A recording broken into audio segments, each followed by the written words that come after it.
Jaira Ramogi TV, Jaira mar chenro mar piny kod mbako romo warwakni machiegni okinyi ma kawuono mosino yawre kamoro amora ma intiere mondo ma Nyasaye omi chopo odiochieng' ma kawuono kendo wantiere kodi wanyachieng' giko juma giko mar chenro mar piny kod mbako romo e juma ma wantiere sani ma bende wacho ni en juma no ma bende orengo ng'wech ahinya kendo dhi ng'eyo machalo nade arwakni machiegni bedo kod achiel kachiel e chenro mar piny kod mbako romo kochako sani nyaka saa 5 mar onyango nyinga Cleophas Luoch. Oyawre nyakwa Ramogi Ajwang' kamoro amora ma intiere okinyi ma kawuono ageno ni ichiew maber. Kawuono tich abich ma en tarik 17 dwe mar 2 higa mar 2023. Bed kodwa nyaka giko mar chenro marwa mar piny mangrumo kanyo saa 5 mar onyango. Nyinga Joyce Odur. Nyakwa Ramogi Ajwang' okinyi ma jaber mar Ruoth Nyasaye omiyowa nono. Wachopo giko mar juma. Erokamano ahinya kuom bedo kodwa chakre wuok tich. Kawuono kwa chopo giko mar juma bende chenro chakre sani mana ka Jose sewacho sani saa 12 nyaka saa 5 mar onyango. Bed kodwa nyaka giko mar chenro makama. Nyinga Sharon Ong'ao. Cleophas ja Manchester United amosini oyawre. Oyawre ahinya Sharon Ong'ao ja team mapoko yango. Ija team mane? No bedo nado. Itambi kono. Team mar Manchester United en freelance. Kamo chope to opo mana kodonje. Team moloyo ema yamo fute to wacho ni wa support team. Wan wajo manu ne warakore. Ne wadhi tuko chaka wakiano wadhi udango. Kata kamano ne wayudo gimoro en point achiel. Kata kamano we wacho ni wan gi away goals. Adi Angeni timu no kana chango kana mwana kanu chako tuke makamano. Nangeni Barcelona, unyalo yombo Barcelona gimano kumana kotogoruwe make akeni cheo na dekata. Cheo mame nikech walk drogi Barcelona keni gimoro mayot kata Arsenal ok detem. Kata kamano cheo makare Joyce nadi. Amba cheo makare. Angeni Arsenal to nyaki rwaka iye kanyo kalore ni sani. Igoyo Arsenal piny maru. Koth go. Timore kata kamano mago weche magagula. Sharonin. Kata mpa chio maber, amor mar chopo ka, kaka wune giko mar juma dongwa migi line up ma bende wantiere. Oko kata wang Cleophas. Oro ngaji. En mana ni kana kadho yo gwenge mag Rift Valley kocha nana kwa koth moro dwa chio matin. No nyidho matin, en mana ni buru podin tiere nano ka ji osepuro. Ji rito mana koth. Magwenge mapoko ma Bomet koso were ma. Machakra Bomet Kaplong kidho gwenge baka mago ji nyaka puro puothe osepur kacha ji rito mana koth to mana geno marwa ni giko mar dwe ni koth biro chwe alam mar koth bende nosechwala e paw tuke mano manyayo koro geno nitiere kwa kamano Joyce idamiyo gi line up makawuono Nyakwa Ramogi Ajwang' kaka pile okinyi makawuono ka wachako Cleophas Luoch biro kelo ni weche manyien mar mondo mi bed kod ng'eyo mar weche manyien duto matimore pacho kae kachiel kod mago matimore pinje maoko. Tok mano tabro donjo kod nonro mar gazet kaka pile walidho gazet mar People Daily, Daily Nation kachiel kod The Standard. Wami mana siso mar mondo mi ng'e gigo ma ondike gazet mar mondo mi bende watemo fuono ni pach jandiko gi pach jasomo. In bende kaka jasomo inyalo mana ng'ado bura kalore kod kaka isome. Tok mano to wadonjo e twak mokwongo e chenro mar piny ma bende biro kelnwa kanyo kod Sharon Ong'ao. Odiochieng' ma kawuono wanono weche mag siasa kalore ni kawuono wantiere kod romo mar Azimio mabiro timore e kaunti ma Kisii. Weche mopogore Sharon gi Cleophas bende timore e pacho kae. Gwenyruok podi nitiere duond bura kata riwruok mar siasa mar Azimio. Ahinya nyato mar Jubilee. Mar Jubilee ka geno moko biro yao log tich manyien Kileleshwa. Ndiye moko bende modhi romo e log tich machon mar Jubilee mano bang' kane jogo ma rango ng'ur mopogore mantiere e duond buche. Nowacho ni oyo Jeremiah Kioni kod Lange mane owito oko pone gi ratiro mag bedi apis. Hapa ni jumani siasa mathoth timore. Gina weche mag siasa chakre ne od bura yao mano chien tarik 14 nyaka sani bende neno kata mana ka moko kuom jo senators mag Azimio bende no ng'anye od bura kacha mano mar senate ka bende gidwaro ni Fatuma Dulo othichoko. Koro gin mana weche kuo matimre kata mana ka Aisha Jumwa biro mana bang' ndalo machuok bang' kuo maket kod mano no timre ka Mudavadi nang'o mok timre. Matiangi bende wang'e ni okwach mich nochopo e dalane kacha mar mondo mi oyuda mago tipo mano mak gi wang' dede mago duto gin mana weche mag siasa ma bende timore pacho kae nyaka Ramogi Jong ma bende biro yudo kochakore kanyo saa 1 nyaka saa 2 kaka pile chieng' tich abich ka chieng' tich abich wantiere kod chuny banjo. Cleophas Oluoch kawuono biro keto koti piny akia kata ibendo biro keto piny mar mondo mi okithre wane kako miel. Onyalo mana nyiso ni kawuono miel ginga kawuono adhi keto koti piny adhi golo koti piny adhi golo tai kake wacho ma kidra kawuono en mana miel adhi bedo kod jangolo marahuma kete mana ka saa 2 nyaka saa 3 mar okinyi wantiere kodi ka chenro mar ng'e jothumbewa biro ne achiel kachiel. Tok mano nyaka Ramogi Jong to donjo e mbako romo kaka pile wachako kod chal mar fwambo mar mondo mi ing'e weche manyien ma jofwambo magwa luonwa e kor gwenge duto ma pacho kae e counties mopogore opogore kama bende tok mano to wabro dolo twaka e chenro mar mbako romo mbaka ma bende wabro chwalo nyaka e counties kamoro amora ma intiere mbaka ma kamano ibiro taa kod Cleophas Oluoch. Nyaka Ramogi Jong mbaka ma kawuono bende madhi bedo ka wapuonjore bende nyithindo ne bed ni puonjo weche go mag nyodo gino maluore report makoro bende wuok bore Nairobi kar kae en ni nyithindo matendo ahinya e kind higni 4 nyaka higni 15 ikethogi wach ma bende wang'o ne weche manyien ti janyuol ma bende ne owacho kata jalony mane golo report ma kama ka in janyuol teneno ka nyathi obiro e ot ka odhi oko e law to nyathi mawuoyi kik igoye non gimo timore sani nyithindo iketho oko ka nyithindo moko bende kia gik monego bed ni gitimo e kinde mage mano ka wan gi jolony ma bende odhi bedo ka warango jonyuol onego bed ni wuoyo gi nyithindegi e weche mag nyodo kochako chon machalo nade ko wacho ni chon ni niga mane monego bed ni chako lose kode to moleo ni en mane to ting jogo modak e alwora mari gin ang'o monego bed ni gitimo mondo mi gikony kendo gires oganda mathoth.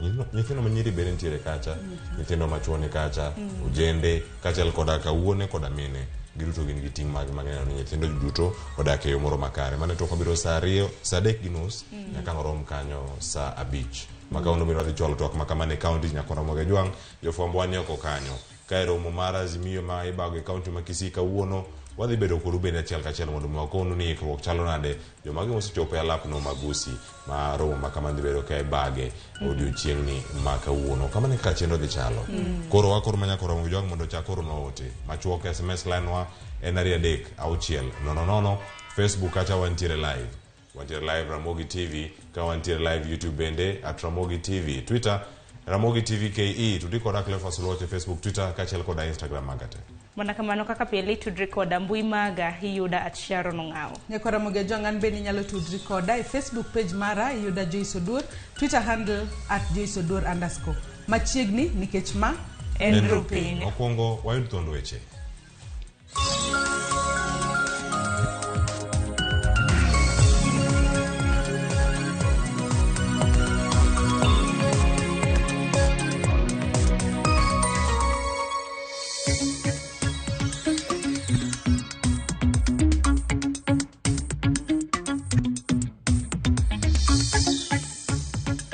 jok mane ong'eyo ni idhi tim verification to ne onge karatese gi no ringo gi yudo cyber cafe moko e town kae ma giwinjrego mane ilosonegi karatese ma fake.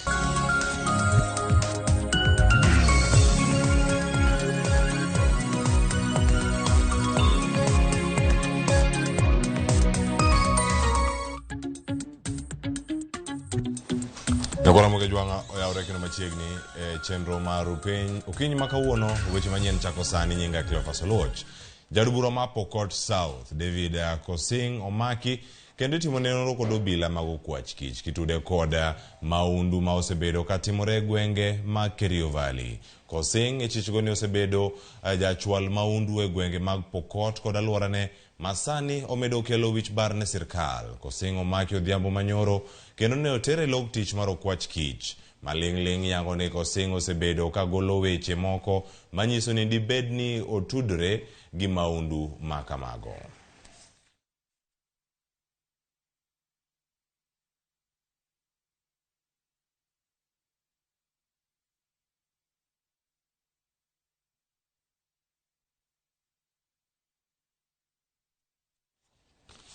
Nyakora mag jwang' weche mapod otenore kod njore koda kamonjo machalo kama matimore nyandwat mar Hoho mar Okak. Nyaka sani onge gige lweny moseduoki e lweny piny owacho kowuok kuom gwenge mopogore opogore ma arita oserochore nyandwat mar Hoho mar Okak.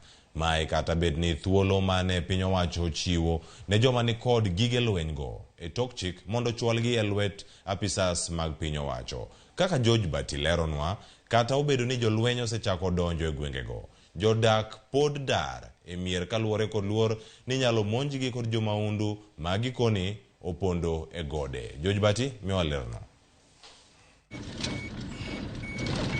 E gwenge ma arita oserochore kaluwore kod jomaundu masando jopiny kendo lal kod jamgi. Nyamburko mag jolweny medo donjo ka obila ma kich aluorore, ranyisi ni singo mar piny owacho mar rakruok kod jomaundu go ma pachgi galagala koro chopo kare.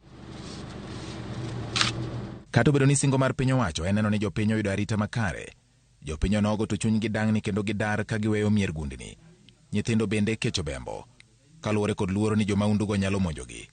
Kwayo gi maduong' en mondo piny owacho manynegie kaka ginyalo yudo chiemo. Tunatoka Seretion, tumehamia hapa Lumulel, hatuna chakula, watoto hawajaenda shule, hata wamama wajawazito wanalala msituni, hata mwingine alijisalia kwa msituni. Jodak go nyiso piny owacho mondo jiwa pedha e bunge kod gode magikoni arife ma jomaundu ma pachgi galagala go nyalo bet ni oponde. Tunasema tu tunaona kibarua lakini kibarua haingii msituni.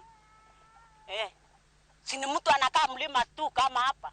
Hata siku nyingine tulikuja kufanya kamba na hapa tuliishi shule. Alafu alitoa sisi kwa hii shule kwa lazima na ikachukuliwa hii maboma yote mali na tukafukuzwa kabisa. Bandit iko kwa milima Ovuletu, hii milima ya Karkaron, Tandar, Ngelecha, Loromoru, Ramacha, bandit imejaa. Kaluwore kod kit gige lweny ma jodak Masinoni wacho ni jomaundu go nigo, ginyiso piny owacho ni mondo migirakre yo makare kod jomaundu go nyaka giti kod yor lony manyasani kendo mago mani malo e apedhano. Hata wakituma hiyo wanajeshi tunaona hawatatoboa huko, labda watumie vitu kama ndege ama nini, sababu hii wakora ni hatari sana. Wanaingia msituni, hii msitu inaweza kuwa hata hapa saa hizi, anaweza kuwa anatuona saa hizi. Sasa kilichoko serikali watumie mbinu yeyote watoe hii jambazi. E kinde ni makoro thuolo manome jodak mani kod bunde tok chik mondo duoge lwet piny owacho koro rumo. County Commissioner ma Samburu Abdirizak Jaldesa ma oloso gi repota marwa yor simu olero ni nyaka sani onge ng'ata mani kod gige lweny machiko kopuodho moseduoko gige lweny go e lwet piny owacho. Penjo koro en ni ma dibed ni en ranyisi ni jomaundu go oikore marakore kod jolweny gi obila ma piny owacho oro e gwenge makono. George Bati, Ramogi TV. Nyakoro mga jang kodonjo wechogo mag siasa wado kanyo ni jagoro mar Jubilee Jeremiah Kioni koro nyalo buonjo to kaput mochung' ne tieko ywaruok mag duond buche duoke apisi. Kioni yande othi choko gi moko kuom jotelo mag Jubilee ma otelnegi kod Kanini Kega ma koro sani tiyo machiegni kod riwruok siasa mar Kenya Kwanza motel kod jatend piny Kenya William Ruto. Ogai mar Azimio la Umoja Raila Odinga ne otelo ni kweth Azimio temo tero Kioni ma ne ochopo e log tich mar Jubilee. Nairobi, Eric Owenga nigi ler mathoth. Bang' kiroko Kioni noduogo e apis kod teko mang'eny kata kodoko ni apis mar duond bura mar Jubilee ne olorne kamano. Kioni otony tok aput mar duond buche duoko ne lemo manyocha ogole kendo omi Kanini Kega kokalo romo mar tend Jubilee. And I have informed you once, not twice, not three times, that there has been an attempt to hijack the Jubilee Party, to demolish the Jubilee Party, to destroy the Jubilee Party. And these attempts started way back in June of last year. When we were campaigning for our presidential candidate, Raila Amolo Odinga, there were still elements within us who tried all they could to derail us. Kioni oduogo apis ka otene kod jangile mag Azimio kotel ni koro gai mar Azimio Raila Amolo Odinga. We in Jubilee, watch at the Jubilee led, the wing led by William Ruto, the rebellious, the function led by unaita Bonoko? The Jubilee that we belonged to. Na nasema hivi kwa Wakenya wote ambao ni wana Jubilee. The Jubilee that we belong to. Na iko kwa roho zetu. Hiyo Jubilee iko ndani ya Azimio. Hello? Iko ndani ya Azimio. Na hiyo Jubilee believes in the cause that we have started through the People's Baraza. Kenyans need to wake up to this sad state of affairs. Everything we ever fought for and won is threatened. Kenya Kwanza administration has launched an all-out assault on our hard-won multi-party democracy. There's an all-out push by the Kenya Kwanza regime to kill other parties, buy and co-opt members of parliament into its ranks, and intimidate and bully all those that resist the administration's illegal, unconstitutional, and anti-democratic maneuvers. Giko odira mokalo kweth machielo mar Jubilee kama oting'o Kanini Kega gi Sabina Chege ma bende subedo kale ma jatend piny William Ruto e kajot mare yande Ramogi Kioni onge kiteko mar bedo jagoro mar duond burano. Our constitution is very clear, the Jubilee constitution. Only the SG and the party leader can call the National Executive Committee. Kioni nolero ni kata kodoko ni goyo wiye to okobidok chien kendo okobithegre ga Azimio kendo obro luwo Odinga nyaka giko. Now the resolutions of the People's Baraza, we are part and parcel of those resolutions. So I want to thank my principals, my seniors in the political field, people who have struggled even before any of you are born. Many of you are born. They have decided that it is important to come and be with us, members of Jubilee, as we demonstrate how the law is supposed to be followed. Tumesema sisi tutaendelea na mikutano zetu ya kuongea na Wakenya. Tutazidi kuongea na Wakenya, tujadiliana na hao ili tujue mwelekeo. Kesho tutaenda kule Kisii County. Tutatoka kule upande ya Keroka. Koro ironeno ka kweth motel gi Kanini Kega biro medo beti Jubilee kosegi biro tomo ng'wech donjo e UDA e bwo riwruok mar Kenya Kwanza. Eric Owenga, Ramogi TV, Nairobi. Report mar Eric Owenga no nyakoro mo yonga dhimo ko beno mano timore od bura odiochieng'no manyoro. Senators mag Azimio la Umoja ne wuok oko mar od bura mano bang' speaker mar od bura mar Senate Amason Kingi rem e puodho lokruoge mag tend Azimio e od burano. Kaluwore gi mano, senators mag Azimio ne obwogo bende mar biro chwalo paro mar golo e apisi speaker mar Senate Amason Kingi juma manyien kuom tiyo ataro mar chike matayo od bura. Azimio ne ogwelo Ledama Olekina kaka jago oporo manyien mar kweth manok kendo thicho oko Fatuma Dulo bang' duond bura mar Jubilee lando chenro mawuok e Azimio kendo riwore kod piny owacho. Jafwambo marwa Chris Owino miyowa ler.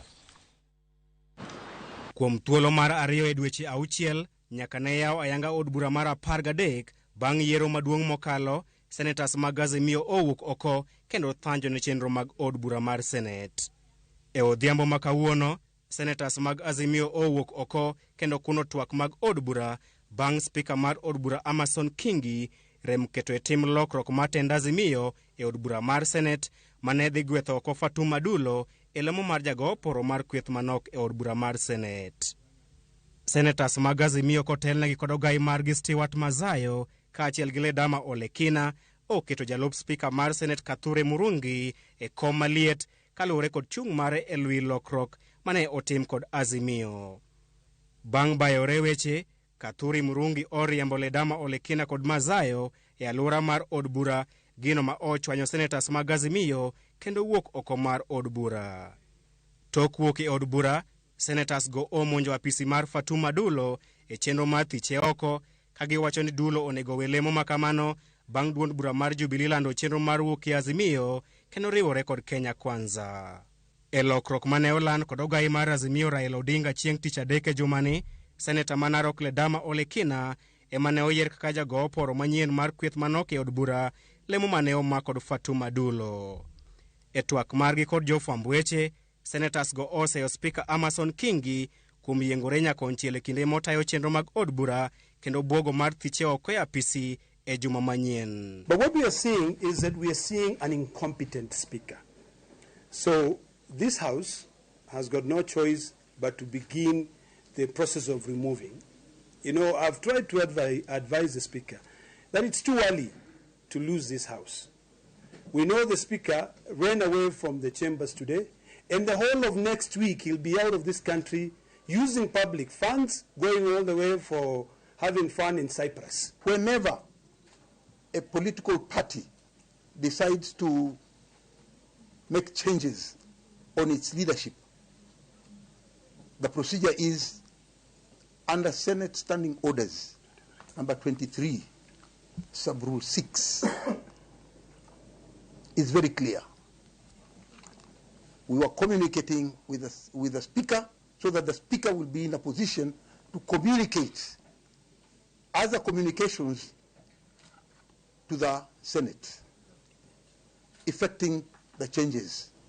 That is the role of the Speaker. Kopogore kod gole ya PC, Senators mag Azimio bende osingo mar keto e lela weche mag mibadhi ma Amason Kingi ne otimo e kinde mane en gavana ma Kilifi. We know quite a lot about the Speaker, and I can tell you that we will not hesitate to unearth everything. Yeah. Yes. It is going to be messy, to borrow the words of the current Speaker. It is going to be nasty, you know, and this small action where he decides to completely rape the Constitution, rape the standing orders, and give himself powers that he doesn't have will really cost him dearly. I've been a legislator in this parliament for the last 30 years, and I have been with many speakers. I know speakers are normally elected from different sides of the divide in the House. But when it comes to adhering to the Constitution and to the standing orders, all the speakers, including Kaparo, used to strictly adhere to the standing orders and the Constitution. Kaluwore gi Azimio, ma en achiel kuom chenro mag piny owacho mar Kenya Kwanza, etiko kweth mobalo kod piny owacho. The moment you start associating and promoting activities of another party, you are deemed to have left your own party. Senator Dulo has already left Azimio, and she should in fact resign and seek fresh mandate from the people of Isiolo. Senator Murkomen ambaye alikuwa ni kiongozi wa wengi katika bunge lililokwisha la Senate alitolewa katika hali kama hizo. Senator Kihika alikuwa ni kiranja akatolewa katika hali kama hizo. Sisi katika upinzani tulimuondoa spika wa sasa wa bunge la kitaifa Mheshimiwa Wetangula katika hali kama hiyo. Kwa hivyo si jambo geni, ni jambo ambalo limefanyika na ile tunaita president iko tayari. Wenge koro dhingi od bura mar Senate juma manyien mar neno ka Azimio dhi chwalo paro mar thicho oko spika mar od bura mar Senate Jeff Amason Kingi. Chris Owino, Ramogi TV, Nairobi. Kama chelo nyakromo ka jwange gino makoro dhi medo liet mar siasa e ndalo mabiro. Jood bura mag Kenya Kwanza wuok oko kendo lieko ni ogai mar Azimio la Umoja Raila Odinga ne otemo kwalo ombulu mag yiero mar tend piny e yiero mokalo. Kuom mano kane otiyo kod jolony e weche mag lony manyasani mawuok e pinje maoko. Ka giloso e laro mano mar od burano mamalo, ne ginyiso Raila Odinga mondo owe wuondo jopiny ni ne okwalo ombulu mage e kinde ma en owuon ema ne otemo kwalo ombulu mag jatend piny William Ruto. Jood burago bende ne oramo ni chenro mar bago alam ne duol matayo yiero e pacho ka ABC e juma manyien e buore Nairobi en mar rocho chenro mag dongruok e pacho ka. But we're also glad as a coalition and as members of parliament that all these attempts to rig never delivered victory to Mr. Odinga and his team. Mr. Odinga has always claimed that it is the deep state and the system that rigs elections and steals elections from him. He not only had the system and the deep state, but he also had the means to hack into electoral systems and to those of his competitors. Koro moge jwanga machalo dhane county Homa Bay. Kama ido kacha ne obila ebo mama Homa Bay omako ji 11 mane oyudi kaloso obok mabandia mag tich ka giwuondore ni gitiyo e piny owacho mar kaunti no e chenro masani dhi nyime mar nono obok mag jotije e kaunti no. Jogi ne omaki e cyber moro mantiere boma ma Homa Bay kama ne obila ogogi e gono. Ben mano bende kane giloso obok mabandia mag tije. Ne moko kuom jogo bende mawuondore ni gin jotije mag kaunti. Achijego ne otere tesend obila ma Homa Bay kama ne odinegi ka koro nonro dhi nyime. Obila ne ong'wano gigo duto magisetiyogo kanyo ka giloso barupe mabandia. Bende jatend migawo ma ochung' ne telo chenro mopogore opogore kod tudruok kod sirkal mar kor gwenge kaunti no Masi Osewe okoni achijego pod ibiro geng'negi kendo obila ogolo siem ne joma ni kod paro mar tero barupe mabandia mar yudo tich. Koro kawuono jogi ne bedo audited.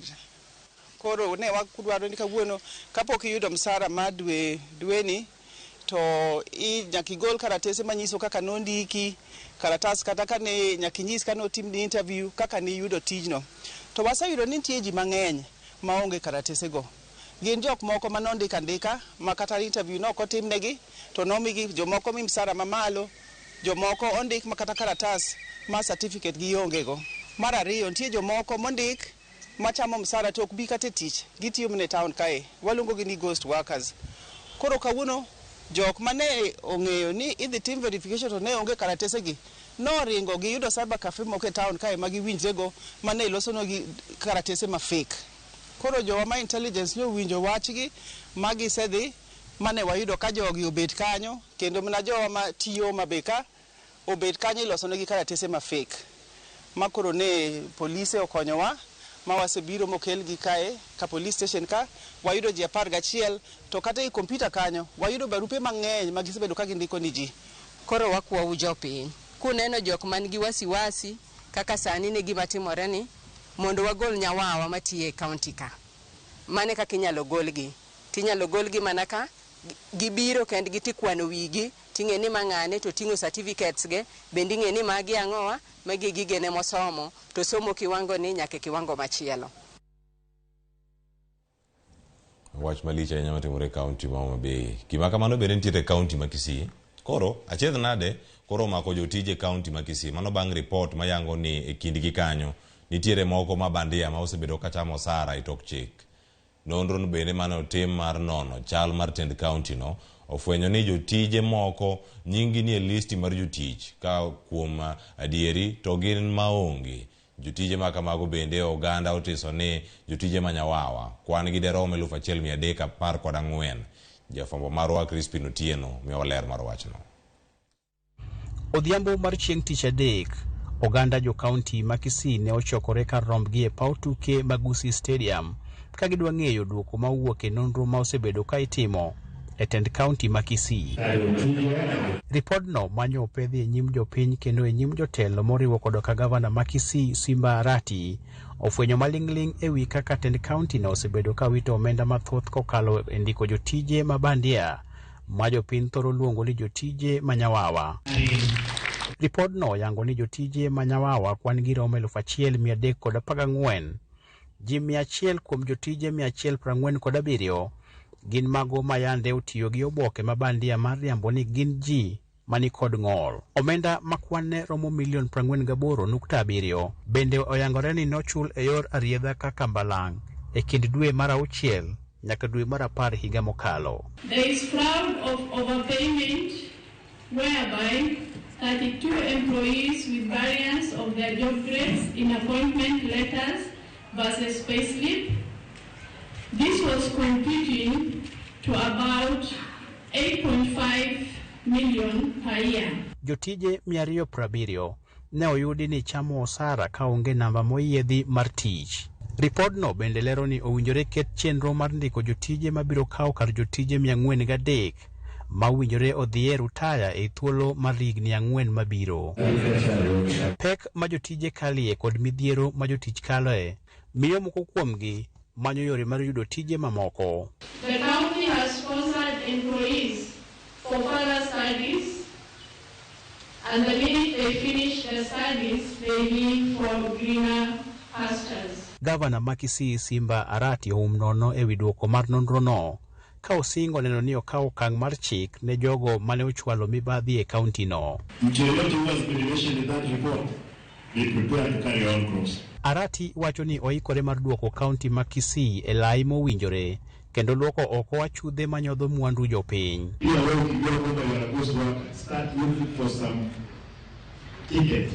To travel to Uganda or to some parts of this, because this one, you have costed us so much as a county. You must, and I'm happy to say, we surcharge some of these people. Ewi oboke mag somo, jotije ma kwan-gi oheo 1,500 oyangore ni nikod oboke mabandia mane gitiyo godo mondo giyud tije. Kuku mar ripodno koro ibiro chiw ayanga ne gavana ma Kisii wik manyien. Bwana Simba Arati achukue hatua kwa sababu tungehitaji wafanye kazi wale ambao walitachika vizuri kwa kazi, ambao kaunti ionekane vizuri, kwa sababu wengi walikuwa hawafanyi kazi lakini wanapata pesa. Kwa hivyo wale ambao walikuwa kwa njia hiyo wote watoke huko, coast workers watoke kabisa, waende. Crispin Otieno, Ramogi TV, Kisii. Erokamano ahinya Crispin Otieno. Nyakora Ramogi Jwang' mano ema kelo e giko mag weche manyien okinyi ma kawuono. To kata kamano bende wach machoponwa sani, mano madonjonwa mana sani wago weche manyabedo ni tuchono kawuok e kor gwenge mopogore opogore. Wach mantiere kanyo en ni ker mar jodong Luo, mano Luo Council of Elders, ker Willis Opio Otondi, mano mzee Otondi, mabende en ker mar Luo Council of Elders, ong'ielo rengo odiochieng' ma kawuono. Mano mane wach machoponwa odiochieng' ma kawuono, mabende en ni Willis Otondi owito ngimane. Kata ka ong'ielo rengo kamano, osebedo kanyo ka obedo ker mar Luo Council of Elders e thuolo malach. Wang'e maber ne owuok e kaunti kacha ma Kisumu, kendo mano bende en kwar achiel kuom jofwambo magwa mag Royal Media Services kae, Willis Raburu, mabende nitiere kar kae en kuyo malit makende, mabende koro waoro okinyi ma kawuono ne anyuola mar ker mar Luo Council of Elders, mano Willis Opio Otondi, mabende kono okinyi ma kawuono ni owito ngimane. Ka ong'ielo rengo Nyakora Ramogi Jwang', mano okinyi ma kawuono. Okinyi ma kawuono Nyakora Ramogi Jwang', mano Luo Council of Elders, mabende obedo kata ka gine magitayo oganda ma opogore, mano kotenore kod chike kata kido mag joluo e thuolo malach. Gigo manego bed ni jitimo, puonj mong'ith ma osebedo kata bende kadhi nyime osebedo mage. Mano e picha mineno kar kanyo, mano Willis Opio Otondi. Willis Opio Otondi Nyakora Ramogi Jwang' okinyi ma kawuono ikono wakanyo ni owito ngimane ka ong'ielo rengo okinyi ma kawuono. Koro Willis Otondi, mabende mana kaka ne wasekoni kar kacha ni okinyi ma kawuono ka owito ngimane, historia mare to koro chalo nade, mano kowuok kanyo e kaunti go madhuluo. Ng'eyo kitwa kod timbewa osebedo e yo machalo nade e thuolo mokalo. Ka okinyi ma kawuono bende Nyakora Ramogi Jwang' wantiere kar kae mag rango ni gik mage ma osebedo kanyo ne timore e ngimane. Weche makamagi bende Nyakora Ramogi Jwang' wamedo luo ni e yo moro makare, kendo wakelo gi weche manyien mang biro ni achiel kachiel ka ochopo kanyo chal mar fwambo madhi kelo kanyo saa 3 mar okinyi. Kik dhi mabor, nyinga Cleophas Oluoch.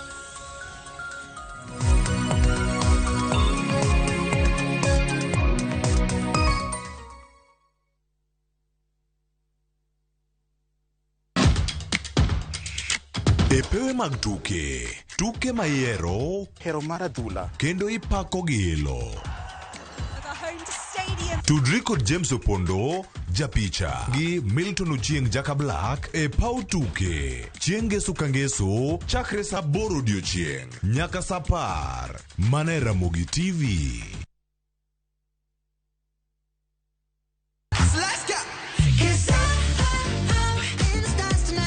Ngeso ka ngeso en chieng' mor ne nyithindo. E chenro mar rogo mar nyithindo saa 3 gokinyi. But success in excess. Udi wadhi nyime kendo wadhi medo mor nyadichiel, nyadiriyo, nyadidek. Waseyudo miel manyachon gi manyasani, tedo, katiratira, tugo gi gik moko mang'eny mabeyo beyo. We wayud mor gi ilo kaka rogo mar nyithindo. Kikelo ni kod Lox Ponde, Sally Kosgei Odhiambo, to gi Josephine Achieng'. Rogo mar nyithindo, ngeso saa 3 mar okinyi, to ibonwa e Jumapil saa 8 mana e Ramogi TV.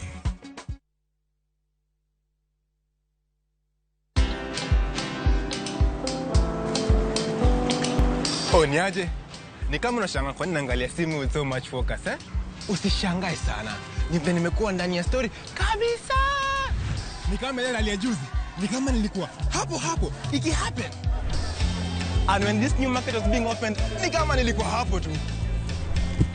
Hata vile local tourists for a special rate at the coast, I was there.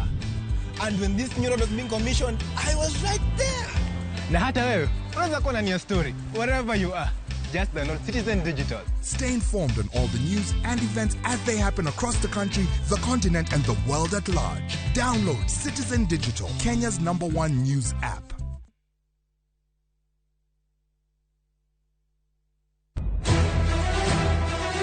Sigana ni medo minore gi weche mag miriambo kod miganga. Mora ne mar miriambo. Mano barua mar miriambo. Gimana pando okibiyudo. Weche era medo bedo matek kendo mapek. In kendi midwaro dhurufka, to ino kibiyude. Sabki. Aheri gi chunya te. Kata kamano, joma oherore ok nyal pando heragino. Adiera ni mana machiegni. Abro riembi e od mikenda. Abiro kai mondo chul kuoro. In ni wuontre wuonda kai to koro sani in idwa riembo. Ora moshraga. Ewi magi duto, nyaka joot achiel chung kanyakla. Nyithinda bo bedo kamoro achiel kendo. Tapki, wuok tich nyaka ngeso, saa 2:15 mana e Ramogi TV. Kik bai.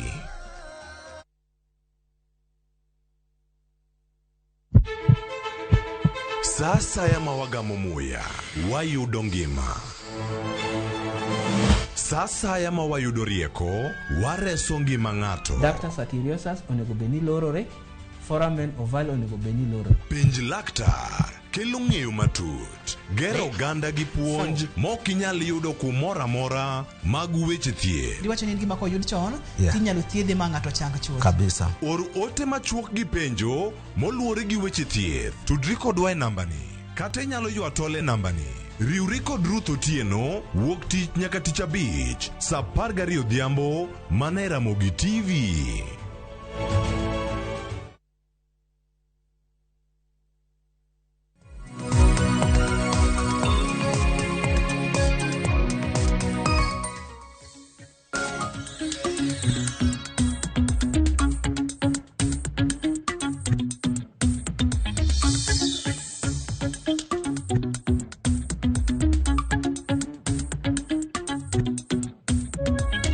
Oyaure kendo nyako Ramogi Juang kamora mora maintiere okinyi makawuono kendo machiegni e nonro mar gazet. Okinyi makawuono abedo kod thuolo makende mar bedo kod jafwambo mano Julius Otieno moda ka ogodo thuolo makende mar nono gazet mar The Standard kachiel kod Daily Nation mar mondo mi wami siso gazet momori okinyi makawuono iwuog oko inyiew ibed piny isom e yo makare machiegni ahinya Julius e nonro mar gazet. Erokamano adwoko erokamano ahinya kuom rwaka mondo waknyis jopiny gima nitie e oboke ma kawuono. Ichiew nade?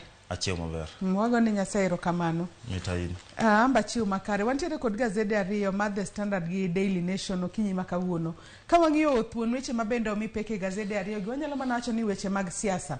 Pod imedo tweyo i Kenya gi sani. Kata obedo ni ne wasewuok e yiero to siasa to krumi pod en siasa ma piny rugodo pile ka pile. Okapar kod rumo. Odhi makre makaga maiga ma yiero mar 2027 cha. chal no dhi mbele kamano maonge giko mare. Kata kamano kwa chaka yanga kod gazet mar The Standard okinyi makawuono kwa ng'iyo thuon wacha mabende gazet mar The Standard omiyo pek okinyi makawuono en kaluwore kod kaka riwruok mar siasa mano mar Azimio la Umoja sani koro kedo matek mar mondo mi ponono gi tem mar mondo mi gikony duond bura mano mar jatend piny Kenya machon Uhuru Kenyatta manyaka sani wang'eyo ni nitiere pogruok malach ahinya ei duond bura no mar Jubilee. Jubilee sani ka wuoyo nitie anyalo wacho nitie shida maduong' ahinya e Jubilee. Ineno ka nitie jok moko iluongo ni nitie wabunge moko mawacho ni gidwa golo Secretary General miluongo ni Jeremiah Kioni, nitie moko gigolo Treasurer, gigolo Vice Chairman Murathe. Jomoko be osewacho ni gitemo nitie jok ma piny kucha mawacho ni gima gitemo en mana golo Uhuru mondo woge party mondo wo kaka party leader mar Jubilee. Kata kamano no ka gima gazet wacho ni nitie lweny matek mar magore mondo Jubilee odong kuom Uhuru ama mondo Uhuru odong go Jubilee. Makata Raila nyoro nyodhi Jubilee Party headquarters ko wacho ni Jubilee ma onge ng'ama dhi kawo telo mar Jubilee mak mana jok mantie sani kaka kina Kioni ga kina Murathe. Akopogore kod wach makamano mabende omi pek it gazet mokwongo mano mar The Standard kwa ng'iyo bathe kocha bende omi pek wechego mag oro kaachiel kod ngaji mabende pod liyo e pacho kae ka bende iwacho ni nitiere medruok mar oganda madirom 1,000,000 mano kata ji mohewo 1,000,000 manyaka sani bende koro medore e kwan mar ji madirom 3.4 ma nyocho seyange pacho kae ni oro kaachiel kod ngaji omiyo chal mar ngimagi sani ok nitiere makare e kor gwenge mopogore opogore pacho ka. Wach makamano noko mi peke it gazet mar adek kende madwa ni wachak godo okinyi makawuono. It gazet mar adek mar gazet ni mar The Standard en kanyo kaluwore kod kako ndike kanyo ni jokenya bilion 6 nyaka sani koro ngaji kaachiel wanyalo wacho ni kech sani kayogi kaluwore kod oro mapodo kwako gwenge mopogore opogore pacho kae.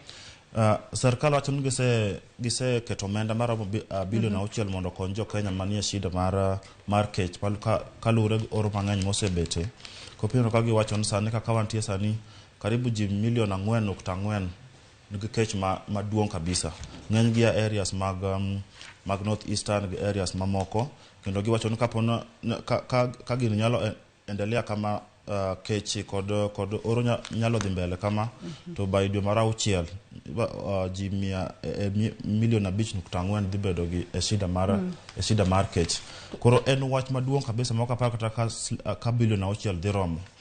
Emomiyo kineno gima jotelo ma kuonde ma kecho kama nowacho giwacho ni serikal dware ka serikal o declare ne drought a national disaster. Yani koro giwacho ni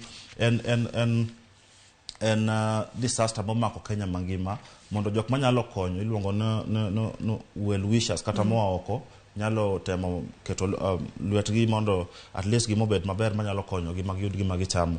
Wach ni en wach ma omako chunya hinya. En wach matek. Iwacho ni counties moko madirom 23 mago counties mabende gin counties go mabende otuo ema jo Kenya thoro hinyore ahinya. To kata kamano iwacho ni wach makamano koro mako chunya hinya kaluwore ni nyaka sani iwacho ni chal mar oro mar nyithindo mago mohewo 970 mano mantiere kind dweche 6 nyaka dweche 9 kaachiel kod mine mapek mago madirom 1,142 mage manyaka sani koro gisandore ahinya kaluwore kod wechego mag nogno kata malnutrition kaluwore ni nok mar chiemo ok giyud nutrients makare magidwaro ngimagi sani nitiere kama ng'aw kaluwore kod kech kaachiel kod ngaji mabende liyo e pacho kae.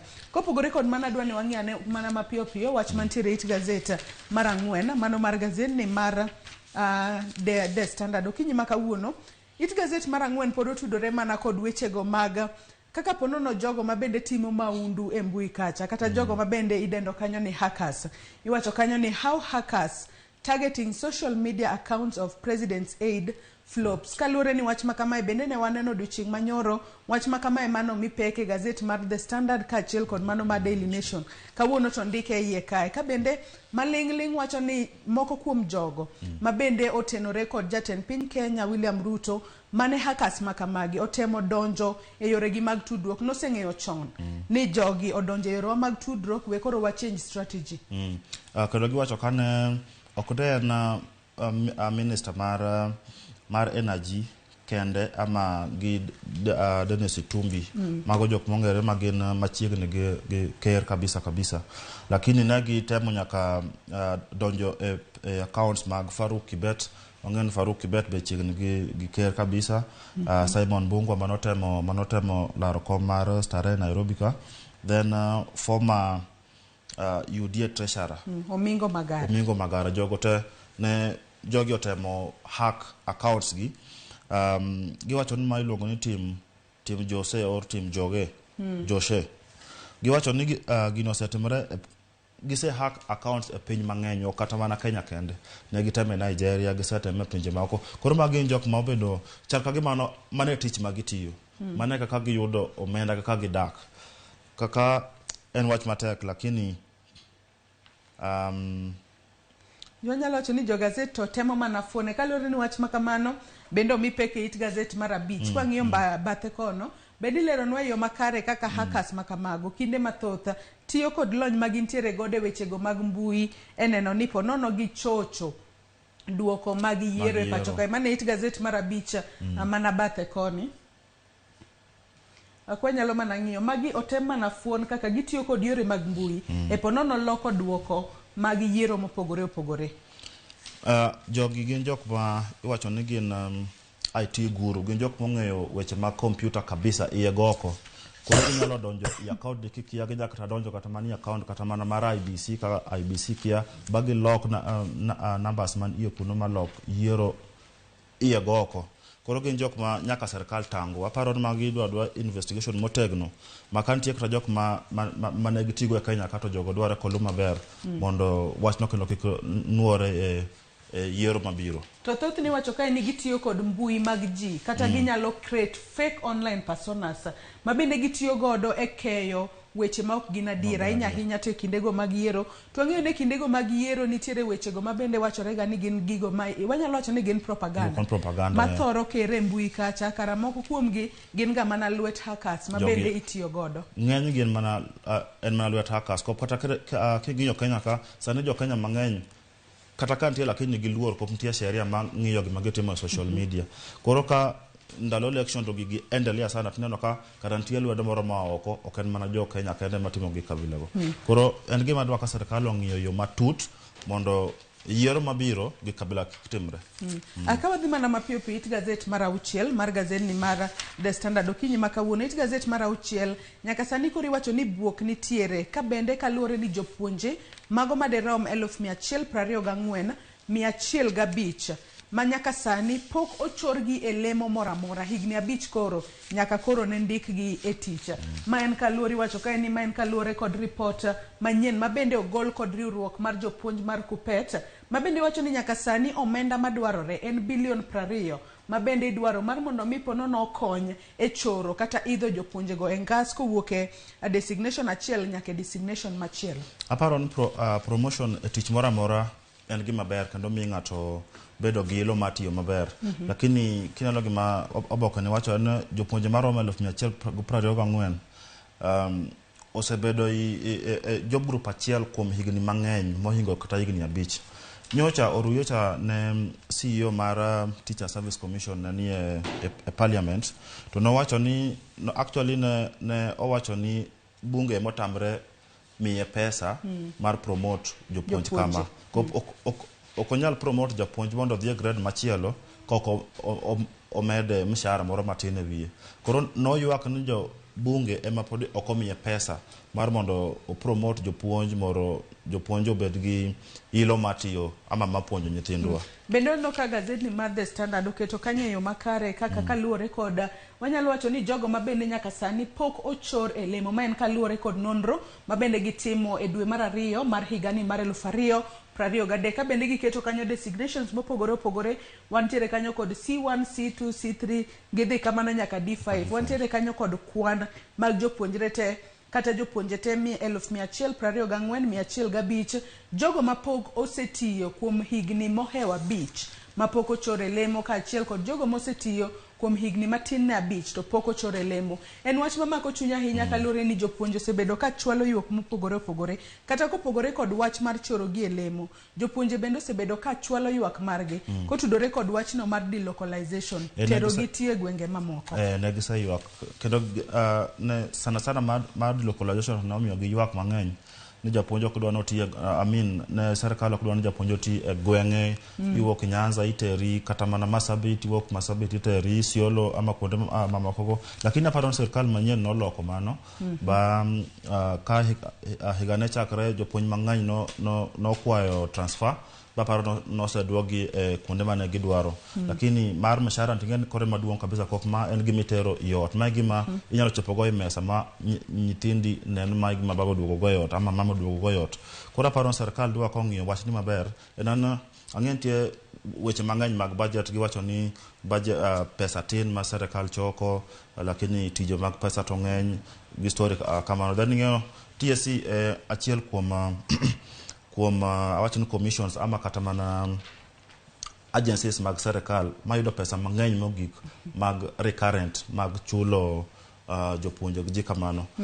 Kendo ng'eyo cha serikal be o medo employee jopuonje 30,000 koro pod budget no mar TSC pod medo mana dhi mbele ko serikal kendo medo hire jopuonj mang'eny mondo nyithindwa yudo jopuonj moromo e classes. To kopo dwan tiere wechego mag somo adwa ni wang'e ane it gazet mar 8.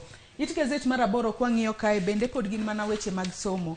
Nyaka sani koro penjo mopogore opogore podi medo nyayore kata podi medo tuch kaluwore kod kuma jopuonjre mago maderom 486 nitiere monego bed ni donjo e skunde mag sekondar gin kanye pok gidonjo e skunde mag sekondar.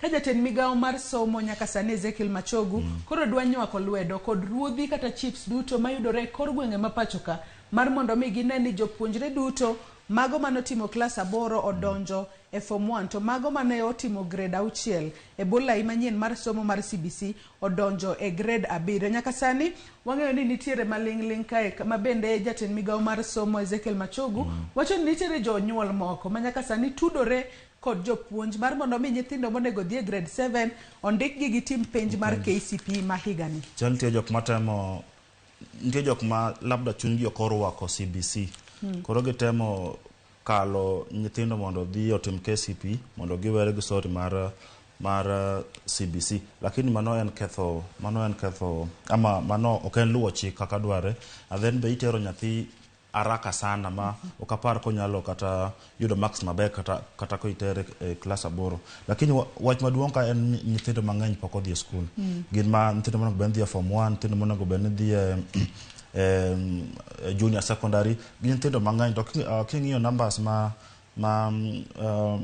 jatend ma minister wacho ka en kuom nyithindo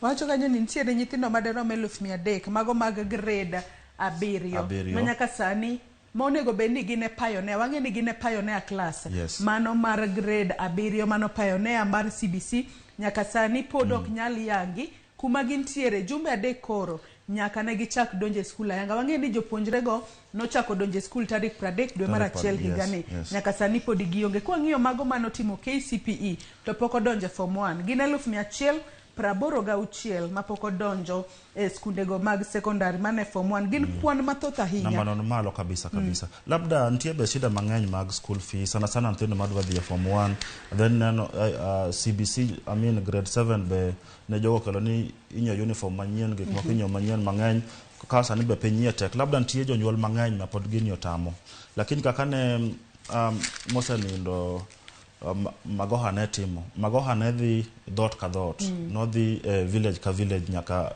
Islam kaka Kibera no dhi kila mahali ba nitie higa mano ensure ni 100% transition ma nyathi kowuok e klas 8 to 100% gidhi e form 1 lakini king'iyo numbers gi magi pod malo kabisa madwa ka Ministry mar Education ka otan gi Ezekiel Machogu dwa ko temo kabisa mondo ginen to ang'o matimre kata ken manyo nyithindo ma labda jonyuol gi polwet gin piny matin gine kaka ginyalo konyo nyithindo kabila kama jonyuol kabila go mondo ter nyithindgi e school. Yes. Nikech nyaka sani wang'eyo ni jopuonjre madiroma 1.2 notimo penj mar grade 6 mano mar KPSEA mane bola imanyien mar somo mar CBC to nyaka sani kaluore kod jatend migao mar somo Ezekiel Machogu 1900 kende emosedonje school. En kwan manyalo wacho ni mako chunya ahinya. En statistics mok ber ahinya. Kop king'iyo sani somo sani emiwacho ni maya odot kila gimor nyath moro amora. Kora paro kadwa ka serikal ong'iyo rieko mondo ochop nyithindo gi ochop kama gintie mondo onegi matek kama onega kanyalo tergi e school kata ka sa osekalo kamano. Adoni watie kod wach mantiere it gazet mar 10 mano mar gazet ni mar The Standard okinyi makawuono it gazet mar 10 kanyo bende momeny wach ma bende gazet ni mar The Standard omiyo pek okinyi makawuono kanyaka sani wacho ni riwruok mar siasa mano mar Azimio temo mar kedo matek mar mondo mi gigol duon bura mar jatend piny Kenya mar 4 Uhuru Kenyatta elwet jatend piny Kenya masani William Ruto kalore ni waseneno ka Jubilee mathoth sani koro kalo tong gidhi tiyo machiegni kod sirikal. Nitie lweny mager kabisa e Jubilee to lweny ni koro osekalo Jubilee koro en Azimio. Koro en jo Azimio neno ni nitie kaka serikal temo yiengo opposition.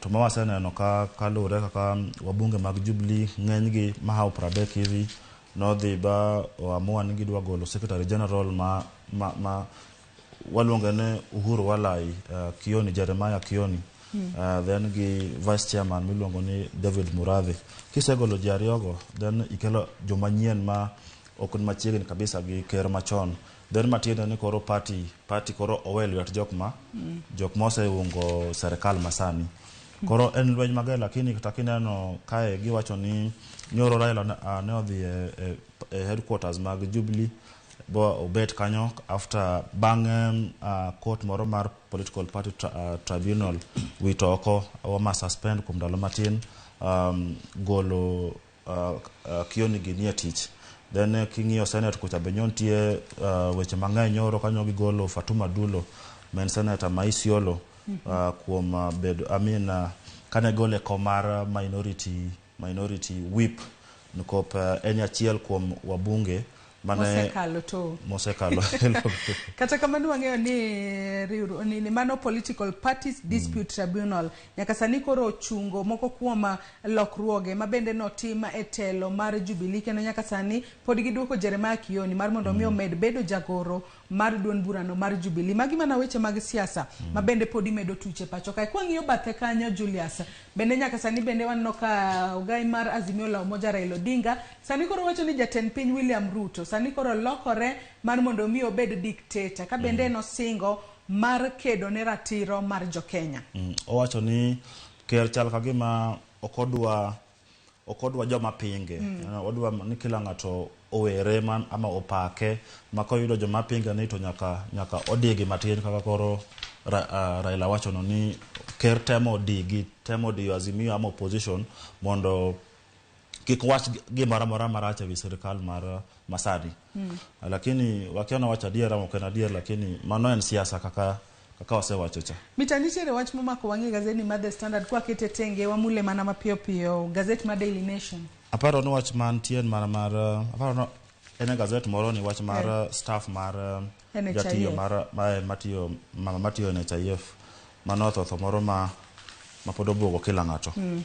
Kata kamano ka wadhi yangi gazeti mar Daily Nation okinyi makawuono no ka gazeti mar Daily Nation wach mabende gimiyo pek okinyi makawuono mana kaka isewacho en nek mano mar jatija okumba mar thieth mar NHIF kanyaka sani koro penj kanyo ni sniper bullet who wanted her dead kwang'iyo kanyo en wach mamako chunya ahinya kalore ni nowuok e tich sa 11 mamidhiambo to tho apoya nono e kinde modhi e ot kacha. Othatha ogora ga piny to kaka kitemo tero hospital to thatha iseche matin. Lakini neno ka jogi wacho ni police ne temo paro labda en tho mapoya lakini kage nyagi timo postmortem to gina nentie a bullet luongo no boyne lungs koro akian ngato nogo e bunde chon then bullet odong e dende koseno go e sechego ema police temo manyo nang motimre kabe ni kwa nyalo mana ng'iyo wach makamana ng'eno mipeke it gazet mar ariyo mano mar gazet ni mar a Daily Nation kata kamano ka wang'iyo kwa nyalo mana di it gazet mar ariyo kaluore ni mago bende weche mag siasa mabende oket kanyo kama bende Ruto kona Zuhuru en wach mabende aduon burano gazet ni mar Daily Nation omiyo peko kinyi makano kwa di it gazet mar ariyo mano mar gazet ni mar Daily Nation okinyi makawuono iwacho ni I walk down a street a sniper's bullet and the riddle of a murder kaluore kod kaka mano mama mabende oluong ilende kai ni Mary Lilian Waithera mabende ojahigni 46 kende kaka nowito ngimane e yore mapoko yang ang'e ni pod itimo nonro matut to setiyo ka NHIF kuom higni 15 matero nong'eyo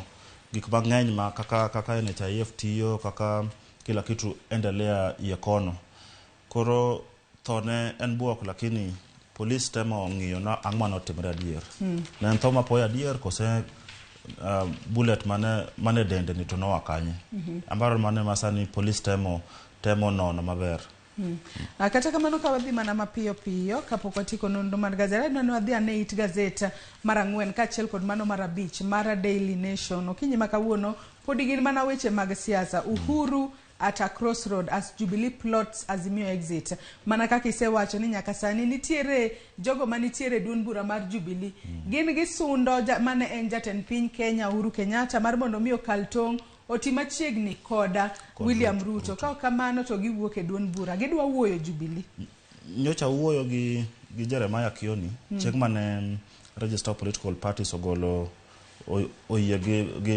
gi wach mar wabunge mane otemo golo tich to no okona ni nitie jok moko nitie wabunge moko ama nitie ji moko e sirikal makoro tiyo gi wabunge masani temo golo gi tich matemo keto Uhuru mondo bed piny mar Ruto matiene ka gisekawo Jubilee koro gidhi keto Jubilee dhi bedo kaka coalition partner e Kenya Kwanza to ng'en jatelo mar Kenya Kwanza en Ker matiene koro Uhuru kan party leader mar Jubilee to Jubilee nie coalition partner nie coalition gi Kenya Kwanza matiene koro party jatelo mar Kenya Kwanza en Ker alafu Uhuru Kenyatta bed piny kanyo kaka party leader mar Jubilee mer under ama en piny ama ebuo Ker masani to giwacho ni mane ma gidag kabisa bagi giwacho ni mano ok nyalre ema miyo ne giringe court kata kamano weche makamago bende omipeka e gazet mar 4 kaachiel kod mano mar 5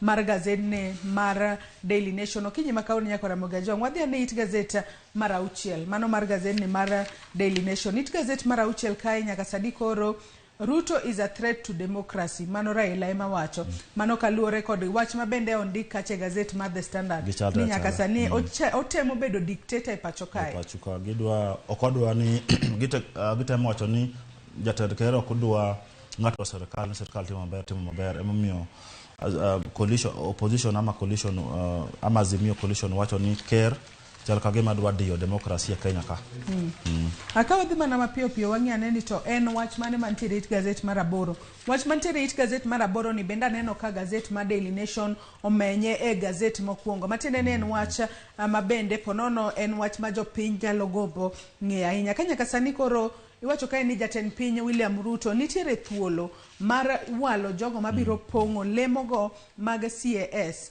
mano katok doho no seyango ni lemo makamano en lemo ma onge koda ponono onge gimora mora ma mono ji mar mondo mi kik pong lemo makamano age ji temo paro na ama ji temo penjere ni ang'o miyo Ker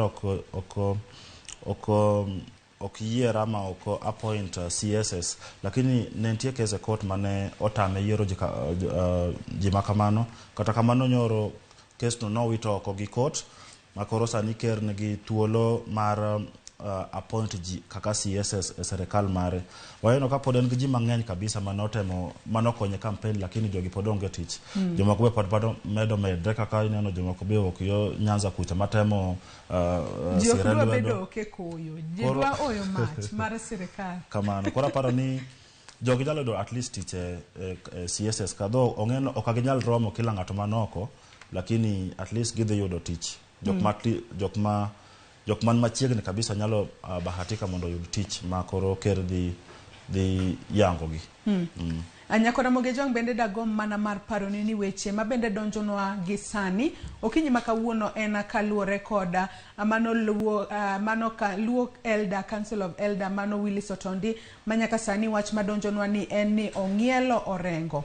Wach makamano donjonwa gi sani ni mano iluong kanyo ni Luo Council of Elders Chair Jakoma mano mara ker mara jakoma mar Luo Council of Elders mano Willis Otondi kata Willis Opio Otondi owito ngimane kata ong'ielo orengo. Mane wach ma bende donjonwa okinyi makawuono aka bende nyaka sani en grandfather kata wanyalo wacho ni en kwara Willis Raburu ma bende tiyo kod od fwambo marwa mano mar Royal Media Services. Nyaka sani wanyalo mana medo chwalo ote magwa maga kuyo kachiel kod lit ne familia mano mar Luo Council of Elders Chair mano ker Willis Opio Otondi ma bende nyaka sani iwacho ni owito ngimane kata ong'ielo orengo kinyi makawuono. Wach minyalo wacho kotudore koda ng'ielo orengo mara ker Willis?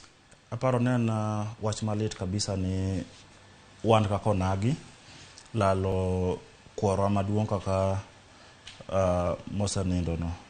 Waduoko ni wadwacho ni Willis gi familia mara te waduoko ni mos kuom lalo kwargi. Wang'en dhi bet maber lakini Nyasaye onge gimomiyo kawe. Anyakora Mogejong pod wamedo chwalo ote maga kuyo kachiel kod lit ne familia mara ker Willis Opio Otondi ma bende owito ngimane okinyi makawuono. Nyasaye mar mondo miyo ho chunygi e kindegi ma bende gikale lit kachiel kod kuyo kendo Nyasaye oket chunya ker Willis Opio Otondi kamokwe kaluore ni mano wacho ni atho en gino mano ndikno e pacho kae kata kamano weyo jomoko gi kuyo to familia mare wakwayo Nyasaye mar mondo mi oket chunye akamoko. Adwani watiek nonro mar gazet okinyi makawuono kod wach mantiere it gazet mar 12 mar gazet ni mar Daily Nation. It gazet mar 12 nyaka sani koro wang'eyo ni nitiere gwenge mago mag nyandwat mar hoho mar Okak kata gwengo mag North Rift ma nyaka sani wang'eyo ni monj kata maundu osebedo mathoth ahinya e gwenge makamago.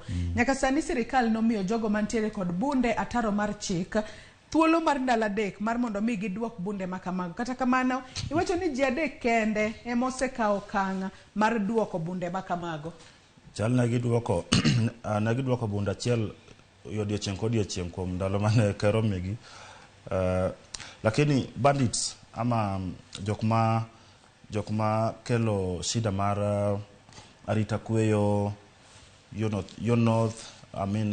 North Rift Valley.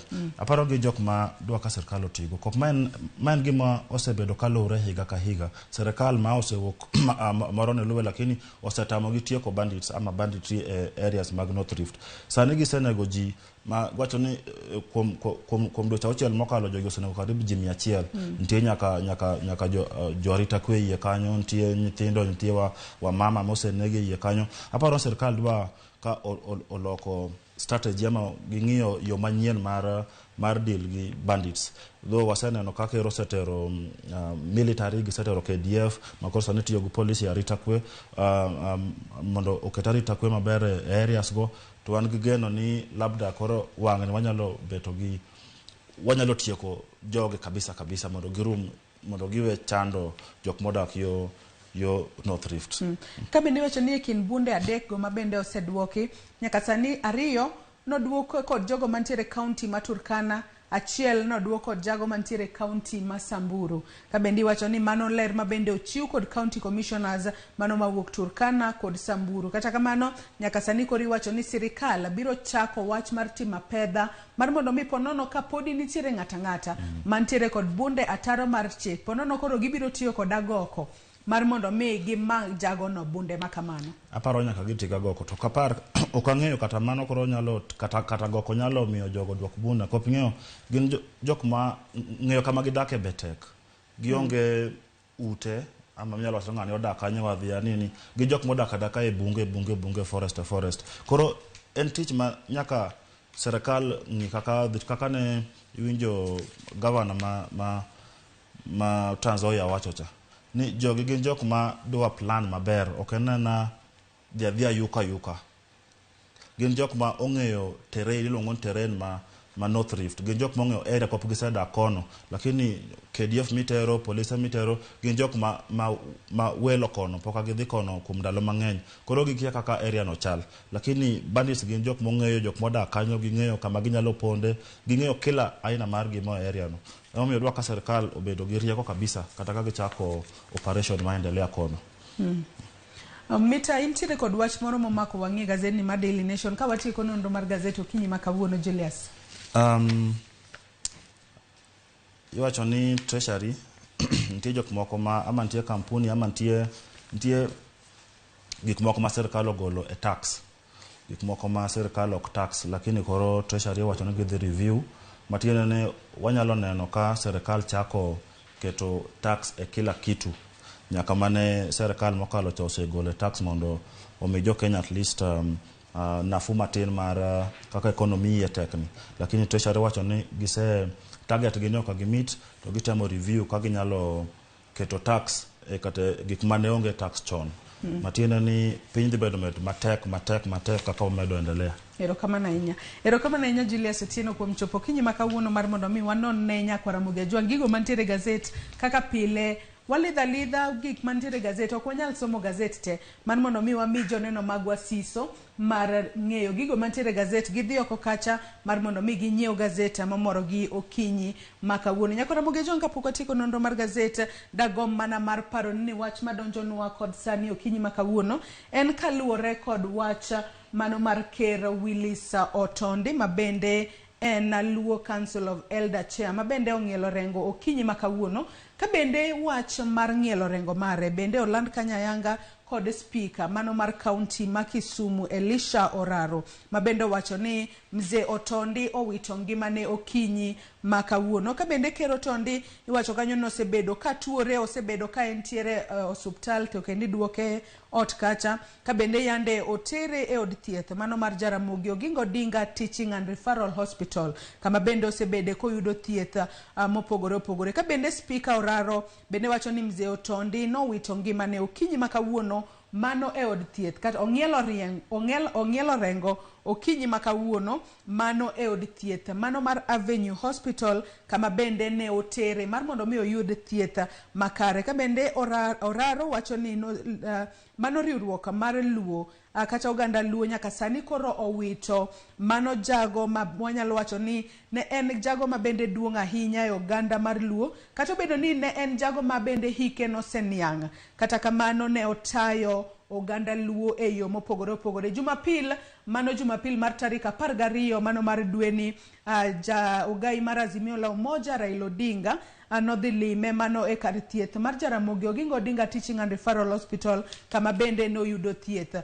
kata kamano nyaka sani koro owito ngimane kata ong'ielo rengo mano Ker Willis Otondi ong'ielo rengo mane od thieth mar Avenue mayudore e county ma Kisumu. Amedo mana chwalo ote magwa mag kuyo kachiel kod lit ane familia mar Ker Willis Otondi mabende ong'ielo rengo okinyi ma kawuono. Mzee Otondi anodak e gweng'go mag Nyahera e county ma Kisumu mano Kisumu West sub county. Nyaka sani wach madonjonwa en ni Ker Willis Otondi ong'ielo rengo. Nyakwara Ramogi Ajwang weche makamago podi wabiro medo luonu machiegni kendo wamedo mana chwalo ote mag kuyo kachiel kod lit ne familia mare. Parni Ker Willis Otondi anokao kar ker mabende noseng'ielo rengo Riaga Ogalo mane kabendo osebedo kotayo kata ka en jakom mar Luo Council of Elders nyaka gisani makoro ong'ielo rengo. Familia mare kachiel kod wede kod osiepe wamedo chwalo nu ote mag kuyo kachiel kod lit. Bende par ni Ker Willis Otondi en kwara Willis Raburu mabende watiyo godo e kambi marwa mar fwambo mano mar Royal Media Services. Giduto kaka nyola wakoyo Nyasaye mar mondo mi oho chunygi omigi kwe ahinya to gisani mabende gintiere lit kachiel kod kuyo. Nyakwara Ramogi Ajwang yena mar mondo mi atieka nonro mar gazet okinyi ma kawuono kaluwore ni chenro magwa mag odiochieng' ma kawuono podi igilach Wakao mana yueyo madundo gisani toku yueyo marwa nyawadwa Sharon Ong'ao biro donjo kod twak mokwongo e chenro mar Rupiny. Kiki dhi mabor.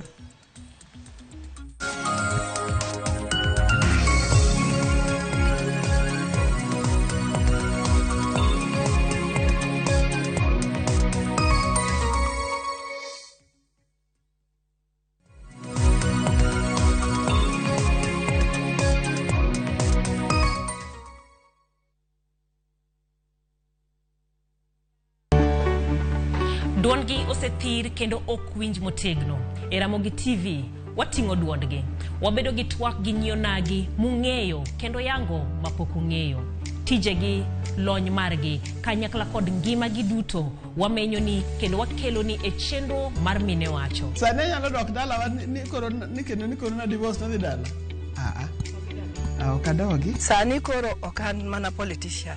Koro anjetich. Kamano bende, wamenyo ni miyo motimo maber juma ka juma, kaka Phoebe Asio, Charity Ngilu, Jael Mbogo, Wamboi Otieno, Mudhoni Wakirima, e kind mamoko e chenro mar miyo mar juma. Inyalo bedo miyo manigi sigana mapoko meny, kikibajigoi, tudi koda Jaelieta, ngeso kangeso, Sadeko Tieno, e mine wacho.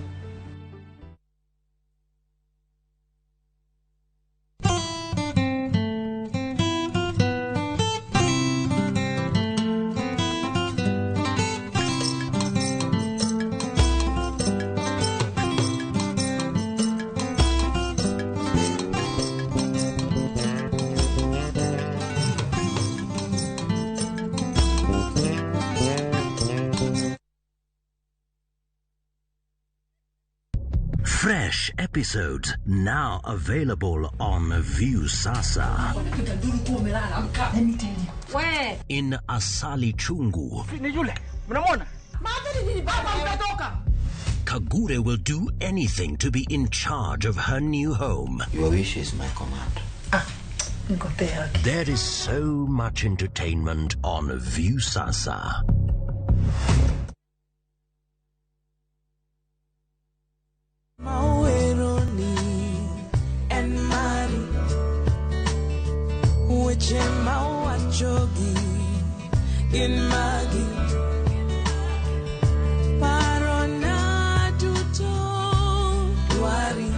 Kidwaro yudo thum malich miluongo ni aheri, go number *860 *420#. Kumbuka, Ramogi TV ndio nyumbani kwa wasanii wote.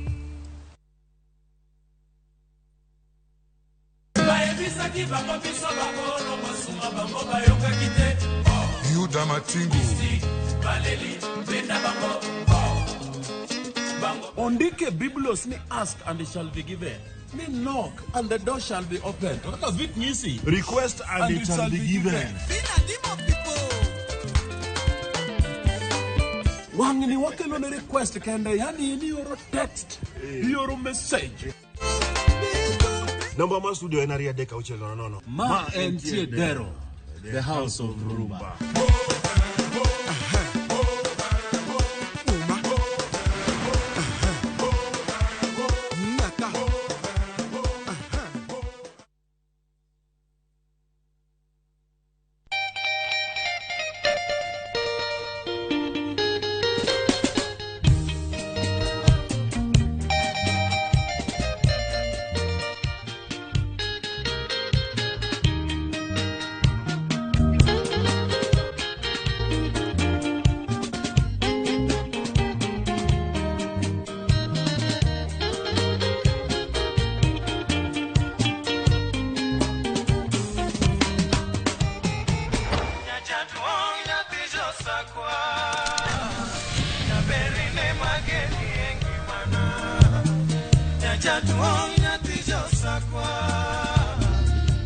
Radio Ramogi, Cartoon Jaluo. Radio Ramogi.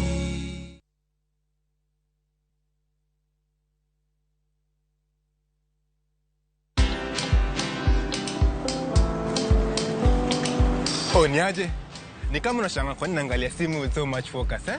Usishangae sana. Nimekuwa ndani ya story kabisa. Ni kama ile ya juzi. ni kama nilikuwa hapo iki happen. And when this new market was being opened, ni kama nilikuwa hapo tu. Hata vile local tourists walipata special rate at the coast, I was there. And when this new road was being commissioned, I was right there. Na hata wewe, unaweza kuwa na story, wherever you are. Just download Citizen Digital. Stay informed on all the news and events as they happen across the country, the continent, and the world at large. Download Citizen Digital, Kenya's #1 news app.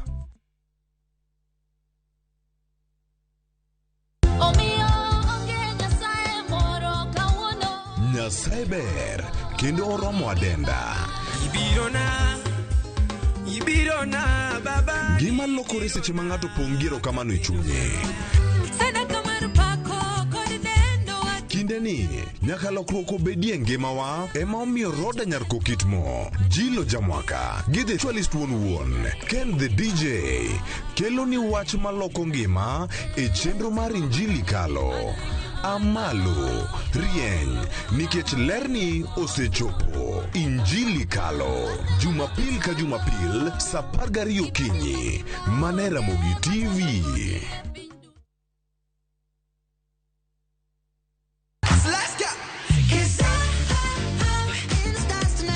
Ngeso ka ngeso, en chieng' mor ne nyithindo. E chenro mar rogo mar nyithindo saa 3 gokinyi. But success in excess. Udi wadhi nyime kendo wadhi medo mor nyadichiel, nyadiriyo, nyadidek. Waseyudo miel manyachon gi manyasani, tedo, katiratira, tugo gi gik moko mang'eny mabeyo beyo. We wayud mor gi ilo kaka rogo mar nyithindo. Kikelo ni kod Logs Ponde, Sally Kosgei Odhiambo, to gi Josephine Achieng'. Rogo mar nyithindo, ngeso saa 3 mar okinyi, to ibonwa e Jumapil saa 8 mana Ramogi TV.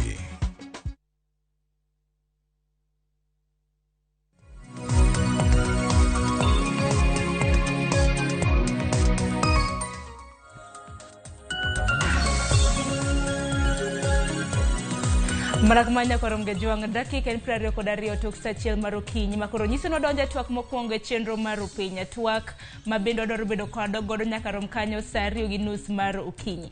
Okinyi makawuonya korom gejuang kwatieko juma. Dwadoro ng'iyo chal mar siasa mathoth osetimre chakruok mar juma ni. Parne ma e juma mabende od bura mano mar Senate, od bura maduong' mar National Assembly kachiel kod mago mag County Assembly noyawa yanga chakre chieng' tarik 14 mano mar dwe ni. Okinyi makawuono bende wach madonjonwa mabende neno kanyo katuch en ni jakom mano mar jodong Luo mano Ker Willis Opiyo Otondi bende koro weche madonjo en ni ong'ielo orengo. Wach makamaendi nochiw kata mana report makamano nochiwnwa kod speaker mano mar County Assembly ma Kisumu. Ka bendo kiny makawuono nong'ielo rengo e karod thieth mano mar Avenue mantiere buore Nairobi. Ka bendo sebedo kramne karod thieth mano mar Jaramogi Oginga Odinga mong'ere kaka Russia mano mantiere County ma Kisumu. Parni jotelo mopogore jatend kweth mar Azimio la Umoja Raila Odinga bende nodhi molime kramne e suptal kane nitiere Jaramogi Oginga Odinga. Mane wach mabende wachako godo kinyi makawuono. Ko kamano machiegni e twak. Okinyi makawuono kan kenda ka mar poro wach antiere gi jodon siasa ariyo. Achiel kuom gi en okil. Mokwongo antiere gi Charles Midenga, okil mosa ne jopiny. Erokamano Sharon, amoso nyikonyo Ramogi Ajwang' ni oyawre uru. Ago erokamano kuom biro e studio mar Ramogi mondo watwak wane weche matimore koni gi koni to kaka wanyalo konyo piny oganda mar dhi mbele. Erokamano ahinya. Kopogre gi Midenga nyaka Ramogi Ajwang' bende antiere gi janon siasa mano mong'ere kaka Okinda Ojuka. Ojuka mos jopiny. Erokamano Sharon, amoso nyiko oganda Ramogi Ajwang' uchiew maber. Yes. Wachak wado mana ni wachak gi wach ang'en wanen nonro mar siasa mabende wabiro bedo kwa poro godo wach. Wachak gi tho mano mar Odondi mano Opiyo Otondi, Ker Willis Opiyo Otondi mabende koro ong'ielo rengo. Kendo ibiro pare gi ang'o? Willis Otondi makoro ong'ielo rengo nosebedo ka konyo jothi Ramogi Ajwang' e weche mopogore opogore. Kasi neno ni mokwongo kaka wan joluo ineno ka weche machalo kaka culture kata luo kitgi gi timbegi mano gimoro achiel manyalo paro ni noketo kabisa. To koro kwadhi mbele ineno ka wechego sani luo kitgi timbre aneno ka girumo kabisa. Makara mana nyithindo ma bang'wa yudo kara ni wacho dholuo en gima tek nyowuoyo. Jonyuol e udi wacho mana Kiswahili gi Kisungu. Onge janyuol minyalo winjo ka wacho nyathi dholuo kata mana Nairobi kaka to bed mana dala kata mana e skunde madala kuchocho. To Willis Otondi jaduong' ma koro oseng'ielo rengo kaka ker mar Luo notemo choko ji kanyakla kendo ni ndalo mane en ker ne onge gik mane fuongore ni jomoko bal kode jomoko sa bang' Willis Otondi to ne nitiere weche matindo tindo miyudo ni ng'ato wuok ni an ker mar Luo ng'ama chielo be pok opuodhe to wacho man to en noriwo wi oganda kanyakla kendo ka dhano nomiye luor kaka ker. Koro ang'eyo ni nyithindo matindo nyalo penjo ni to ker mar Luo no en ker mane nikech wan gi ker mar piny mangima. Ngene mar piny mangima to luongo ni jatend piny. En jatend piny. To ker ni mane ni en ker mar Joluo. Koro ng'ato nyalo penjo ni to ker mar Joluo no to en tich ne nang'o. To ng'amo yiere kanyo to bedo kanyo higni adi. Mago gik ma onego bed ni as part of gik maluongo ni wanyalo puonjo jopiny mondo jong'e ni to Joluo wadak machalo nade to kata wanyalo wacho ni chon ng'eni onega gi system of governance mano be ni ruoth. To koro ruoth ne mana riwo ji kanyakla monego bed ni gini ifuong'o nyaka i gwenge matindo tindo makaka ng'ato en ker malo to kidhi kata Kisumu nitie raput moro matin ma be kawo wach kuome ka dhi ker mar Joluo. Ang'eni chife bende iluongo ni ruodhi e gwenge kendo kinda ini nyalo paro Otondi gang. Yes, erokamano Sharon. Mokwongo goyo aolo mos mar kuyo na familia mar Otondi. Mokwongo oganda Ramogi Ajwang' wan gi kuyo nikech nyoro kaka nwawiko ngire Magoha omore Joji pok ywak orume wang'wa to wachako wawito tipo Willis Otondi ne tipo mane wabuoke en mane orwako wuoche ker Yaga Wuon Ogalo noketo nong'amo kuo mang'eny to timbene ning'isi nong'ama riek. At the same time noriwo oganda Luo kanyakla oganda maloka koni kod maloka koni kanyakla. En ng'at mane puonjowa ni onengo kik wiwa wil gi kit Luo gi timbegi.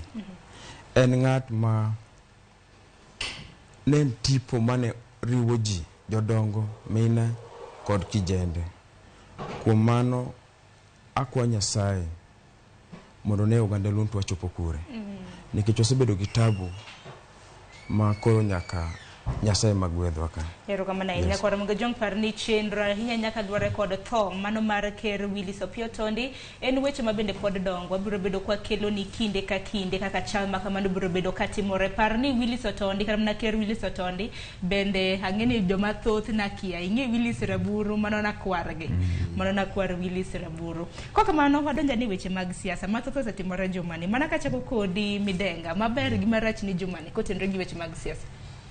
Nitiere mokwongo kwa wacho akan siasa ahinya lakini weche matimore wach mar North Rift mar banditi kara jonjore maponde bunge. Iyudo ni sirkal temo loso mondo gigo kik bedi lakini approach kata kaka gitime ok en gima nyalo kelo pogruok nikech ineno ka mokwongo sirkal nodhi ogelo gimlo ni curfew. Kosa yero curfew to ineno curfew kanyo nitiere gimilongo ni timeline ni curfew chakre sadi to rumo sadi to kanyo ne gindiko ni darkness ting'eni keke wacho ni darkness tipenjori ni owuone ni ang'wengo moro biro saa 6 to darkness obiro tiende ni curfew chakre saa 6 to rumo sadi. Mar ariyo kidwa tiyo gi jonjore maponde bungu ok inyal miyo gi notice ni nyisogi ni wamiyo ndalo 3 kokukolo bonde to wabironu. En gima obedo apoya nono inipo mana ni dhano serakore kodu kes kata Moi notimo gino kane Mount Elgon nitiere koko to Moi nokowacho ni amiyo notice notim kama kes notice no kata mana sirkand Uhuru osemiyo ji notice to kosebedo koro watimo gik machalre to waparo ni waboyudo pogruok kanyo. Mar ariyo wasebedo gi weche mag siasa kata mag chama mag Jubilee naneno nyoro moluor Raila Amolo Odinga to gi Kalonzo to gi Martha to gi jokweth mag Azimio to gi Jubilee no dhi headquarters manyien mar Jubilee Kileleshwa. Ikano wacho ni NEC or National Executive Committee mar Jubilee no romo Nakuru to temo golo Kioni to gi joma chalo kama, alafu koro ne gidhi kuyo chonde. Weche moko be mosebedo ka koni gi koni wach mag mago koro marach ndi to maber ni mar karam na paka pok adonje thoro wachegi bikuku mare maber okane kabisa okane gimara mara manyalo wacho ni ber nikech ochumi tek to nwana gi paro ni kwa dhi mbele to kata mana igalo fario gi gadekne prado gadekne ni weche moko nyalo bedo mopogore kichiogo ki yao television mari tineno mana kinyise ni tax and tax nyaka jaiga paga boro kadhi mbele godhiambo en the same thing. Koro onge pogruok, school fee beni koni, fuel umedore. Sirkal binano ka sirkal ma waluongo ni misplaced priorities nikech kar mondo ing'ini to ere kaka wanyalo konyore wadhi mbele. Nyocha kwa ae siasa, nyocha kwa ae yiero, ere agenda mwanyalo bedo gane jopiny mondo water wadhi mbele. Tiyudo ka onge kabisa. Makori nwacho ni Jumani rach kende minena. Kende okindo joka maber gima rach niye Jumani. Waero go bedo joma so dishonest. Anyway, back to the point. Mokwongo aneno gimomora. Nikech in the east of Kenyan politics, oyido government manyalo consider the lives of the common man. Mowacho ni jok mani no thrift kapedo area note. Gimbe gin jo Kenya kendo gichulo soro. Onengo oninde kong'en kinyo chiewo. To onengo konindo to chiewo to ng'en nyathi godhi sikul to nyalo duogo.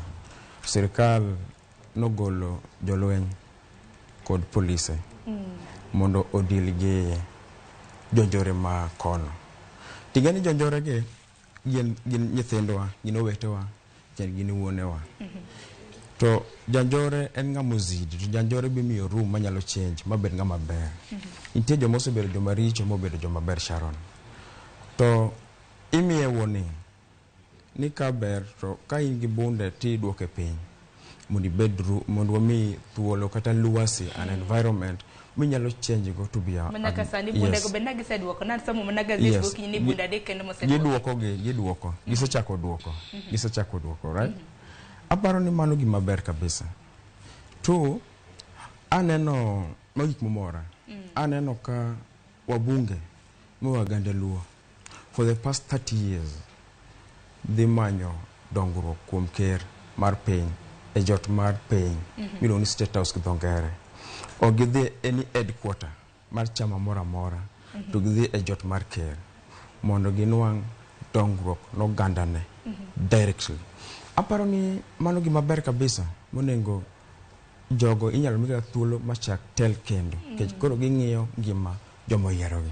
Ero kama na inya iwacho wache magarita kuwe benenjo ka Charles Midenga bende no mulo mano donge mwachak godo nyaka sani bende wang'eni Jod Bura ma Pokot South mano David Poxing bende gisani osemaki ka bende itude gi timbe mag maundu ma bende dhi nyime mano e gwenge mag Hoho Maroka. Ken wach makamano di wach nango na winjo kara mana ka Okinda wacho ni wache momore ni piny wacho bende oro kata na omedo arita kwa wang'eni bado bila mano mar KDF gi bado bila mar National Police Service bendo seter kono wach mabende ugai mar Azimio bende nokorwako ni nyaka ki itero kata no bila maket kod mago nyaka kawe pach Jod Bura. Keni Midenga di wach nango nyocha an gi thuolo mar rango George Nyatembea mano bedo Rift Valley Commissioner kapok obedo governor ma Trans Nzoia to nowacho ni sirkal nigi intelligence kendo sirkal onge gima dhi mbele malo kanyo to sirkal ok dwa tiyo godo.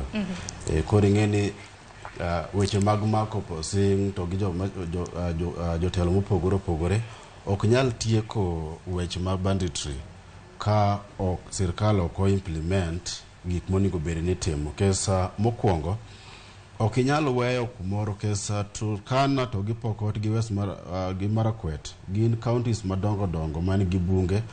Ok inyalo weyo kanyo makata onge military base kanyo, police stations 10 tikawo ji tidhi kedo kanyo igni moko kata mana kata ndalo moko 4 abich cha kiduoge. Ka sirkal dwa konyo weche mag bandit malo. Achiel monego beni gitimo. Nitie gimoro ni declaration of trust lands gi kichik. Kuonde ma jogo ponde, bunge moponde go, onego beni gi declare gi, to giwacho ni ka is a no-go zone.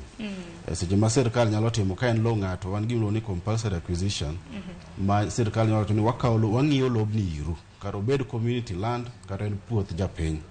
Wada tiyogo to giketo military base kanyo. Kes kidhi Gilgil, nyaka mal kucho ineno ka wan gi military bases mopogore kendo arita kwe nitie. To the same terrain mantiere kanyo to gi malo koja cha. Koro jogi ok gibedo gi kuma ginyalo ponde. Mar ariyo, en yot ne bandit wuok Uganda, golo bunde Uganda kabiro Kenya, lakini tek golo bunde Kenya kadhi Uganda. Doni njo kata mana ni moko kuom jo bandits kata mana jo kuo jamni makamago gintiere kod citizenship ariyo ma Kenya gi mano mar Uganda. Yeah. Koro gimoluongo ni these porous boundaries.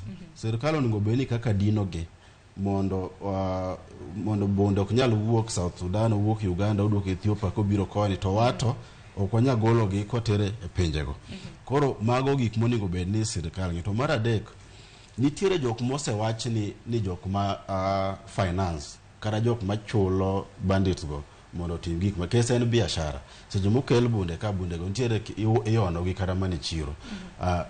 Bandit kodhi okawo kata mana jamni to dhi ouso. Nitiere kaka en biashara moro. To sirkal nigi intelligence. Ka ginyalo timo ka kes mako ng'ata achiel lidhe ni tiwe ting'eni en gi keth kanyo, onge gima nyalo konyo kok wadhi mbele. Okindo kang' makamendi bende biro ka bende nyalo paro jatend piny William Ruto bende nochiwo chik mano ne jatend migomo mochung' weche mag arita kwe, mano mar mondo mi odhi ogo touch e gwenge mag Hoho mar Okak. Bende niwacho ni mane okang' mosemori jumani kaluwore gi arita kwe ma bende omed jimb mane e gwenge mag Hoho mar Okak. Yeah, so far aparo ni sirkal osetimo maber. Nikech ing'eni awinjo ka okil wacho ni onego wadin boundaries. Ing'eni kidhi kwa mfano kibiro Nyanza, Migori County, nitie joluo ma TZ kod joluo ma Kenya. Ing'eni jogen gimoro adi achiel. Kidhi Busia ibiro Samia ma Uganda gi Samia ma Kenya. Kata Teso ma Uganda. The same to bandits. Aparo ni government onego los luasi mar puonjo jok kata citizens bedo gi tabia maber. To bunde mawinjo ka okili temo wacho no, tiende ni Kenya government moskalo chien go noyiene jo dak makono onego bed gi bunde maginyarito go jamni gi kata ginyarito go ngimagi. To mane gima gitiyo go marach.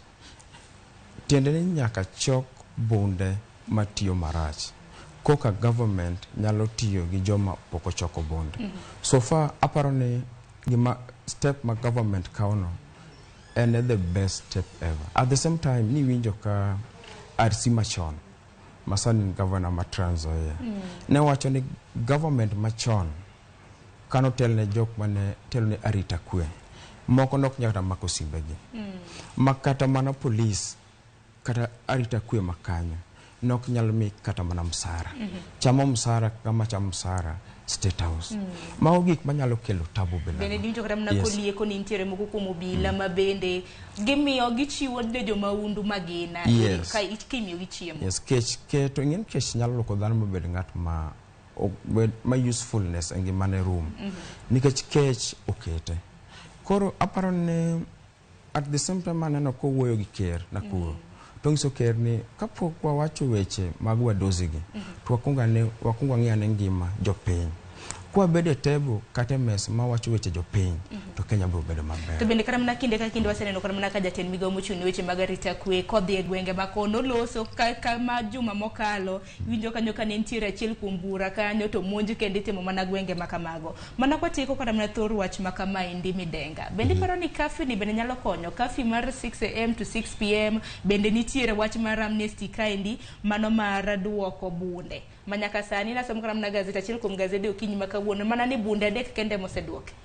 Kafi ok nyal konyo. Nyoro naneno ka Citizen station maru kane gigolo documentary moro to ne mine moko mane uso chiro wacho ni ka koro nyuando wa nyaka gi jonjore koro wan budwa ni wadhi dala saa 11 ta an mama mboga na usa lot ta loda ni ichako ngiewe saa 12 nyaka saa 1 pile koro curfew inyuando nyaka jok ma innocent jok ma onge gi keth mora mora ok en gima ber ahinya tiende ni jok moko ponde bungu dhao kocha to in ng'at modimore mane ode kata gi ohande moro imbu nyuando koro curfew ok en gima nyalo konyo kendo mar ariyo kaka mana nawacho nasomo curfew no to nitiere gima luongo ke chik ni gimlo ni poor draftsmanship curfew no kaka no lose it's very vague ok inyal ng'eyo ni to ochakore saadi to orumo saadi nyaka ndalo maromo nade koro mago gik ma chiel ariyo adek mononingo bed ni sirkal ng'iyo kapok okelo wach mar curfew ok nyal konyo ka ok ging'iyo gik ma opondo gik ma hie moningo bed ni gitimo kes mano giketho ne oganda duto mantie karo ka jok ma dhi mbele gi tije margi kopogre gi weche mag arita kwe dani wadonje weche ma motenre kod siasa hinya tungni ei Jubilee odiochieng' manyoro kinde geno mara ni janeno kara mna weche manyien kinde ka kinde neneno ka ogai mar Azimio Raila Odinga kanyakla kod lange no dhi ma umonjo mano headquarters kara mna log tich mar duond bura mar Jubilee mantiere Kileleshwa tungni mantiere Jubilee hinya kaluore koda okenge mag telo neno Jeremiah Kioni nothi choko chako duoge kendo tungni mar Jubilee di wacham ingene onengo wacha dieri ogan joma ng'eny ok wacha dieri lakini nyikwa Ramogi Ajwang' maneno wasani aya diera mar dowi gadieri adieri mantiere ni Jubilee based areas and Mount Kenya kata God Kenya kata Kenya madiere jogo king'iyo historia margi ogiero ga bedo oko mar sirikal leaders kala jotendgi moko matin moyieri ke Jubilee to ng'eny no tho jotende matin moyier gi Jubilee moko no yier gi ngufu mar tich manotiyo japiny to japiny manogone kura mondo obed jatelo ni tedo no bede sirikal koro wan gi pro government kod pro oppositions to pro government ose loyo ose win pro government kiwacho ni pro government dibede ni moko kuom jod bura mag Jubilee ma bende noromo gi jatend piny kar jotimare mar State House to mage nikichange ni nitiere pogruok nitiere masiro piny owacho nitiere masiro kweth mantiere Azimio jotelo ma Jubilee party manodhiromo gi jatend piny od piny owacho mage jotelo manoyier gi jo oganda ma madiere kata Mount Kenya to gi ingene anaja siasa na chung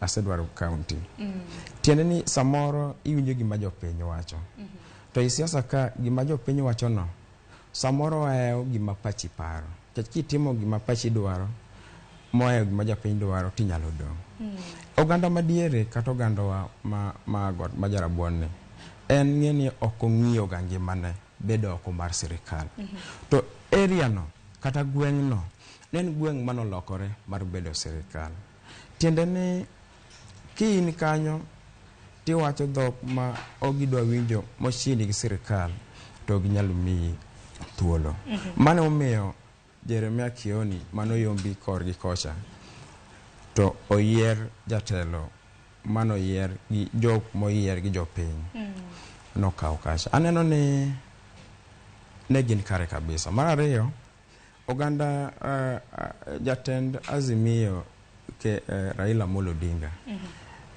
kaka wan oganda luo tuwalunge ni Musa kech Musa nen jatend jo Israel walunge kaka ni Musa to nitie jomoko ma kakor lweny kata pako heo to nyalo gombo tiyo kode mondo go lwenjgi ok en lwenjwa to go lwenjgi kaka oganda luo nikech Raila Amolo Odinga en ng'ama waluoro kata wa support government kata wane government to at long run watu wan oganda luo to jatelo mwaluoro en Raila Amolo Odinga ok wanyal yie gi jomoko ma achiel kuom gi nyabedo kako kilni gi joma loka kocha kao Musa wa to gogo lwenje magin ema konyogi 2 3 ingene kano dhie party headquarter mar Jubilee jomoko kata anyalo neno ni mano interfere gi internal affairs mag chama unless ni maybe no bedo invited by party leader mar Jubilee Uhuru Kenyatta Teni mano obedo guest mar to kang maka mendi timore to bende wangi ni jatende duond bura mar Jubilee olinga keni midenga diwach na kaluore gi okang maka manyaka sani Jeremiah Kioni kanyakla gi David Muradhi odok mane tend Jubilee bang doho gengo okang maka mano mar thicho gi oko. Okapar ni ka Raila Amolo Odinga owuok to the Jubilee ni to o interfere gi internal politics mar Jubilee. Mano ok en gima dieri nikech Raila en party leader mar Azimio. Azimio nigi chembe mopogore aparo ni gin almost 32. Koro Raila seche madhi kanyo wan gima siasa makata Moi notiyo godo nyaka Kibaki kada Kenyatta wan ni divide and rule game. Divide and rule game en ni idonjo tipogo ji koni mana gik matimore State House iledho ng'ani iluongo koni timiyo gimo matin to ng'ani koni koro ji lose focus. Koro mondo Raila owuok odhi party headquarters ne en gima ber mar Jubilee nikech Raila oked mana leader mar ODM kende. Odwaro ng'iyo ni to troops ge te joge ne te jolweny te nitiere kumoro achiel ma onge pogruok ni ng'ato wuotho kocha ng'ato dhi kocha chande. Koro en gima rach ahinya ni sirkal ma oningo bed ni ng'iyo jopiny te osekawo konchiel. Tikezi ngene kaka king'iyo presidency chik wacho ni the president is the symbol of national unity. Ma ker ka wuoyo to kada mana ng'at mane Turkana, kada ng'at mane Kuria, kada ng'at mane tiere Central, kada mana Rift Valley, mano gone kura kata mano kogone kura wacho ni maja ted piny. To ka in ker ma kiwuoyo tineno ka i address mana segment achiel kende. Iwe mani iwuoyo gi jo UDA kada Kenya Kwanza ok en gima ber ahinya. Mar ariyo, State House en kumoluor. To State House ok nyal bedo ni en kumigoye siasa. Uhuru notime manawe kada mani Ruto dhi time mopogore. Kes parliamentary group meetings itimo State House. To State House mineno en ekulu en kar ma oningo bed ni en the same thing ma wacho ni presidency ni the symbol of national unity. Ma oningo bed ni dongruok emi wache kada mana romo gi jombete joma chatok ni romo gi jo party. Makoro romo okisiro romo mabende jotelo mopogore mabende sibedo ka romo nikech gin ka giromo kada mana ka giwinjo ka giloso wacho ni giromo mar chwalo kenge mag dongruok. Okay, kenge mag dongruok nikech kineno kata mana wach mar jo ODM jo bura moa onagi to gi luo Nyanza to gi osiepwa Felix Oduor kada Jalango Malang'ata. Kineno gima ne gitimore ok en gima ber ahinya. Adami mana ranyisi achiel.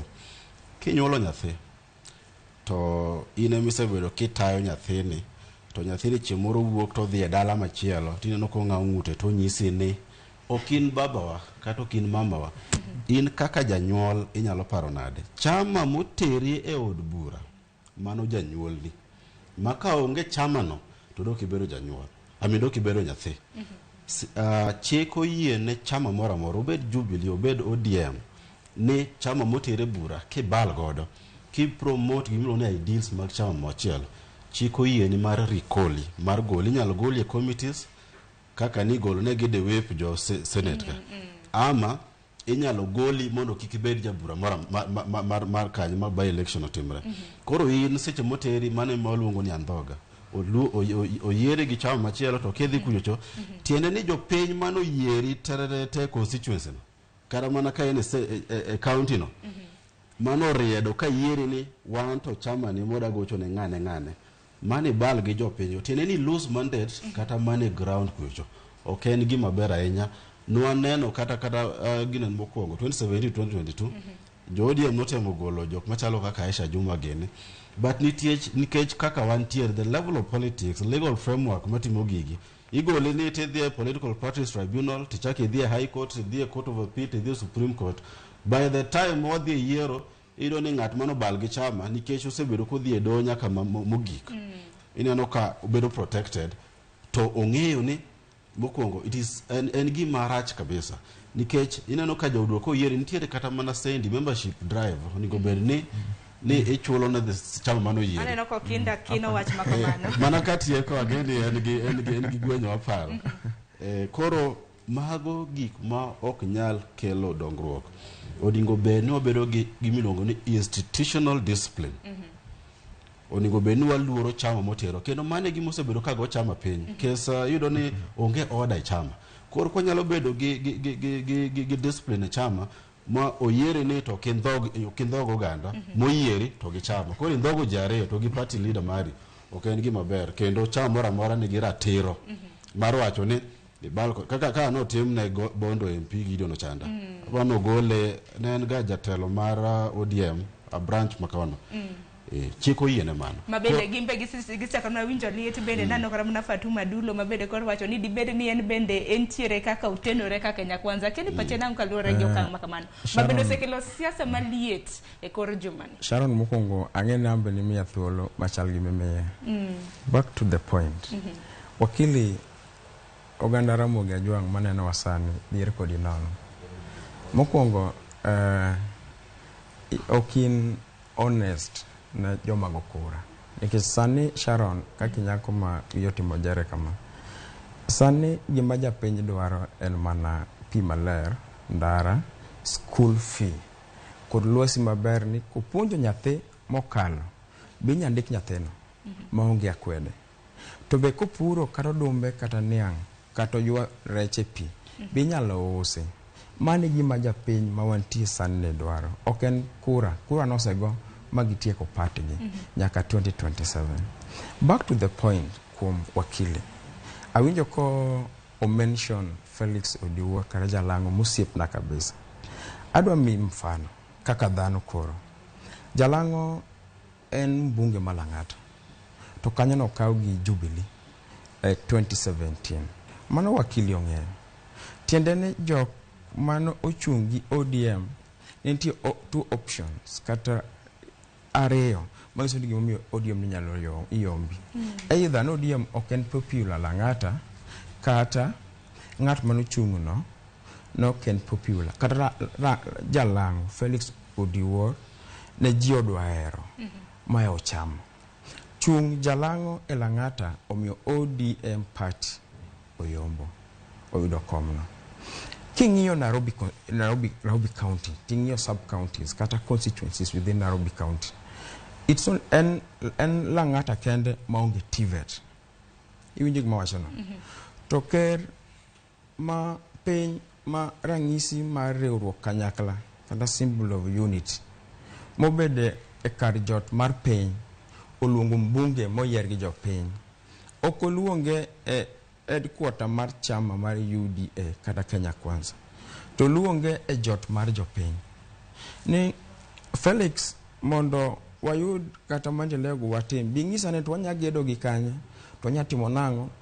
To jok mogo kura malang'ata ka. Gin maginya tiyo tije malwedo gi koso nyalo. Kende mano luonge mang'eny na kama wuok. Ami kwa mfano, kecha winjo kuluongo Jalango. To the 50 billion odhi. Gino inyalo time kra Jalango kodhi. Kuna penje ni sani Korir, General Korir. Eno siepa sani NPS. Tenu mano state officer. To adiedi mantie to no jasiasa. A situation ma ker odhi gi development no lang'ata. To Jalango odhi Machakos wacho ni tialala kata TV. Jopiny mago kura madwan jotich ni wadwaro mana tich sani. To ker chiwo dongruok no. Ng'ama dhi wuoyo mar represent Lang'ata dong en Korir. Japiny ni dhino ni ng'ama tiyo. Dong Korir sani en PS Japiny dhineno ni ng'at matiyo monengo kanonengo yier nen Korir ok Jalango. Korir korore gi ker to ginwang'o tiyo. Makoro manyiso ni dina beni Jalango no kodhi Rombo State dina beni dongruok oko chwalo kosete mo wacho ni. Tu Jalango en Jaluo. The first visit kata activity ma ker otimo bang' kochamo muma notime Luoland Homa Bay. Noromo gi wabunge te mag Joluo e Kisumu State Lodge. Nonengo migi 1 hour saa achiel mar wuoyo to miyo gi 2 hours in Kisumu. Homa Bay, wabunge ma Homa Bay noromo, Migori noromo gi ker, Siaya noromo gi ker, kod Kisumu noromo gi ker. Mondo gifuatilia gik mane giwacho gi ker.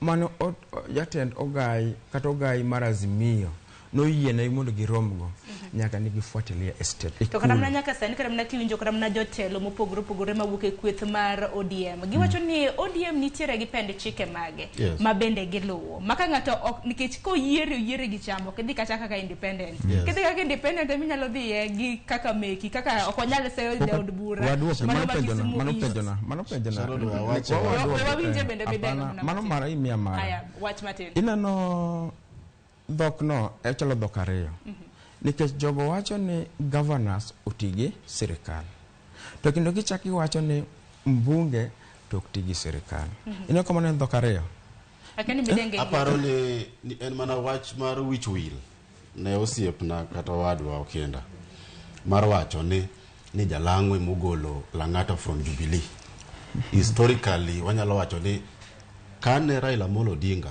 owuok e Ford Kenya to wacho gimoro no defect to loso gimilo ni NDP tenga chik ne wacho ni kid defect to nyaka idhi tim gilo ni fresh mandate Raila no chungi ng'amilo ni Philip nga ng'ama nyocho tho nyocha ni mzungu ni mano bedo sponsor no bedo sponsored gi sirkal Philip Liki Moi yombo ng'at mo bedo sponsored gi Moi Lang'ata constituency Raila all along osebedo MP ma Lang'ata ma en mana ni Korea nyocho pisore mana matin koro bing ni Jalang'o biro kacha ni to koro wen kado yombo 2022 ogobedo ni koro ni Jalang'o ni mani gi mbi maka onge Jalang'o ni to onge ODM Lang'ata constituency en ga mar ODM zone actually not only Lang'ata the whole of Nairobi mano mokwongo mar ariyo asewacho gani ineno katiba mawan godo ni katiba ni mbele wa it is too much ahead of us pod watiyo go bongo mar retired constitution kata katiba machon kiwinjo ng'ata ma wacho ni wati gi sirkal mano ng'at makia chik kendo kia siasa nikech onge tiende mar dhi ombo sirkal ni dwa tiyo gi sirkal to in member of parliament in mbunge in gi CDF ma okidhi kata mana kwecho state house kata dhi kwayo ng'ato ni obiye ka siasa moko machon mag Moi ma ji dhi state house ji kwayo dongruok kanorum sani wan gi county government kipenjo mbunge ni mbunge wacho ni watiwuru gi government mbunge no does not okiane in the current constitution mbunge himself and a government nikech government titingide wan gi executive wan gi legislature to wan gi judiciary ka in mbunge in legislature in a sirkal ket kata kino constitution mag committees wan gi minority gi majority side a committee kanyo gibedo onge committee wacho ni magi committee mar Azimio ma committee mar Kenya Kwanza giriwore makata ka gidadho kata mana cabinet secretary to gidadho kaka mbunge wabunge collectively be mang'iyo ni pesa di madhi e gwenge kaka sirkal koro in ka in mbunge moseyieri ticha kilidho ni dwa tiyo gi sirkal to in sirkal mar adek joluo kikwayie mondo ti kodwa nitiere siasa matimore and iwacho ni history repeats itself Moi kane no dwa donjo Luo Nyanza notiyo gi Homa Bay to nokonyalo emino kano no yiero jo mang'eny ministers makon the first visit Maruto timo kosebedo kere en Homa Bay nobody no else to dhi Homa Bay neno ko wacho affordable housing kiano da timo kama nitiere gimiluongo ni political void tiene ni ka ng'ato wuok idwaro ng'iyo ni kama odong' ni nafas modong' ni ere kaka nyalo keto gima hie en ni Ruto ng'iyo ni to ere kaka nyalo form another constituency mopogore gi Central Kenya mano yiera matiende ni ka owuonde kara ni abal gi Gashago kujo chonde to ere kaka nyalo bedo gi additional constituency mondo abed gi Rift Valley kore mino kikelo Nyanza Ruto se the almost dengwen tipenjo ni tuoko dhi kara Rift Valley to Rift Valley moae Western bina no ka dabadi kacha koro dongruok kidwa keto to ibedo ng'at ma jaratiro wan gi tend gwenge wan gi counties ma chik wacho ni gimilo ni appropriation from the national exchequer pesa mawuok e sirkal mamalo okay governor ok nyal wuok gi agulu ni to dhi kwecho ni odhi State House ni omiwa gimane mogik gimane Raila wacho ni jomoko wacho ni Raila wacho ni tiuru gi sirkal moko to bo wacho ni okware ko organize Ruto. That is not true. Raila no wacho ni Ruto ero biro Nyanza to wan kaka joluo wa jomare to wa jomolony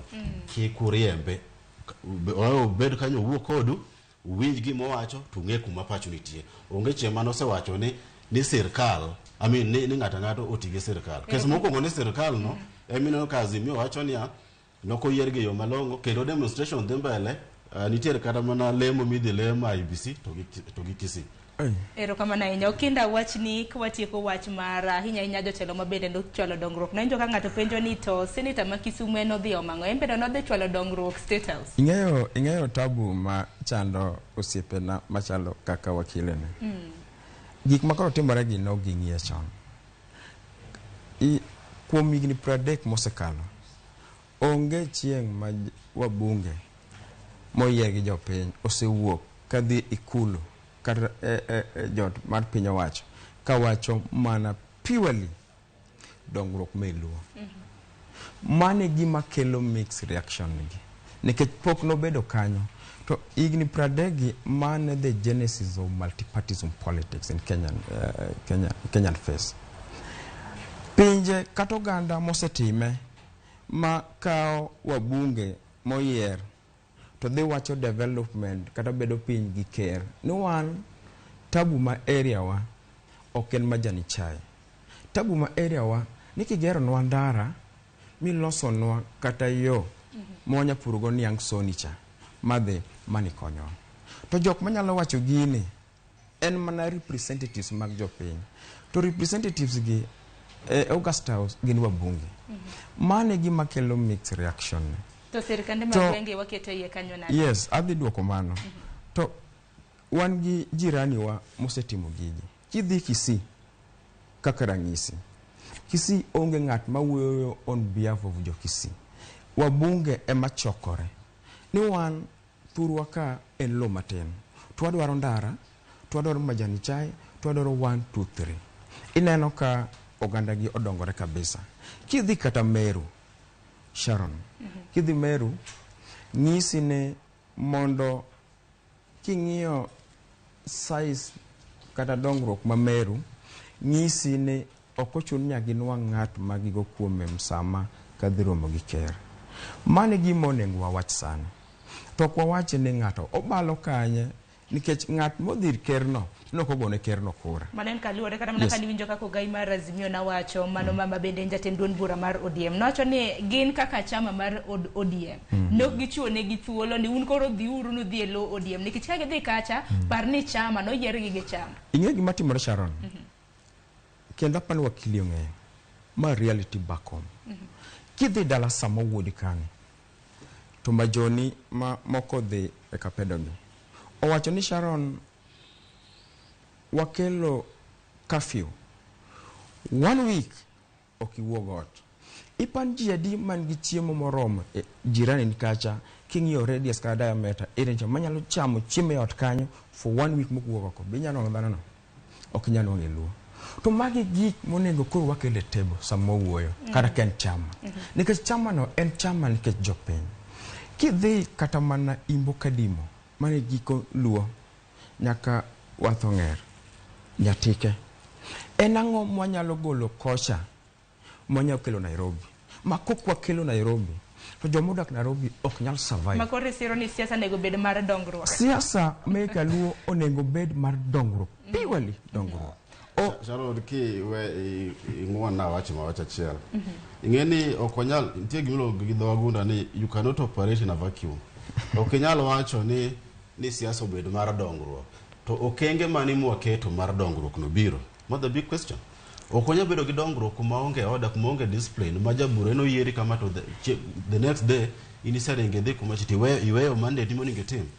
Jok mandhoga madhie kuonde moyiergi penjgi ni nyaka gibede od bura. Bill mane magisetere parliament case one of the mandates mar member of parliament and legislation bill mane magisetero mar wacho niya wadakara duoko nengo mar gik moko piny. Samoro nyalo wakar mana ni samoro ka od bura no yaw. No.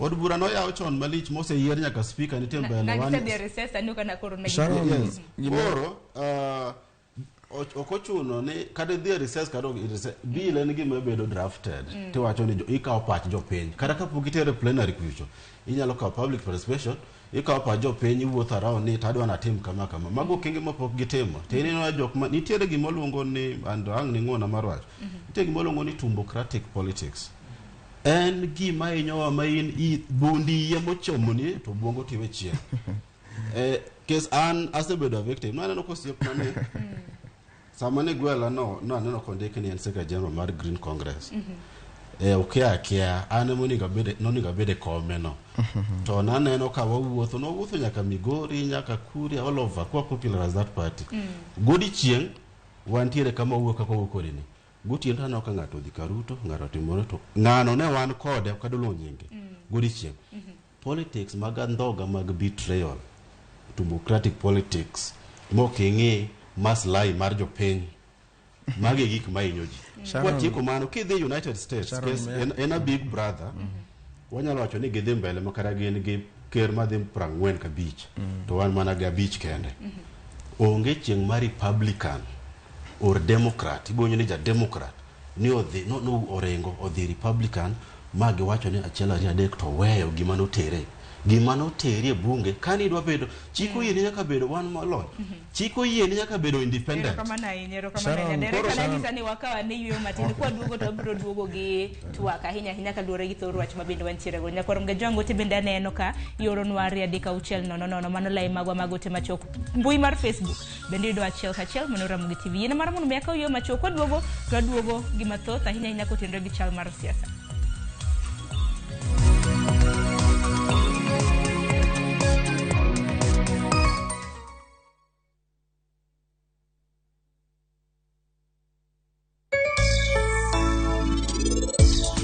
We don't need them. Why? Nyako chene gi yat Nairobi ka. So pesa ni okewa tini pesa di. Katamba ni trust issues o katrastra. Idonja or njoria. Amisi manade tu imkata simu kigona.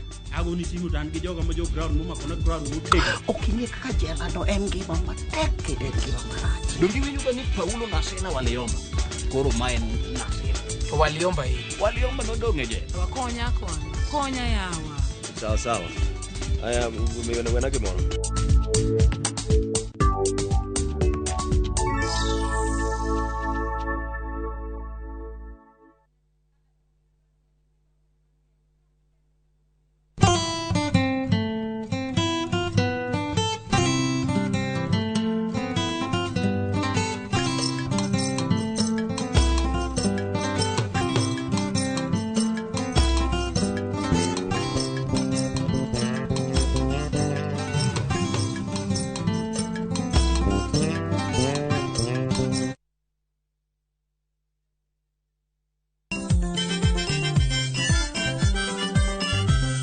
Kiyudo gimoro e belni to mano kare yano gikomba gokinyi safaro se yawa palamino chiena tandora mojonya Kitumbe mowa kelonu otenore e ndhadhu maggi kae kama chokruok nitie Orchestra Super Kiaki Bidola Kabari Wabiro chakre Orutu nyaka Wangla nyaka Benga budho mara Tiporiti Michael Onigi DJ Kolo Call Instrumental kod Ninja The Entertainer Ramogi Night Teacher Beach ka Teacher Beach Sangwen Otieno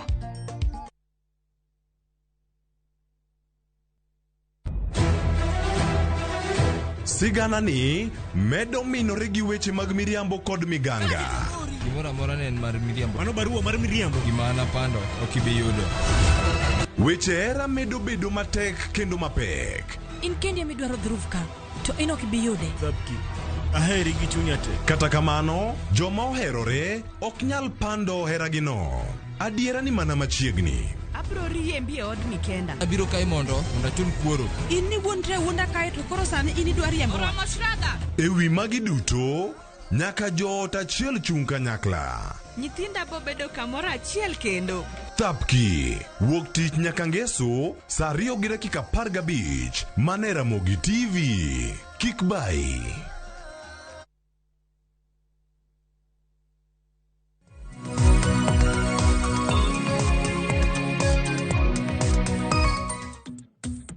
Nakorum gajuang dakika no chiko toksa mano toksa reo marokinyi kamoro mora mintiere machiegni okang mar ariyo pod wadhi nyime gi thor wach mabende wantiere godo mane chal mar siasa. Nasingo ni kawana duogo abiro somo moko kuom ote mabende ioro. Bona kinyalo ketna moko kuom ote mabende ntiere bang' mano wabiro dhi kwalose thor weche mopogore opogore. Anno kanyo ka engineer Lazaro wacho ni Sharon en gima very unfortunate ni problems ma face Kenyans. Gima regime mar Ruto nyalo timo en mana side shows kod PRs. Problem ma face CBC en luongo ne mana lamo kar miyo sob. Koni tokasore ni pesa odwa loko Kenya one party state kod nyiew MPs. Mano pach engineer Lazaro Kanyambok kanyo. Brian Omondi wacho ni Arthur Uchieng Liech maya Oyugis gima sirikal onego tim en ni ging'i the root cause of the problem nikech ka yoro jolweny to okong'iyo gima problem oae pod odhi nyime. Serikal omigi dongruok machalo pi gi mamoko. Erokamanya kuom ote mari. Anyanga makopia jago katuma bendo wacho ni Sharon an wang' ni siasa mapacho ka odhiera nikech ngima tek sani to siasa bende dhi nyime. Koro wana kaka jopiny otek kodwa. Koko manya korum ga jwa mago gin mana moko kuom ote mabende yoro biro medo kwasomoge kwa dhi nyime kod twak makama. Parni kokirori kodwa kiny makawuono antiere kod okil mabende janon siasa ka Charles Midenga kanyakla kwa janon siasa gi jagoro mongirore mano mar Green Party Congress mongere kaka Okinda Ojuka. Ngeni kapok nwako yweyo nwadlosa hinya nyaka luore koda mago jotelo mopogore opogore obede mar ODM mar Jubilee mabende nodhi e kar jot mar State House. Yene mar mondo mwadhi e thor wach machielo ahinya kaluore koda Senate. Od bura mar Senate odiochieng' manyoro bende koro nenore ni gidiyo mano Azimio. Nyaka sani Fatuma Dulo bende koro kare mar Minority Whip Olekina noyier kacha gi kweth mar ODM mar mondo mi okaw kore. Ka bedo seneni Senator Fatuma Dulo dibede ni neno konchiel mano kar Kenya Kwanza. Kene wach no diwachango akena chakodi Midenga. Erokamano Sharon, mana kaka na wacho ni kineno standing orders mar parliament. Committees mopogore opogore to gi lemo mopogore opogore kaka leader of minority, leader of majority, chief whip, deputy chief whip, minority chief whip, gijo machalo kamago. Lemo go imi nikech iae chama. Koro wan gi minority gi majority side. Ka chama omi thuolo mi lemo kaka wacho ni ODM kata mana Azimio general kaka coalition omi lemo ma nikech ija chama to neno kinendo konchiel kumachielo. Chama nigi ratiro mar gi standing orders ma communicate ne speaker ni wan kaka Azimio wan obedo pendo wacho ni ng'ani na ndhoga ok onyal tiyo kode nikech nitiere nyawo moro mimiyo chama nikech ine moningo bene chwalo ng'ur mar chama to in seche michwalo ng'ur to in gi wasigu kucho chonde ok en gima ber. Koro nitiere gin gi ratiro man gima hinyo bunge masani inyalo kata mana ndalo nyayo nwan gi Ole Kaparo ka tayo bunge to kinyal ng'eyo ni ma ng'at manigi moi kada kano very fair ng'ata ka wuoyo timie thuolo to naneno ka jo Azimio ne wacho ni Amason Kingi senator speaker ma senate oegemea konchiel teni is very biased. Okay, case speaker mar bunge keche koriweyo petty party politics okibed gi State House okibed gi Azimio okibed Kenya Kwanza in icheko kata itayo bura okifavor ng'at moro amora ka Azimio wuoyo kodi to mano jaod bura kaja Kenya Kwanza to ineno ka jo Azimio no se chwalo nyaka ng'ur gi magisa wacho ni wan kwase wa invoke gimilo ni standing orders wacho ni wa replace jogi. Standing orders wacho ni speaker ok nyal timo gimoro amora nyaka to tim gima kes jogo wuok gi nguvu mar chama. To nyaka sani jod bura mag kweth mar Azimio bende obwogo golo gidwa impeach mano senator mano speaker mar senate mano Amason Kingi. Akeno wacho makamano kinda diwacham don gitere gi ratiro mari. Yes, but ingene adhier gi wakili nono nikech aparo gima gitemo timono mago old tactics kata mag gige machon gi dhongere nikech wane Kenya manyien kata modern Kenya. To standing orders mowachono wacho ni kidhie a Senate House kata Parliament, every member nyaka bede committee. Mane standing orders mowachono kaka wakili. Kiwinjo kram na kweth mar Azimio giwacho ni gin gisetimo lokruok mabende gidwaro mar mondo mi ogol Fatuma Dulo kaka minority whip. Oket kacha senator Manarok mano Ledamo Lekina. Wach mabende gineno ni koro speaker ok tim. Koro mane mana bodhruok mana nitiere od bura. Ema wacho ni mago old tactics machon. Mago tactics machon. Ma oginyal nyuolo lemo mora mora e pau siasa. Nikech standing orders no be wacho ni every member must be a senator nyaka bede committee. Standing orders kaka wakili nego wach kamane oganda wa maneno wasani. At the same time ingene awinjo ko wacho ni ochiwo rangisi gole kaparo ni no ken peti no tiyo gi ngata maneni od bura. To gin to giwacho ni senator moyier go ganda, speaker gino yier gi wabunge kara senators, to kik ti kata gi jatend piny makitemo neni kata joma tiyo machig jotend piny tikawni na dhoga.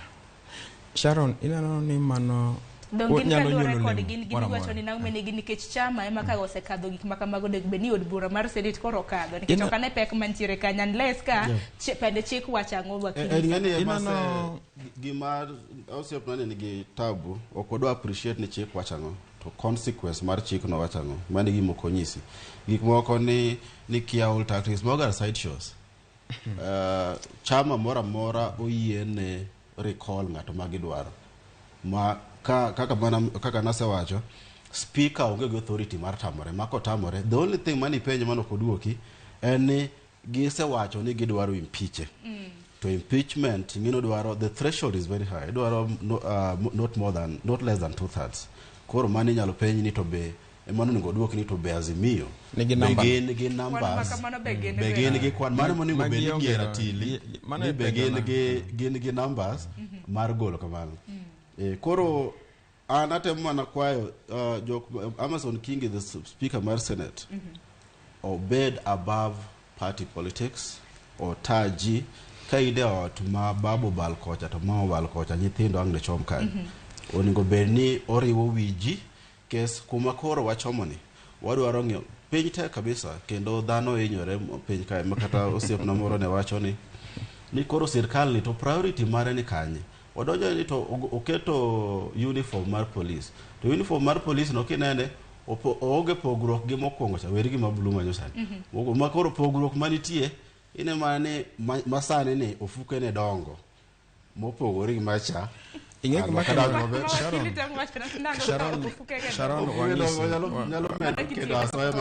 let me finish. Hapa na digress matin. Bunge oknyal dhi kare ka speaker mane bunge kanyo ok tim weche mowinjore. To en ratiro mar Azimio mar kao kan mai kai to gibo kao kenge gibo kao ne ngata ki misbehave to bote ko kes na in kes rati in gi ratiro kaka jaod bura kata anybody ni inyalo chung independent o yene ngato to kichung ko kitamu richung independent ko ridhie party koro nyakeloge machik mar party wacho erokamano kida sanen mana siasa mar kwana ka jaod bura mag Azimio mantiere Senate gintiere gi kwan mar tisho inano Azimio mokwongo ni Azimio onge party leader. Azimio wan magi chairman, presidential candidate. Azimio onge capacity whatsoever mar thicho oko speaker. Nikech kata dang' ni mana namba mar Azimio senators giongego. Mar ariyo gima okil ni temo wacho ni koneni machiegni owacho ni penj tek. Adieri penj tek. Penj tek kabisa. To gima ngo gadier ni serikali tiyo maber kabisa.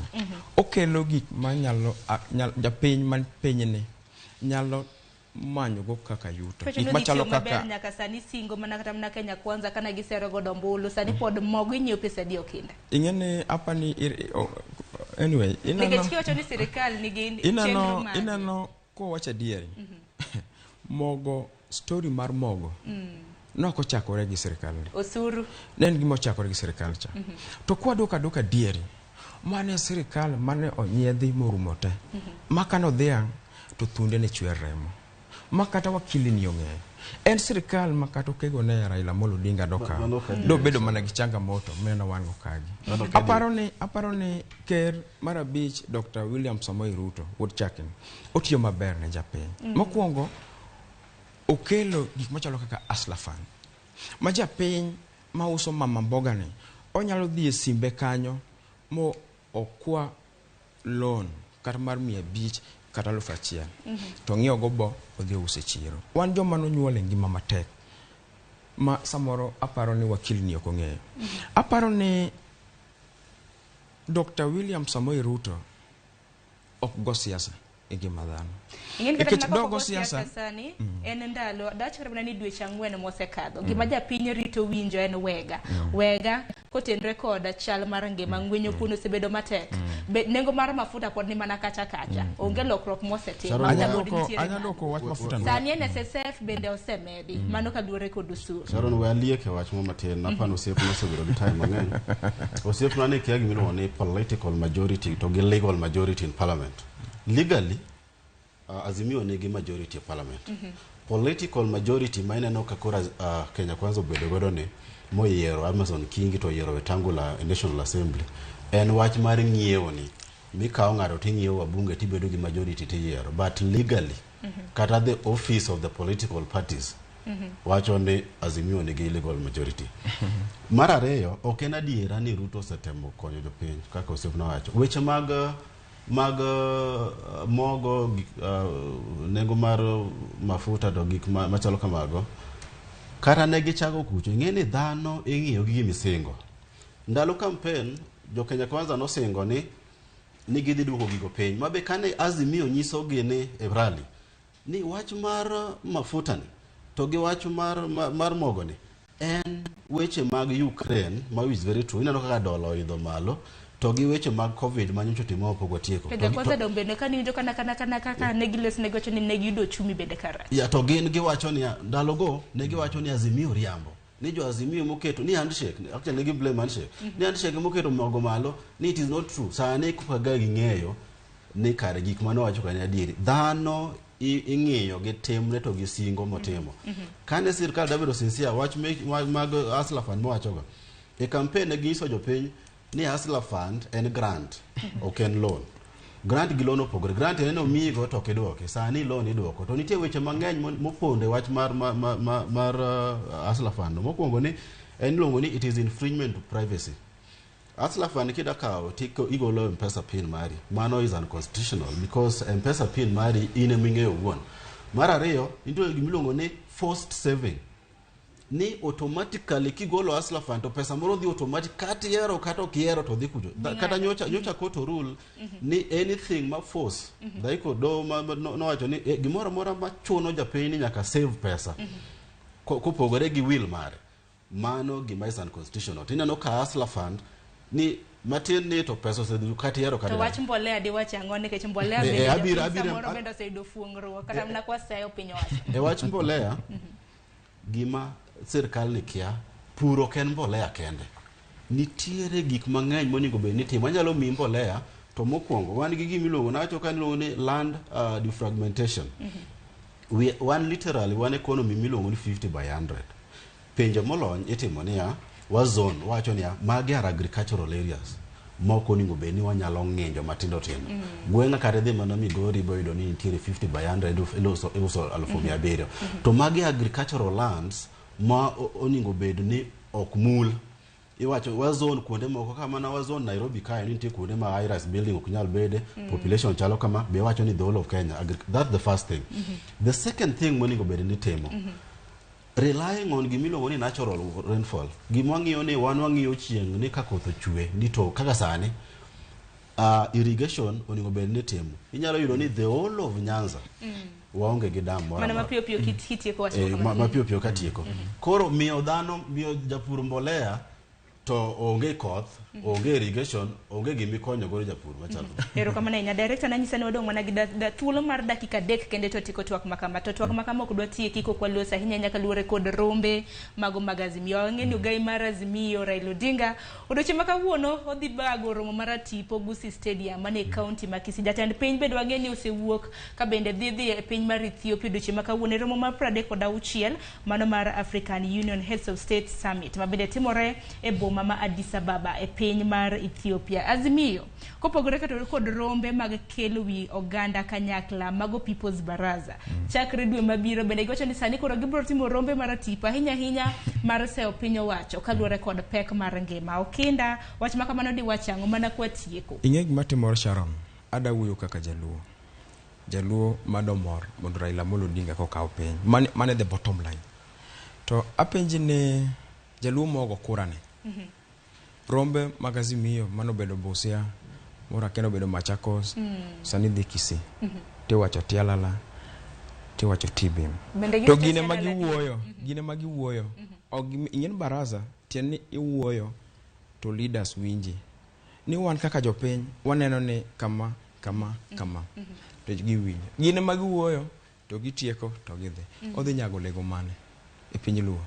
Mar ariyo ineno baba wa Raila Amolo Odinga Musa onengo okel gima ler ni bwana wan kako ganda Ramogi usebedo koda usechung koda kabisa mumia nyeng kopo ni lek marwa mane Ramogi Ajuang ne ngo ni mondo wabede ikulu to an gi gik mokari adek makatimo manyalo wacho to nyalo dhi ikulu mana nyalo yena Azimio rombego ne be to ken mana roma mar wuoyo mar siasa sani 2023 nyaka 2027 tikao ogandawa gi thumbe luo tigo kono odhi bedo luo affair.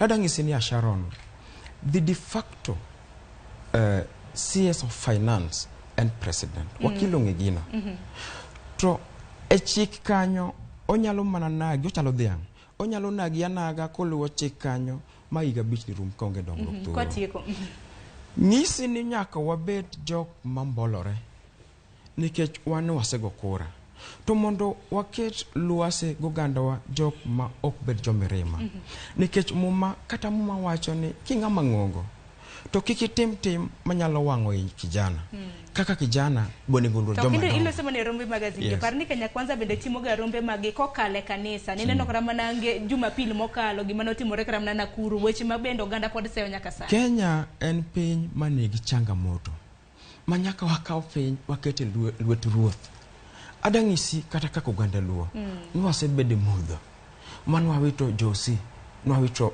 Joji Magoa omore nen mudho wachakwa wito ker luo otondi kwargi osiepna Willis mano mudho ere kako kenyaka opiny machalo kamano iketi kuom lwet ruoth yes unless nitie jotelo moko winj wach Nyasaye ere kama naini Sharon mogika mokwongo apani en koso luor ne jopiny luo mar wacho ni joluogo Tibim gi Tialala.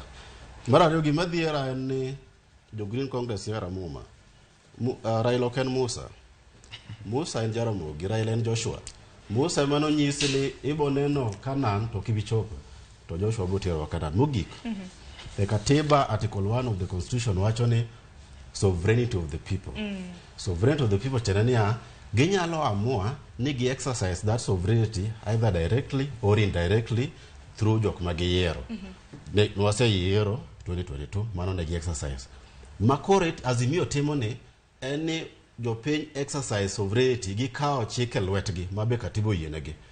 Those demonstrations they wacho gimoro achiel ni sirkal ma illegitimate mano kwalo kura idhi thichoko osetimore Sri Lanka otimore the Arab Springs in Tunisia nochako timore Libya and so forth koro mano gima dhi mbele katibu yiene ni unyalo demonstrate peaceably and unarmed mano gima nitiere ma ok ketho mwandu ng'ato rallies mose biro katimore gi ng'ama oseng'ur ni oketh mwandu ni kada tulo nitiere.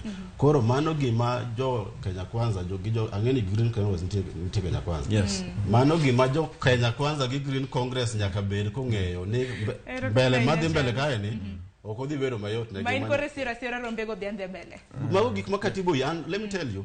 Ineno e chik chon ni nyaka kwa sirkal ni dwa bedo gi romo. Sani ok kwa sirkal. Chik wacho niya you just notify. Ini kama na sirkal niya wadhi bedo gi romo. Ineno gima wakili ok nyis oganda luo. King'iyo dire machon. 16% of Luos then near government. Sani ma wuko dikani and 5%. Anga motimore. Magi gik monego wawachi.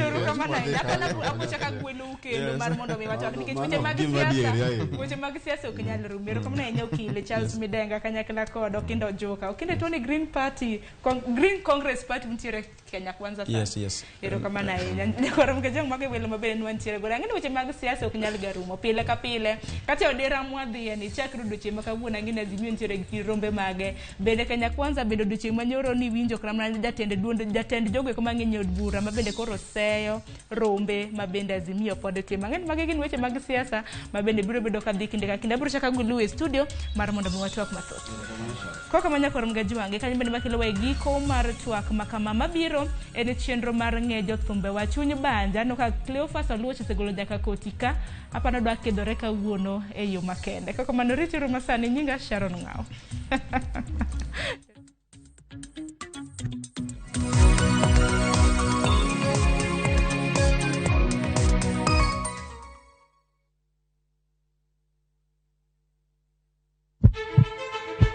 Sasa ya mawagamo muya wayudo ngima.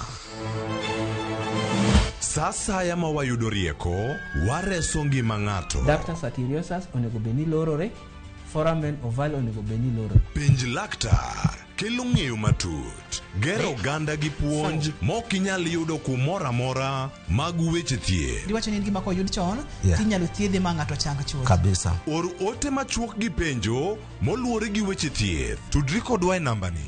Kata inyalo ywa tole nambani. Riwri kod Ruth Otieno wuok tich nyaka tich abich saa 12 odhiambo mana e Ramogi TV.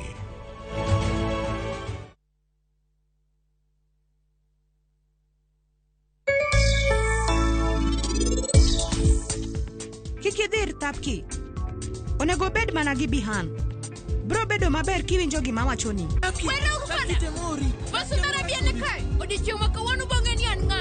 Lakta, enango ingeni sani tapki no solokore janeko. Ang'o machuni chandre nikech tapki? Wewe mondo bed janeko kaka en odwaro. An dwa mondo ikri maber ahinya. Nikech loch me idhi yudo kiny e gima long' ahinya sani.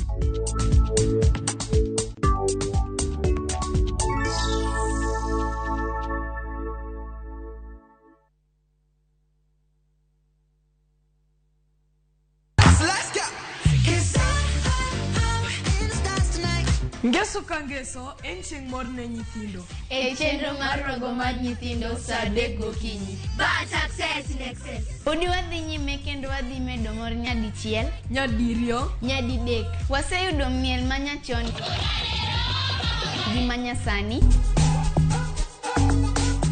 tedo, katiratira, tugo gi gik moko mang'eny mabeyo beyo. Wayud mor gi ilo kaka rogo mar nyithindo. Kikelo ni kod Lox Ponde, Sally Kosgei Odhiambo, to gi Josephine Achieng. Rogo mar nyithindo, ngeso saa 3 mar okinyi, to ibonwa e Jumapil saa 8 mana e Ramogi TV.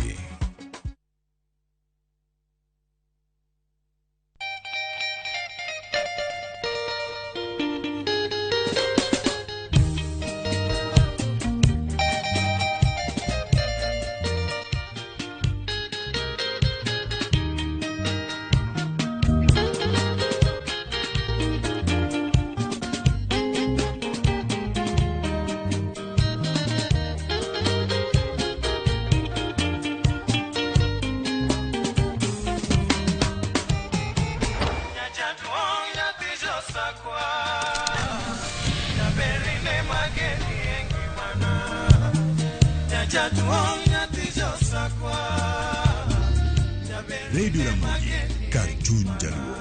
Radio Ramogi.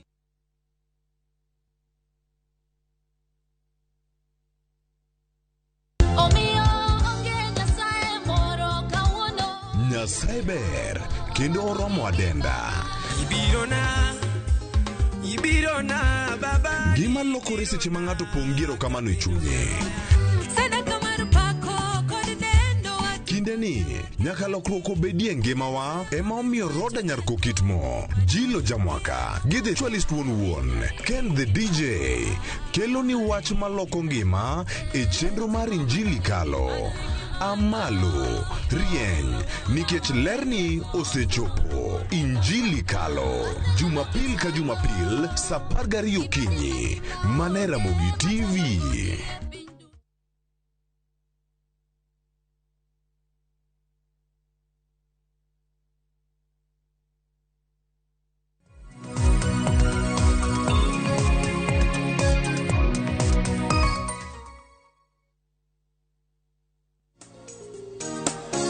Jepia ndezi Wun makurito makaka Nono 00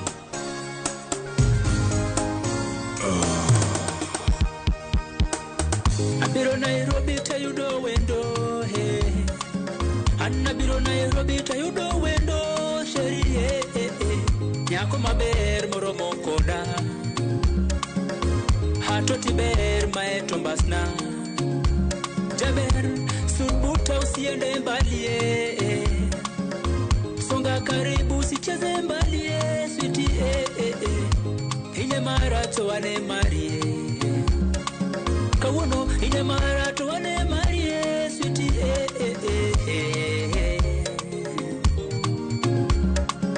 Samionge buta Chunga chandore Kiwambali na mie roho yangu yateseka sana. Sami ungebuta mami, chunya chandore, kiwa mbali na mie, roho yangu yateseka sana. Almost nika super file, kachil kolil Ramogi. Vivo bala, most na DJ kolo. Adudolera, inagi machama tunie, anadudolera na. Chinegi machama tunie makati goya jabe tokana ringa weye makati tura mama tokana ringa weye ine matongo ya kagedu ni godo semedalawa ine matongo ya kagedu ni go semedalawa Musna tito kafaya Musna lis podada Lersate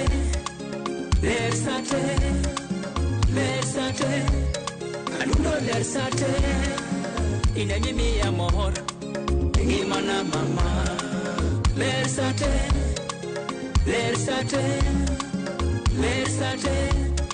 Anundo lersate Inanyimi ya mohor Ngimana mama Katika ocha Inamika opacha mama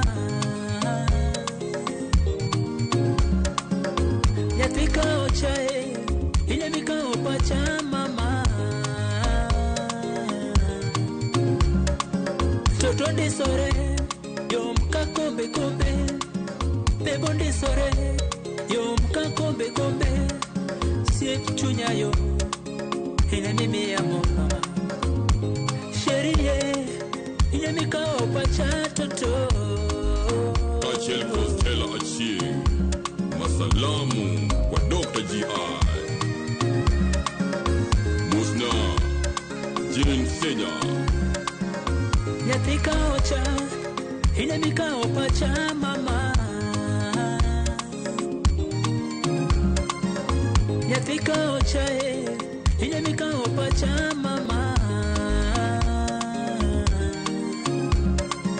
Toto ndi sore Yom ka kombe Bebo ndi sore Yom ka kombe Siep chunya yo Ile mimi ya mama Sherie Ile mikao pacha toto JP Ondesi wodu makorinto makaka no 00 aya shwala kineno kanyako mori dongi luonge kineno kanyako mori dongi luonge yawa luonge edaki luonge ekike luore akoro luonge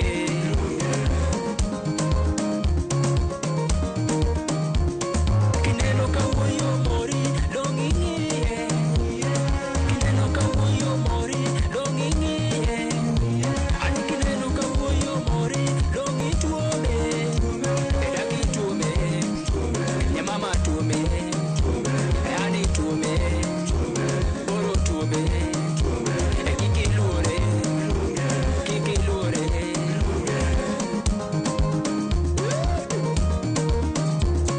kineno kanyako mori dongi gide kineno kanyako mori dongi gide akoro gide edaki gide ani gide koro gide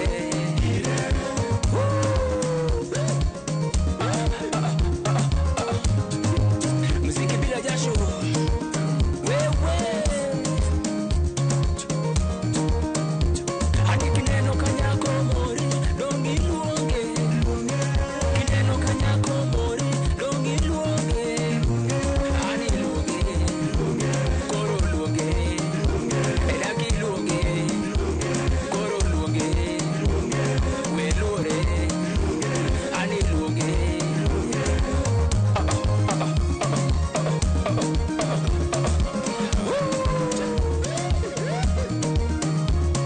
kineno kanyako mori dongi gwele kineno kanyako mori dongi gwele baba gwele edaki gwele ekoro gwele gwele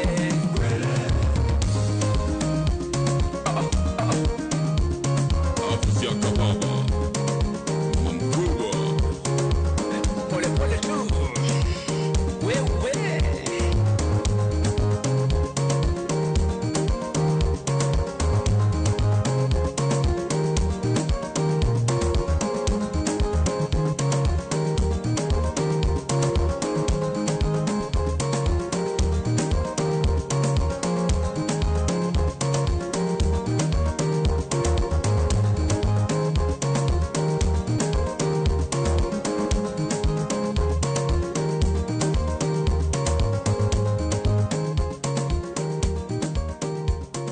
Nyakula Mogejwang, iwacho ni okinyi makawuono en chieng' tich abich maler, en tich abich moro ma smooth, gima nitie Joyce Oduor wacho ni kawuono ka ntiere kar ka to koro iwacho ni golo mana koti ema golo, wacho da gol tae, agolo moro mabor chane mar nonyalo po ka odeya iye ka to koro kobor kamano koro ochalo nade. Okinyi makawuono machiegni ma en chenro mar Ng'e Jothumbe wa chenro mar Upiny ma bende koro chako sani ka koro wakoni mana ni jathum mane mantiere ka bende iseng'e wacho ni wayango ni moko meko king'eyo e thuolo mokwongo moko bende mosebedo e industry e thuolo moro malach. Okinyi makawuono wan gi mor ni mar kokalo dakika 42 wasewinjo ngolo kanyo mani akiani gwele titime nade. Okinyi makawuono ntiere mor ni mar ntiere kayo kod JP Ondisi machiegni. Erokamano Mr. Lwai. Thum mowuok mana sani. Yeah, iluongo ni Ler Sate. Ler Sate. Yeah. Ler Sate nigole karang'o to osebedo kotimo nade are nigole? Ler Sate nagolo last year.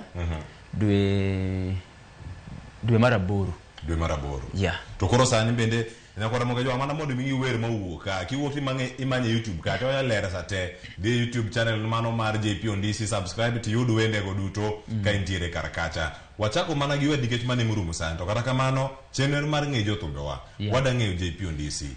Nyingi ma ong'eyi go gi sirkal maka iwuok sani dhi ndiko ka polis kacha cha en mane to JP Ondisi ni odo kure tija kanye tiwuok kanye Nairobi ka ibiro bayo kosi biro tich. Yeah. Okay, an nyinga maredi iluongo ni Oliver Omondi Marongo. Award Seme Kadero. Yeah. Ija seme. Aja seme. Aya, jo seme ni ka to koro JP Ondisi ne wakanye. JP Ondisi ne karwakora to jikoni boy no ndisre mana. Kata sani ndisori. Yeah. What park. Erokamano. Koro ndisi. Koro ndisa. Eh. Koro kamano ndeka ka JP Ondisi no biro. To JP ni onge kata kumora en oli. Okay, JP natimo gospel. Okay. To ndalo mana timo gospel iluonga ni Japolo. Japolo. Ya, koro je no chungne ja. Kato pio chungne Polo. Polo. Ya. Nyakora mga jwang ma Japolo makoro ntire ka kono ani koro kamojo makoro mana gwele mule o akanye o takore nade. Ne dar nade kiwuok gospel wicha kiduogo kama chielo koni wende mag piny. Okadar. Poda ingene thum. Podi werogi. Poda wero. Koro sa wero wer magi. Bende jomo nyalo shana awero wangla aching na wan kodi ka wiko undu gini. Wacha ana wero wangla. Ini wero mani. Okay, sane ana wero wangla.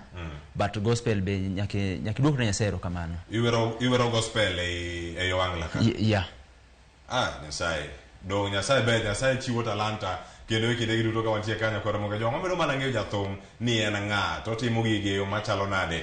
Nairobi ka intiere sani oganda wacho ni Nairobi en ga shamba la mawe jobiro menyo Nairobi ka thum ma iwero ni sani nyalo kawe kaka wandi koso pod itime mana ka hobi gino mayiero.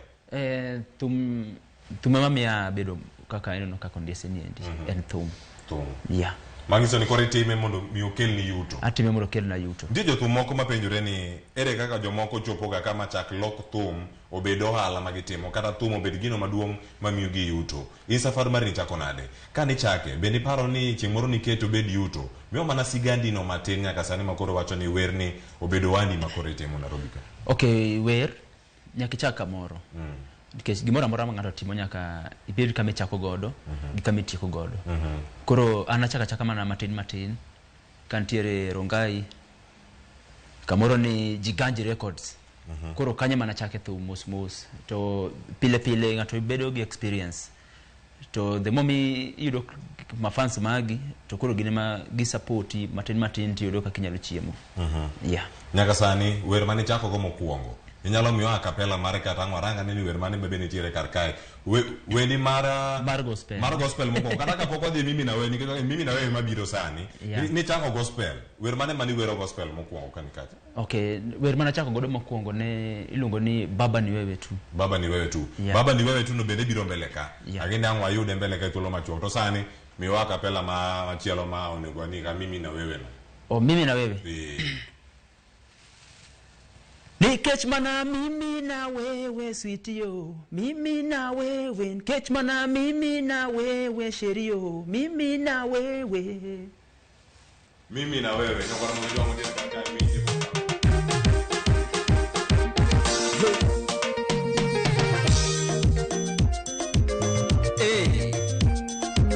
JP on this. Wodu makurito makakanu 00. Kwase Records MC Omari Nash I weke baby na I weke sweetie na I weke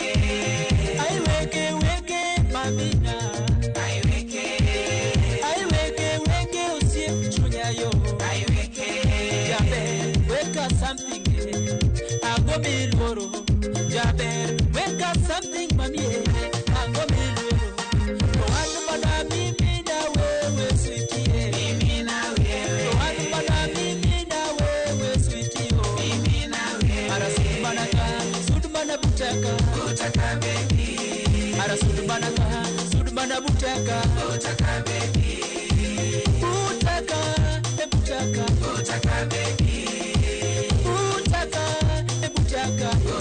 baby mano omina neto jawaya ya mtu ni kompanya kate shida kate mo kate shida yo kate mo katu siepo dagi katanyola kwedie katu siepo dagi katanyola kwedio pesi wangu wa dhati kwa kweli ni wewe tu Mana mimi na wewe sitio mimi na wewe mana mimi na wewe hanina mimi na wewe ara sudumana butaka baby ara sudumana butaka baby butaka baby butaka Abo sojaki yaro moni ya kuna goma ulini aidi mamie hautani wacha switi ulini aidi sherie hautani wacha hanie nikakuahidi pia sitakuacha hanie nikakuahidi sherie sitakuacha hanie na nikitangulia bebio utanizika nikitangulia mamio utanizika sweetie na ukitangulia bebio nitakuzika hadie mpenzi wangu wakati hakika ni wewe tu sweetie nikechuma na mimi na wewe sweetie mimi na wewe nikechuma na mimi na wewe hadie mimi na wewe arasumanaka sudmana butaka butaka baby arasumanaka sudmana butaka butaka baby butaka butaka butaka baby butaka butaka butaka baby MC Mose Konyango Mose MC Marinash mano miel man yeng na Mose dagi yeng na Mose yeng na Mose dagi yeng na Mose yeng na Mose dagi yeng na Mose yeng na Mose dagi yeng na Mose kakikelo no baby kakikelo no ema moraga kakikelo no baby kakikelo no ema moraga kakinyolo ga sweetie kakinyolo no ema moraga kakiyengo ga baby kakiyengo no ema moraga kakiyengo ga sweetie kakiyengo no ema moraga kakitendo ga baby kakitelo no ema moraga kakibonyo ga baby kakibonyo no ema moraga kakinyolo ga baby kakinyolo no ema moraga kakiyengo ga sweetie kakiyengo no ema moraga kakitendo ga hani kakitendo no ema moraga ero yenga yenga ha yenga yenga baby yenga yenga ero yenga yenga ha yenga yenga hani na yenga yenga ero yenga yenga ha yenga yenga baby yenga yenga ero yenga yenga ha yenga yenga hani na yenga yenga ero yenga yenga ha yenga yenga sweetie na yenga yenga ero yenga yenga ha yenga yenga baby yenga yenga ero yenga yenga ha yenga yenga mami na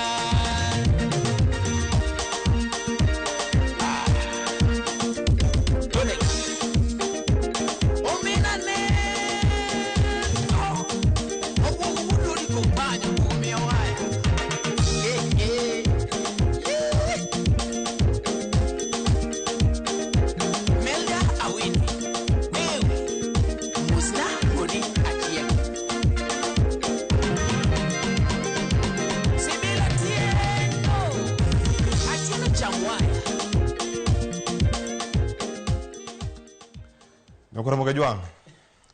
Beza ni pod. Pora nyal mane wiaka.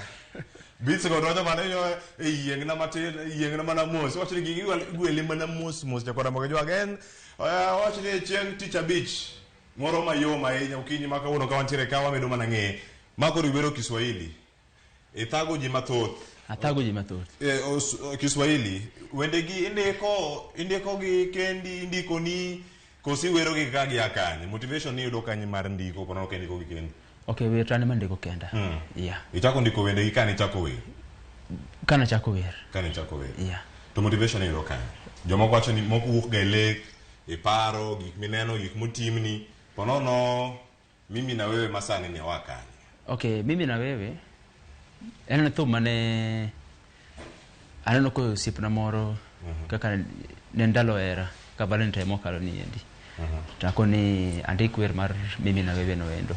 Okay. Yeah. Haya, nyokora Ramogi Juang ukinyi makawuono wantiere ka dakika osekalo 50 kod 3 mano toka saa 2 mar okinyi wadongi dakika 7 kende to watieko chenro ukinyi makawuono kata kamano wadani mondi medi yudo manangolo kama wantiere karkani mar pontie wende mathoth ma entiere godo kendo ukinyi makawuono wadi thuolo bende mondo mi wawinji moko mathoth bende mantiere karkacha. Ukinyi makawuono nitiere jogo maneni kendo winjo sigandi wada mana mondo mi wakaw thuolo matin wasoma ne ote mantiere mbui kacha ka wantiere kata gi ji mathoth mochopo magi wacho ni fans maga JP Ondisi wacho ni kama gintiere kar kae wote gi medo mana molo Ramogi TV ma Teresa wacho ni body kendo entiere kae koluwo chenro achiel kachiel erokamano ahinya Evans Owino kawuok Migori bende entiere kae owacho ni oluwo chenro achiel kachiel omor gi chenro mantiere kar ka Ajuma Sonko wuod ahero wacho ni thum mar yiengo no mit nade yawa minago puoch gi pak Ajuma oteni ochopo ajayo chieng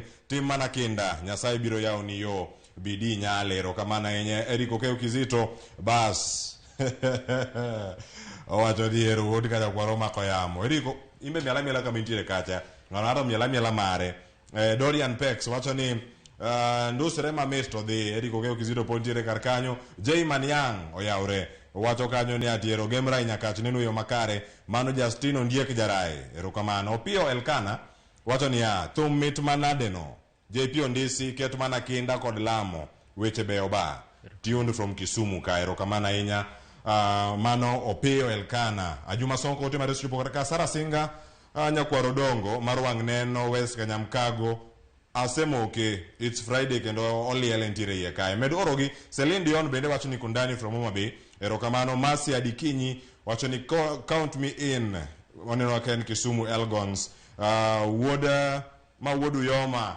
Jamahaya wacho ni tuned from KPLC Emergency Office Kisumu amor gi jathumno ma Esbon Osiga KPLC house wacho ni house Kisumu Orja Sembo wacho ni makendo nyara Sembo eke local derby aya omit mano kaka entiere kar kanyo medoro nwagi wamedo yudo ote matiere kae Odemba Nyakwar Ondola wacho ni live from Mombasa County Martin Ouma komolo godo iye kanyo Nyarkano Ahero Kochogo bende ntiere kanyo neno wakode Kevin Odhiambo Gwada Ken Eric Ogola Ogalo kachiel koda Kevin Atingo pamoja gintiere Ramogi TV erokamano ahinya ote momeduoro Monica Osea thumbs up mimi na wewe no meet maratari JP juu Nicholas Otieno Jowi ano Ramogi TV kano gunja JP Ondisi med mana timo kinda osiepa wantiere karka wer modo weru sani mogik ma ngwada yudo sani angina nkona ni wer mane mar JP Ondisi mabende koro oseikore kae yo makare kata kamano angini ka waduogo pod wadhi nyime kod yudo banjo machalo kamagi e kinde mantiere sani bende in gi jogo ma ponono ipango timo gu kata kolabu mora kolabu ntie masetimo tuntie be ma wamedo timo koro mafanso ubeda mos weche biro nitiere molo ni Lucy mitimo ntie Lucy motimo gi Kofi Makadori wapango timo video ne very soon to ntie mwatimo gi ntie to be manatimo go Koth Jarapogi bende wapango timo video ne podo biro koro sane kantie moro bed mana mos wadhi mana mos wadhi mana mos koro wadhi mana mos ema koro ntiere kar kae to mano koro kata ka watieko kode wadano watieki mano koro ka wuok e chenro wayudi e mbui nade koso wayudi thuolo mar duogo mondo kono kama wayude mbui ka wadhi nyime ango kono akona sani onyalo yudo wakanye mane YouTube Twitter kachiel koda weche mamoko nyalo tudi e yo machalo nade koro e mbui mara yudari JP Ondisi YouTube JP Ondisi Instagram JP Ondisi kamora mora en JP Ondisi agoniero kamana nya kum chopo Ramogi TV okinyi makawuono nyakwara Ramogi Jwang mane moro pile ka pile okeli jathum manyien koro sani wawe gi wer ma koro bente ka wadhi mana mos nyika Cleophas Oloch nata ye chendo sani koro wawe gi wer ka koro da chako mana wer ka wadhi mana mos kwa kipole weekend obed ni majaber bang' ma bakoro mobiro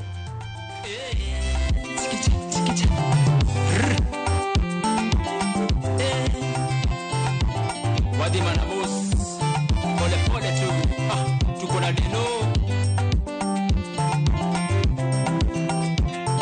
by JP Ondisi music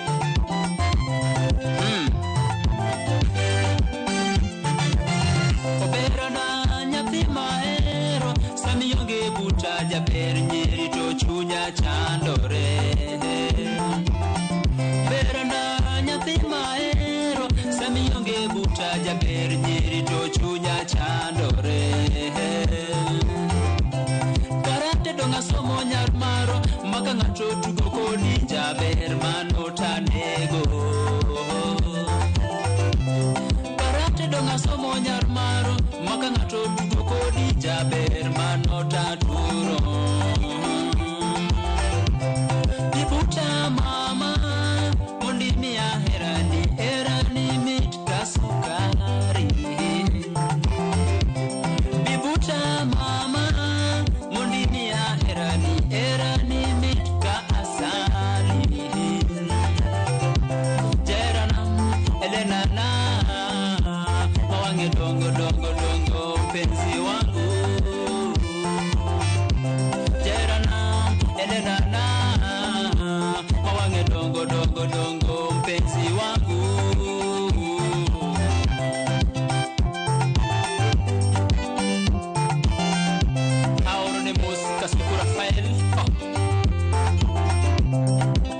Mama na thum yae.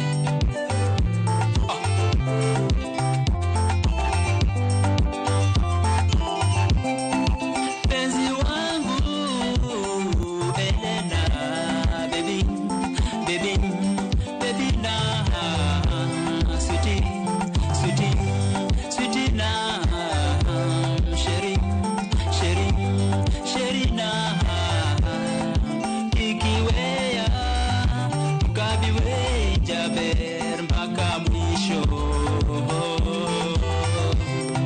Ikiwea kabiwe jaber mpaka kifo.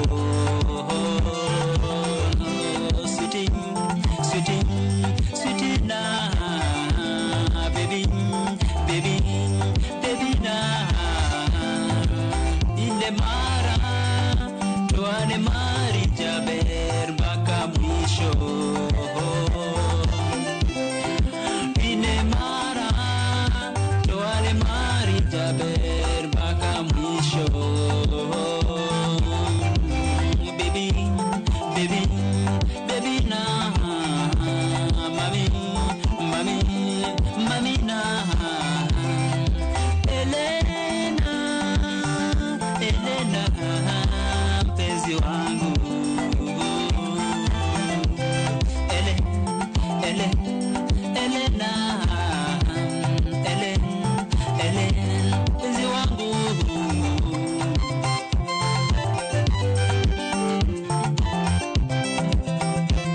Aduga chugu nash owino muda wendo tifosis magunjo maluru wisono dao kadema music wamiel manamos muziki bila jasho ket mana kueja erana esaedu mungeyo kendo biro tinga malo aniket mana kueja erana esaedu mungeyo kendo biro tinga malo. Bibuta mama mondi meda erani, erani mit kasamaki. Bibuta mama mondi mia erani, erani mit kasukari. Jerana Elena na awange dongo dongo dongo mpenzi wangu. Jerana Elena na awange dongo dongo dongo mpenzi wangu.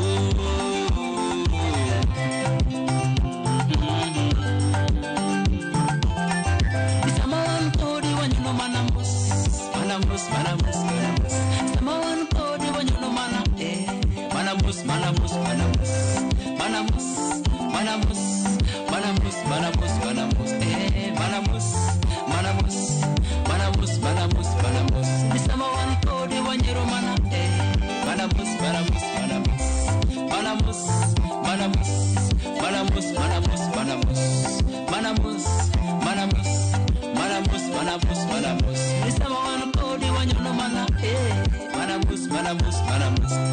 Amos Fred wananda muda wendo kawantigi kamogo giri kadoka wadi manamos jerana wadi manamos kancha tek manadi jerana wadi manamos kata mit manadi jerana wadi manamos manamos manamos wadi manamos manamos manamos wadi manamos.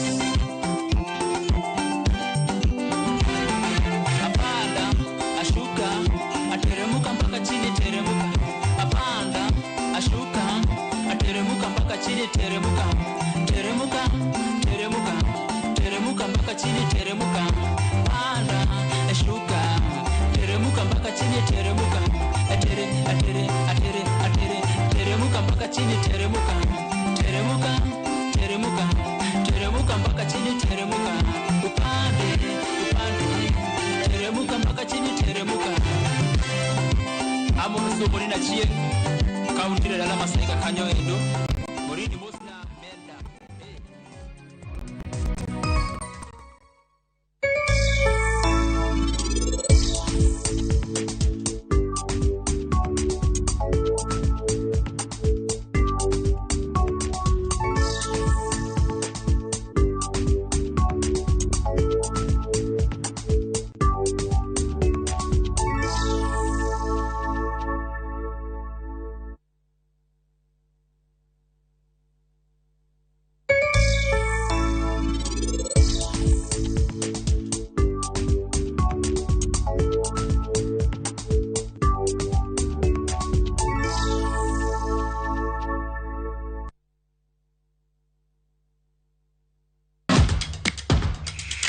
E pewe mag tuke maiero, hero mar adhula, kendo ipako gi ilo. Tudri kod James Opondo, japicha, gi Milton Ochieng Jaka Black e pau tuke. Chieng' ngeso ka ngeso, chakre sa 8 odiochieng' nyaka sa 10, mana e Ramogi TV.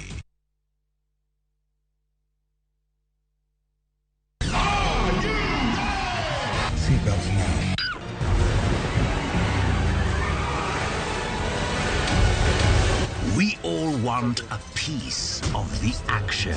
The deal is $20 million. The deal is non-negotiable.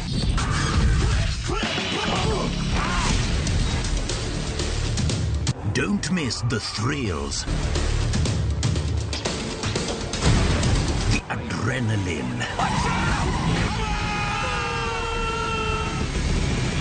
and emotions. He's out there fighting for me. Viusasa brings you the best movies in your comfort zone. Feels good to be back.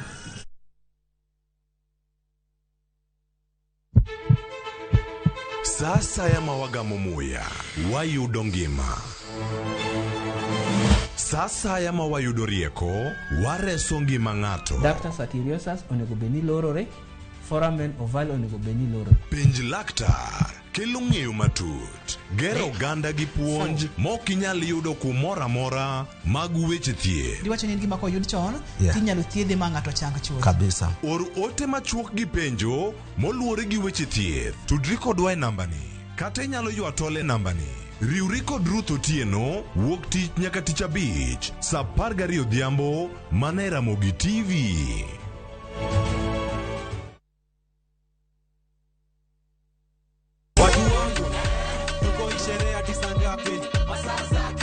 Another super sato mawarro mekae ndiye cheno miluongo ni Thumdag Mor Ramogi TV. Tunasema kwamba hakuna kulala. Ukinendwa unasikwa. Tupige sherehe kwa ploti kwani iko nini? Ndio shemar morlilo kuma tire ndio kako. Kama sana kumungajua mkiet kando. Koma vitu nanirea. Nongalilin Ramogi nyarnyakati. Nungani kolo kolo simita.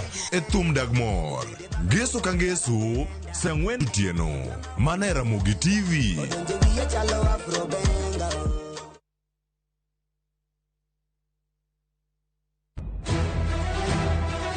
Sigana ni medo minore gi weche mag miriambo kod miganga. Gimora mora ne en mar miriambo. Mano barua mar miriambo. Gimana pando okibiyudo. Weche era medo bedo matek kendo mapek. In kendi amidwaro dhurufka, to in okibiyude. Sabki. Aheri gi chunya te. Kata kamano, joma oherore ok nyal pando heragino.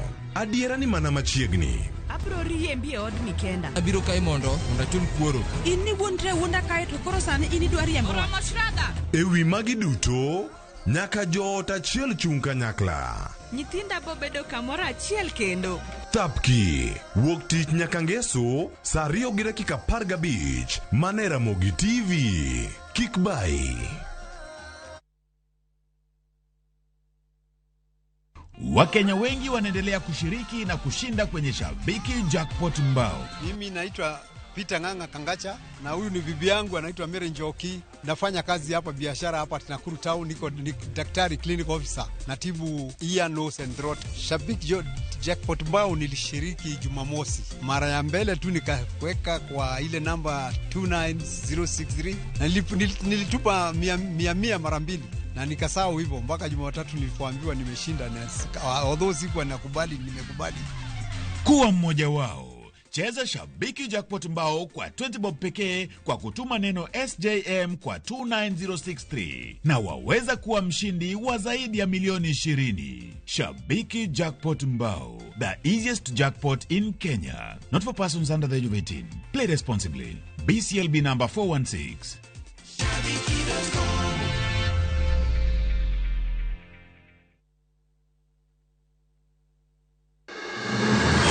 Sama otimore.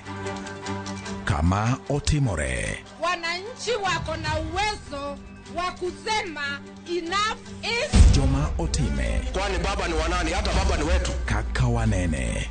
Fred Ogweno. Kao kuchuni to kilose. Kile kolose. Totieno bade. Roslyn Obala. Jite nyalo dhi e school to ji adimo agi kalatas no maber monyalo present kamoro. Jay Bonyo. Gima notimore Siaya en gima ok onego timore e piny manigi dhano molony, manigi dhano modhi sikul to nigi jotelo moyie. Kod Victor Otieno Makajuma. Ma en cheno bende biro nyachiel kachiel kod Ramogi FM, kar chunje duo kod Ramogi TV. Kaka Wanene. Wuok tich ka wuok tich. Chakre saa 2 okinyi. Kik bai.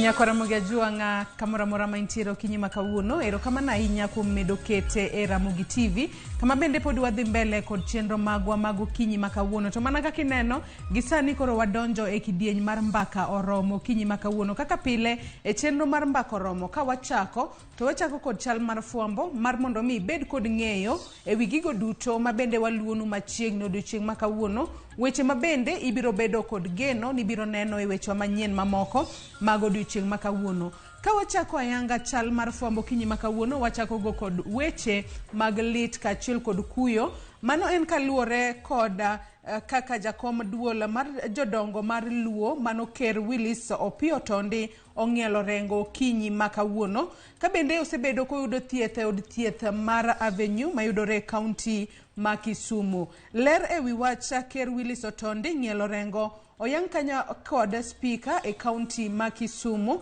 mano Elisha Oraro aka bende Ker Otondi osebedo katuore kuom kinde moko mano kapoka ong'ielo rengo okinyi makawuono ka bende Ker Otondi nopong'o lemo mar ker mar jodongo mar duol mar jodongo mag Luo tok ker mano Riaga Ogalo nong'ielo rengo kata kamano Ker Willis Otondi ong'ielo rengo ko jahigni 93 ka bende neno kwar Willis Raburu mano mar Royal Media Services mana kaka inene wang' jowi mari kanyo mano gai mar Azimio la Umoja Raila Odinga chieng' Jumapil mano tarik 12 nokawo thuolo makende mar limo Ker Willis Otondi e od thieth mar Jomo Kenyatta mano Jaramogi Odinga Teaching and Referral Hospital e kaunti ma Kisumu mano kapok ong'ielo rengo okinyi makawuono mana kaka ineno kanyo mago pichni mag Ker Willis Opio Otondi mabende ong'ielo rengo okinyi makawuono. Wamedo mana chwalo ote mag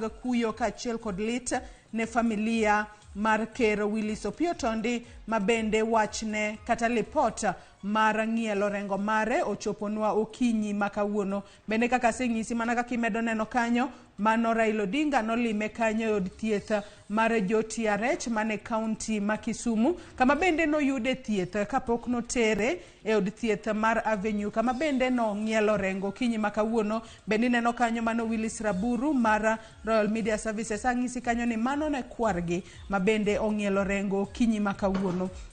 Nyaka sani jotelo mopogore opogore osechako oro ote maggi mag kuyo kaachiel kod lit ne familia mar Ker Willis Otondi mabende ong'ielo rengo kinyi makawuono ka ogai mar Azimio la Umoja One Kenya Alliance Raila Odinga ochwalo ote mage mag kuyo kaachiel kod lit kowacho ni en gi lit mang'eny ahinya e chunye kaluwore kod wach Ker Willis Otondi ng'ielo rengo kinyi makawuono ka bende wacho kanyo ni eloe kaachiel kod elo familia mare kaachiel kod elo duond bura mano mare mar ODM kaachiel kod riwruok mar siasa mar Azimio kaachiel kod elo joluo duto mayudore pacho kae ochwalo ote mage mag kuyo kaachiel kod lit ne familia kaachiel kod osiepe mag Ker Otondi mabende ong'ielo rengo okinyi makawuono Kabende wacho kanyo ni ne otiyo kaka ker mar duol mar jodongo mag Luo nyaka gikone makoro ong'ielo rengo. Kabende wacho kanyo ni ne en siro motegno ahinya kama e kind oganda go mag Luo. Kabende no wacho kanyo ni ne otiyo ne joluo e yo makare kendo e yo modikore. Kabende Raila Odinga e ote mare mar kuyo kaachiel kod lit owacho ni en lal maduong' ahinya mabende jo Kenya kata oganda Luo olalo. En lal maduong' ahinya ne oganda Luo kaluore kod wacha ker Willis Otondi ng'ielo rengo kinyi makawuono. Kabende otieko kanyo, kabende okwayo Nyasaye mar mondo mi oket chunye kamokwe. Nyakona Ramogi Jong pod amedo paro ni ker Willis Otondi mabende nen jakom duol mar jodongo mag Luo ong'ielo rengo kinyi makawuono ko jahigni 93. Wamedo chwalo ote magwa mag kuyo kaachiel kod lit ne familia mare kaachiel kod wede kod osiepe. Kabende nyaka sani bende pod watemo tudre kod jofwambo magwa mayudore kaunti ma Kisumu mabende nyaka sani oseringo mapiyo mar mondo mi ochop e dalane mano dala ker Willis Otondi mabende ong'ielo rengo kinyi makawuono. E seche mabende wabro yudo jofwambo magwa e kaunti ma Kisumu gibiro leronwa ni to sani ang'o matimore e dala ker Willis Otondi mabende ong'ielo rengo kinyi makawuono mar mondo mi gilernwa ni to en ang'o motimore nyaka sani. Obedo kod thuolo mar loso kod moko kuom wedene mabende nitiere dalane manyahera mayudore e kaunti ma Kisumu. Pod wachwalo mos kaachiel kod wachwalo mos makende ne familia makamano. Nyasaye mar mondo mi oket chunya ker Willis Otondi kama okwe. Nyakona Ramogi Jong mana kaka senyisi wach makamano podi waluonu machiegni. Kadhi mbele kod chal mar fwambo mineno kae Nyakona Ramogi Jong main jatend piny Kenya William Ruto. Jatend piny Kenya odiochieng' makawuono William Ruto biro dhi limbe e boma ma Addis Ababa mano e pinyno mar Ethiopia mar yuoro e romo mar 36 mar jotend pinje manie riwruok mar pinje mag Afrika. Karomo makamano biro chakore ayanga tarik 17 nyaka tarik 19 mano mar dweni. Jatend piny William Ruto biro bedo achiel kuom jotend pinje mag Afrika mabende biro bedo e romo makamano. Mano romo mar African Union, mano Africa Union and Government Summit mabende timore e boma ma Addis Ababa mano e pinyno mar Ethiopia. Kopogore kod mano Nyakona Ramogi Jong mineno kae ma en riwruok mano en logo mar riwruok mar siasa mar Azimio la Umoja. Kabende odiochieng' makawuono Azimio la Umoja tero romo margi magalamoro mano e alap magusi mano e kaunti ma Kisii. Wang'eyo ni riwruok mar Azimio la Umoja osebedo ka bago romo mopogore opogore pacho kae kagiwacho ni romo makamago gin mag keto sirikal mar William Ruto tesre. Mane momiyo odiochieng' makawuono obiro bedo kata romo makamano romo magalamoro mar Azimio la Umoja biro bedo e kaunti ma Kisii mano e alap tuke mar Gusii Stadium. Kama bende ang'eyo ni gibiro wacho weche mopogore opogore ahinya to giwacho ni mano gin mar keto sirikal mar William Ruto tesre kaluwore kod pek mar ngima masani jo Kenya podi kale kata obedo ni negisingo ne jo Kenya ni ngima biro fuong'ore tok ka gisedonje telo. Kata kamano Azimio la Umoja sani koro wacho ni ndalo mathoth osekalo to jo Kenya pok oyudo fuong'ruok moramora. Mane momiyo kinde ka kinde gibago romo magalamoro e counties mopogore opogore e pacho kae. Tok wuok e kaunti ma Kisii odiochieng' makawuono Azimio la Umoja bende biro bago romo margi magalamoro e kaunti ma Kisumu odiochieng' makiny. Kabende nyaka sani kamiti mabende ochung'ne pango romo magalamoro mano mar Azimio la Umoja e kaunti ma Kisumu odiochieng' makiny ma en chieng' ngeso. Odiochieng' makawuono gibiro bago twak makende kod ute fwambo mar mondo mi ponono gilernwa ni giseketo kenge mage kata ikruok mage mane motelo ne romo mar Azimio la Umoja One Kenya Alliance e kaunti ma Kisumu odiochieng' makiny. Kabende wach makamano bende jofwambo magwa mayudore e kaunti ma Kisumu biro chopo kanyo mane alap tuke ma Moi Stadium mano e kaunti ma Kisumu kama kamiti mochung'ne pango chenro mar romo mar Azimio e kaunti ma Kisumu biro bedo ka twak kod jofwambo kendo biro ng'eyo ni e kinde mabende gipango romo makamano gin ikruoge chenroge kaka mage magiketo piny mano motelo ne rwako Raila Odinga e kaunti ma Kisumu e romo mabende obiro bago Kisumu kono odiochieng' makiny ma en tarik 18 dwe mar 2 higani. Kopogore kod weche makamago Nyakwa Ramogi Jong' wang'ane ni tang'o matimore e weche mag somo. E weche mag somo Nyakwa Ramogi Jong' weche mabende waluonu machiegni odiochieng' makawuono otudore kod kaka kamiti mabende ochung'ne weche mag somo odiochieng' makawuono biro bedo ka bago romo mopogore opogore ahinya to mar twaka e wi supplementary budget kata omenda mabende oket tenge ne migawo mar somo mana hik omenda mar 2022-2023 ka bende romo makamano chakore ayanga saa 3 mar okinyi kama bende kamiti makamano biro bedo ka romo kod State Department for Basic Education aka bende tok romo kod mano chenro tok romo kod Basic Education bende gibiro bedo ka giromo kanyo kod State Department for Higher Education kachiel ka romo makamano biro timore e magawa moro mano buore Nairobi kae mar mondo mi ging'e ni gin omenda marom nade mabende oket tenge ne somo wanyalo wacho ni somo go e skundego mag primary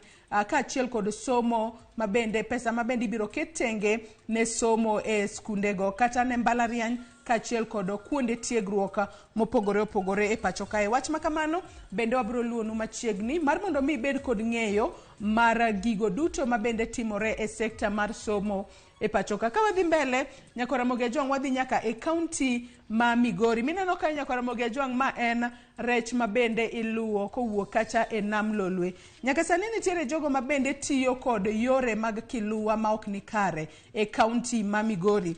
Mane momiyo odiochieng' makawuono mano migawo mabende ochung'ne wechego mag lupo e kaunti ma Migori kata jatend migawo mochung'ne wechego mag lupo e kaunti ma Migori mano migosi George Ochola odiochieng' makawuono biro bedo katimo apedha ahinya ne jolupo mabende tiyo kod yore ma ok opuodhi ka bende gilupo e nam Lolwe kacha ka bende wacho ni wach tiyo kod yore ma ok opuodhi e lupo ema thothne miyo rech lal e nam Lolwe e kaunti ma Migori ka bende nyaka sani ojiwo jopur mantiere kaunti ma Migori mar mondo mi oti kod yor mako rech manyasani kata gichaka timo gino mabende luongo ni cage fishing mabende wacho kanyo ni ponono nyalo konyogi e yudo yuto makare kata kamano wacho ni nyaka sani wach tiyo kod yore mag lupo ma ok opuodhi kata mano mabende idendo kanyo ni illegal fishing gears en achiel kuom gigo mabende koro mono gi yudo rech mang'eny kata makare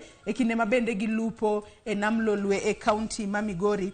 Wach makamano jafwambo marwa mayudore e kaunti ma Migori mano George Juma biro luno machiegni mar mondo mi onyiswa ni to jolupo go ponono mak jomoko kosenang'o makoro ponono tend kaunti ma Migori biro timo mar mondo mi gitieka jogo mabende tiyo kod yore mag kiluwa ma ok opuodhi e kaunti ma Migori. Ka owuok Migori wadhi nyaka e kaunti ma Homa Bay. E kaunti ma Homa Bay gi mabende jafwambo maro e kaunti ma Homa Bay luno machiegni odiochieng' makawuono en chal mar jogo mabende nitiere achije 11 mabende no maki e kaunti ma Homa Bay. E kaunti ma Homa Bay kono achije 11 go no makgi ka gintiere kod oboke mabandia mabende yango ni ondikgi e tich kendo gisebedo ka gichamo osara to onge tich moramora mabende gitimo. Aka bende mago iwacho ni mago jotije manyawawa mabende osebedo ka nitiere kaunti ma Homa Bay kono. Chenro makamae no nyiedhore lela e kinde chenro mar timo audit mabende ni timo ne aguch osara e kaunti ma Homa Bay. Kama bende no fwenyi ni nitiere jotije moko manyawawa gin onge tich moramora mitimo magitimo to kochopo miso dwe to nitiere osara mabende donjo e aguchgi mar bengi. Nyaka sani achije 11 go no makgi odiochieng' manyoro e cyber moro mabende yudore e boma ma Homa Bay e kinde apedha mabende ni timo kod obila kachiel kod apisas moko madito mawuok e kaunti ma Homa Bay kono. Toka bende ne gisewinjo maling'ling moro ni nitiere jomoko manitiere kod oboke mabandia manyiso no ndikgi e tich to onge tich moramora magitimo. Achije makamago kata achije 11 go notere te sendo bila mano ma Homa Bay kama bende no dadho gi odiochieng' manyoro kendo odiochieng' makawuono itero gi e nyim doho ka bende jafwambo marwa Alia Beach biro bedo ka luwo ndachgi e doho kono mar mondo mi wang'e ayanga kata wang'e lela ni ponono tibiro yudgi kod ketho mane to ibiro makne gi bura mane kinde mabende ibiro chopgi e doho odiochieng' ma kawuono. Adwani watie kod wach mabende waluonu machiegni kawuono e kaunti ma Mombasa. E kaunti ma Mombasa nyakora Ramogi Ajwang' gino mabende jafombo marwa Joja Oko luono machiegni en kotudore kod kaka ten kaunti ma Mombasa odiochieng' ma kawuono chako ayanga chenro mar puodho kata mano mabende idendo kanyo kod dhongere ni vetting ne joten migepe manyocha owal kod governor e kaunti ma Mombasa mano Abdul Swamad Sharif Nasir ka chenro makamano nochakore ayanga odiochieng' manyoro ka odiochieng' makawuono igeno ni obiro rumo obiro dhi mbele kendo obiro rumo chieng' wuok tich mano mar juma manyien. Aka bende nyaka sani wach makamano iluonwa machiegni kod jafombo marwa mayudore e kaunti ma Mombasa kono mano Joja Oko. Nyakora Ramogi Ajwang' to wang'e ane ni to en ang'o matimore e weche mag tuke odiochieng' makawuono mana kaka ineno kae mano Omanyala manyaka sani koro oduogo e pacho kae. Mage weche mabende timore e wechego mag tuke mabende waluonu machiegni odiochieng' makawuono mana kinyalo nene wang' jowi mari kanyo. Sani koro irwake e yor nyadhi kata e yo maratipo kaluore ni sani koro oduogo e pacho kae.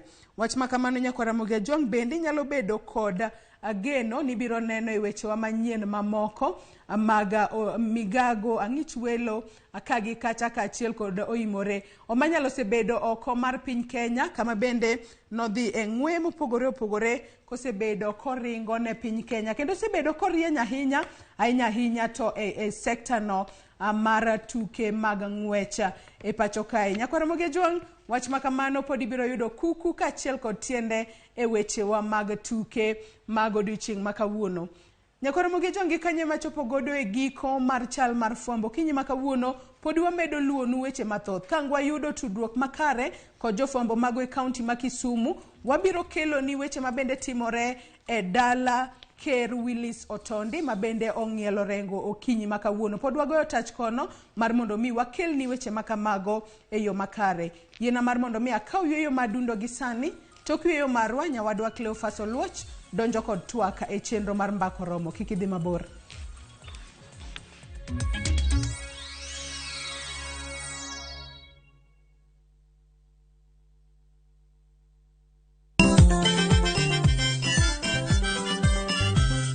Kiyudo gimoro e belni to mano kare yano gikomba gokinyi safaro se yawa wala mino chienga tandora mojonya Thumbe ma wakelonu otenore e ndhadhu maggi. Kae kama chokruok nitie.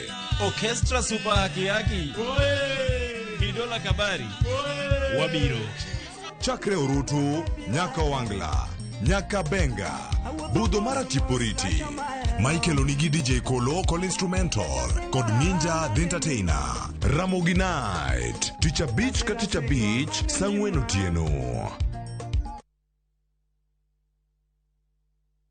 Weche manyien muoch pile ka pile kumora mora kendo samora mora. Anyalo rito mondo anene kata asome kata anyalo bedo e kind joma kele gi simba mar smartphone. Citizen Digital en reporter mar jopiny seche mantie wach motuch maparo ni nyalo moro oganda amako tipo kendo akete mbui kaeto arito. Ok en kayiem ka oyier report mara abiro yudo Sh1,000 kendo sigana mandiko ibiro ketie kidieny mar Wananchi Reporting e Citizen Digital App. Kik ibed mana janeno mar wach matuch, bede kin joma kuongo lande. Download the Citizen Digital App mondo iketi sigana mindiko e Wananchi Reporting kawuono. Citizen Digital App en namba achiel e keyo weche manyien.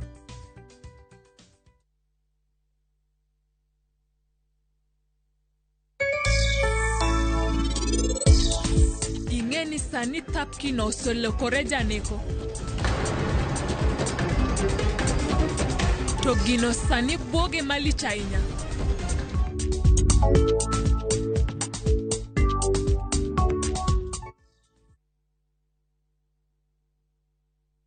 Anto koro ochopo seche ma koro nyaka ang' thega gi mamani. Ochopo seche ma sirikal nyaka konya koro. Dang' keta gi sekuma, kendo kinyo keta gi mitu. Orucha keta gi dek. Ni chieng' motero gi mamit to tero mono rengi. An mbura, uketa ni an mbura. Dial star 811 star 446 hash to get Mbura. Raundi ya tindi kotigara botaka imenya sai maiga. Ehosori enyira nainde embouke gima. Wa? Biore. Ngasai mbia na chorete. Haki no mbogo boli mbai wana ina boli ga. Kuzimba ta gati yaki. Kero musachi hoteli yeye. Nera rochi. Ombogo tabwatire baka. Italde mutagochi. Otaite somoni yaku. Asenge njutata kitibosoku. Kulende kende tige komutanga kulenda enibo amune emate yaye. Ayo montako ire kiaraiga. Engo kunere. Tengera ege teacher. Egosori enyeke gima. Yarule liko aseviu sasa bono.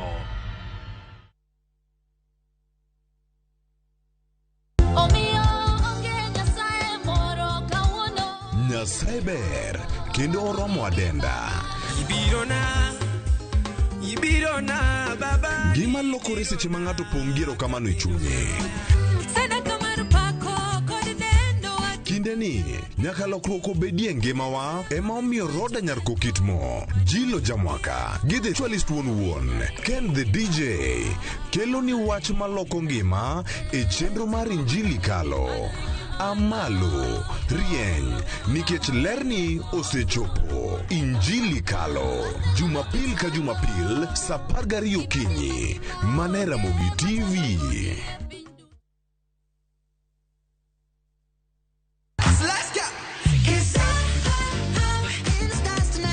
Ngeso kangeso encheng morne nyithindo. E chenro mar rogo mar nyithindo saa 3 gokinyi. But success in excess. Odi wadhi nyime kendo wadhi medo mor nyadichiel, nyadiriyo, nyadidek. Waseyudo miel manyachon gi manyasani,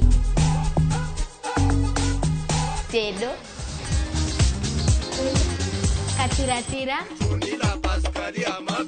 tugo gi gik moko mang'eny mabeyo beyo. Wayud mor gi ilo kaka rogo mar nyithindo. Kikelo ni kod Logs Ponde, Sally Kosgei Odhiambo, to gi Josephine Achieng. Rogo mar nyithindo, ngeso saa 3 mar okinyi, to ibonwa e Jumapil saa 8 mana e Ramogi TV.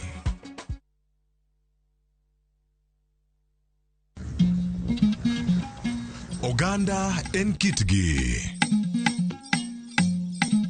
Joluo bende wan gi kitwa. Wakelo ni luo kitwa gi timbewa. E chenro mar 111. Ngeso ka ngeso, saa 1 gi dakika 45 mar otieno, gi Rabala Kwasi Owad gi Rajabu.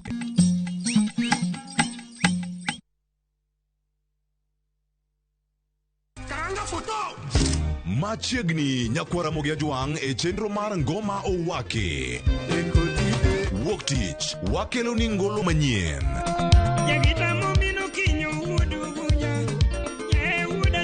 Tich ariyo Ras Reggae Owake. Tich adek en odiochieng' mar twak gi jothumbe. Tich ang'wen kama nene waterie golo machon. Tich abich Sukus Owake. Kete manaka kod Papa Vic. Ngoma Owake wuok tich nyaka tich abich saa 10 gi dakika 15 odhiambo nyaka saa 12.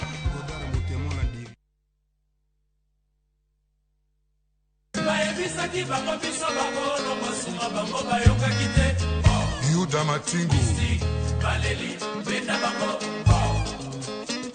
Ondike Biblos ni ask and it shall be given. Ni knock and the door shall be opened. Kaka vit nyisi. Request and it shall be given. Wangni wakelo ne request kende, yani ni yoro text, yoro message. Number ma studio en aria deka uchelo nono. Ma entie dero, the house of Rumba.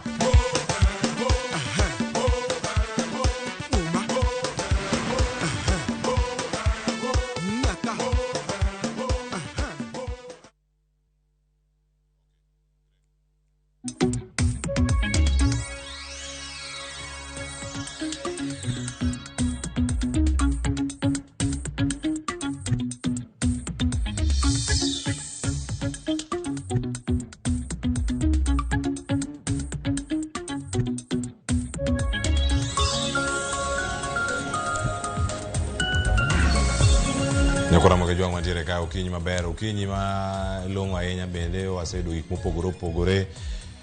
Sani wantiere chenro mar mbako romo, waseduogo wachako twak mar ariyo, twak mokwongo e mbako romo, twak mar ariyo chieng' ma kawuono ka wantiere kae warango chenro mopogore opogore, to kata kaka wasesingo ni e chenro mar mbako romo wagoyo mbaka kodi kendo wami thuolo mar konowa gik ma idwaro, gik midwa winjo bende wantiere ka mondo mi wawinjgi, ote machuok oyaw gimoro amora mantiere ka to wan go kendo wada mana nono gi moro makare. Okinyi ma kawuono nitie report manogol e kaunti ma Nairobi, kata kopogore gi report no nitie twak mwada loso go kawarango puonjo nyithindo kata jogo matindo weche nyodo. Onego bed ni chako puonjgi e higa mane, koleo to en higa mane, kochako chon to en kanye, bonego puonjgi e udi, e sikul, kata onego bed ni puonje ute mag lemo. Okinyi ma kawuono wada twak kendo wada rango gik ma opogore opogore. Okinyi ma kawuono antiere ka chenro mar mbako romo kod nyidendi ariyo, nyiluo ma wigi otimo jere kendo giler ahinya e paro maliw mag dhi chwalo okinyi ma kawuono, wadhi winjogi kachiel koda kawuono nagi machiel en achiel kende koro wantiere go studio kae kaka wendo wadhi twak kode achiel kachiel. Ang' achak e studio ma Kisumu wantiere gi wendo mano Evelyn Oyar ma bende tiyo tich kotenore kod jogo matindo, mano ka ene jatatije maduong' e gino malongo ni adolescent initiative. Ang' okonwa ne gento ere kaka gipuonjo gik machalo kamagi. Evelyn Oyar achako di e kaunti ma Kisumu ka inyalo winjowa achiel kachiel okinyi ma kawuono machiegni, ma en chenro mar mbako romo kendo warwaki ni machiegni ikonwa ne nyaka sani Kisumu kanyo chiewo yo machalo nade machiegni. Erokamano Cleophas, an gi nyinga iluonga ni Evelyn Oyar, tiyo gi migawo mar Adolescent Health Impact Initiative. Machiegni ahinya agoni erokamano wayude e yo moro makare kendo ka wadhi nyime e studio ma Nairobi kae wantiere gi wendo machielo, wantiere kae kod Winnie Okumu. Winnie, arwaki ni machiegni okinyi ma kawuono e chenro mar mbaka romo. Erokamano. Aya, Nyakora Ramogi jwang. Winnie en jalup director mano kirange kacha youth, mano Africa Youth Trust. Ayude makare. Mano. Aya, manen kendo ka dhi nyime wantiere kod jaocho mabiro ratwa go achiel, mano wuodo nagi Onyina boss machiegni. Erokamano Cleophas. Mana kaka iwache no, nyinga iluonga ni boss Onyina.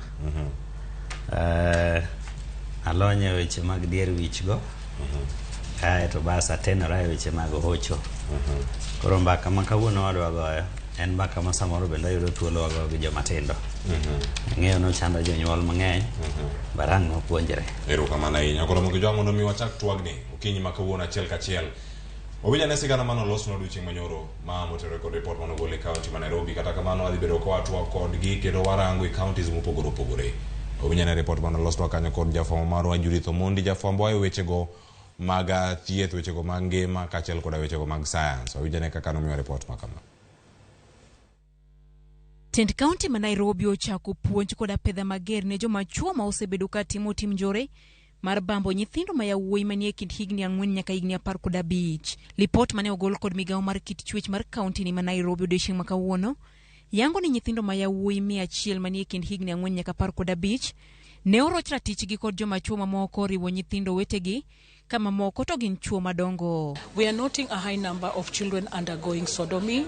In fact, in our data, we almost had about 100 last year. And most of these boys range from the ages of 4 years to about 15.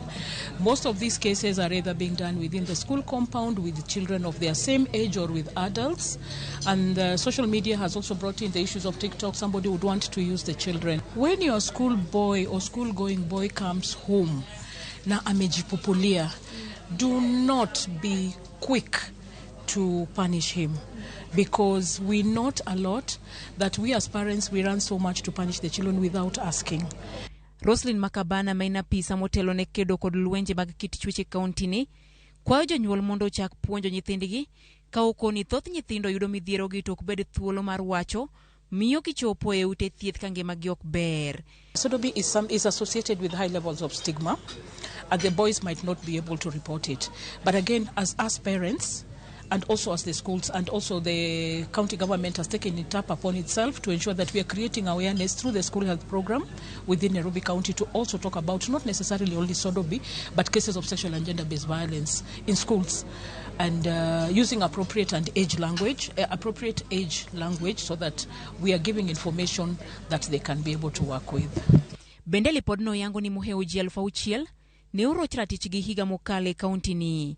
E kwan ni, ji 1,000 ne uchwal ng'urgi e nyim doho ka 24 kende mane ong'ad buchgi. Wach magikoni nyayo timbe makamago.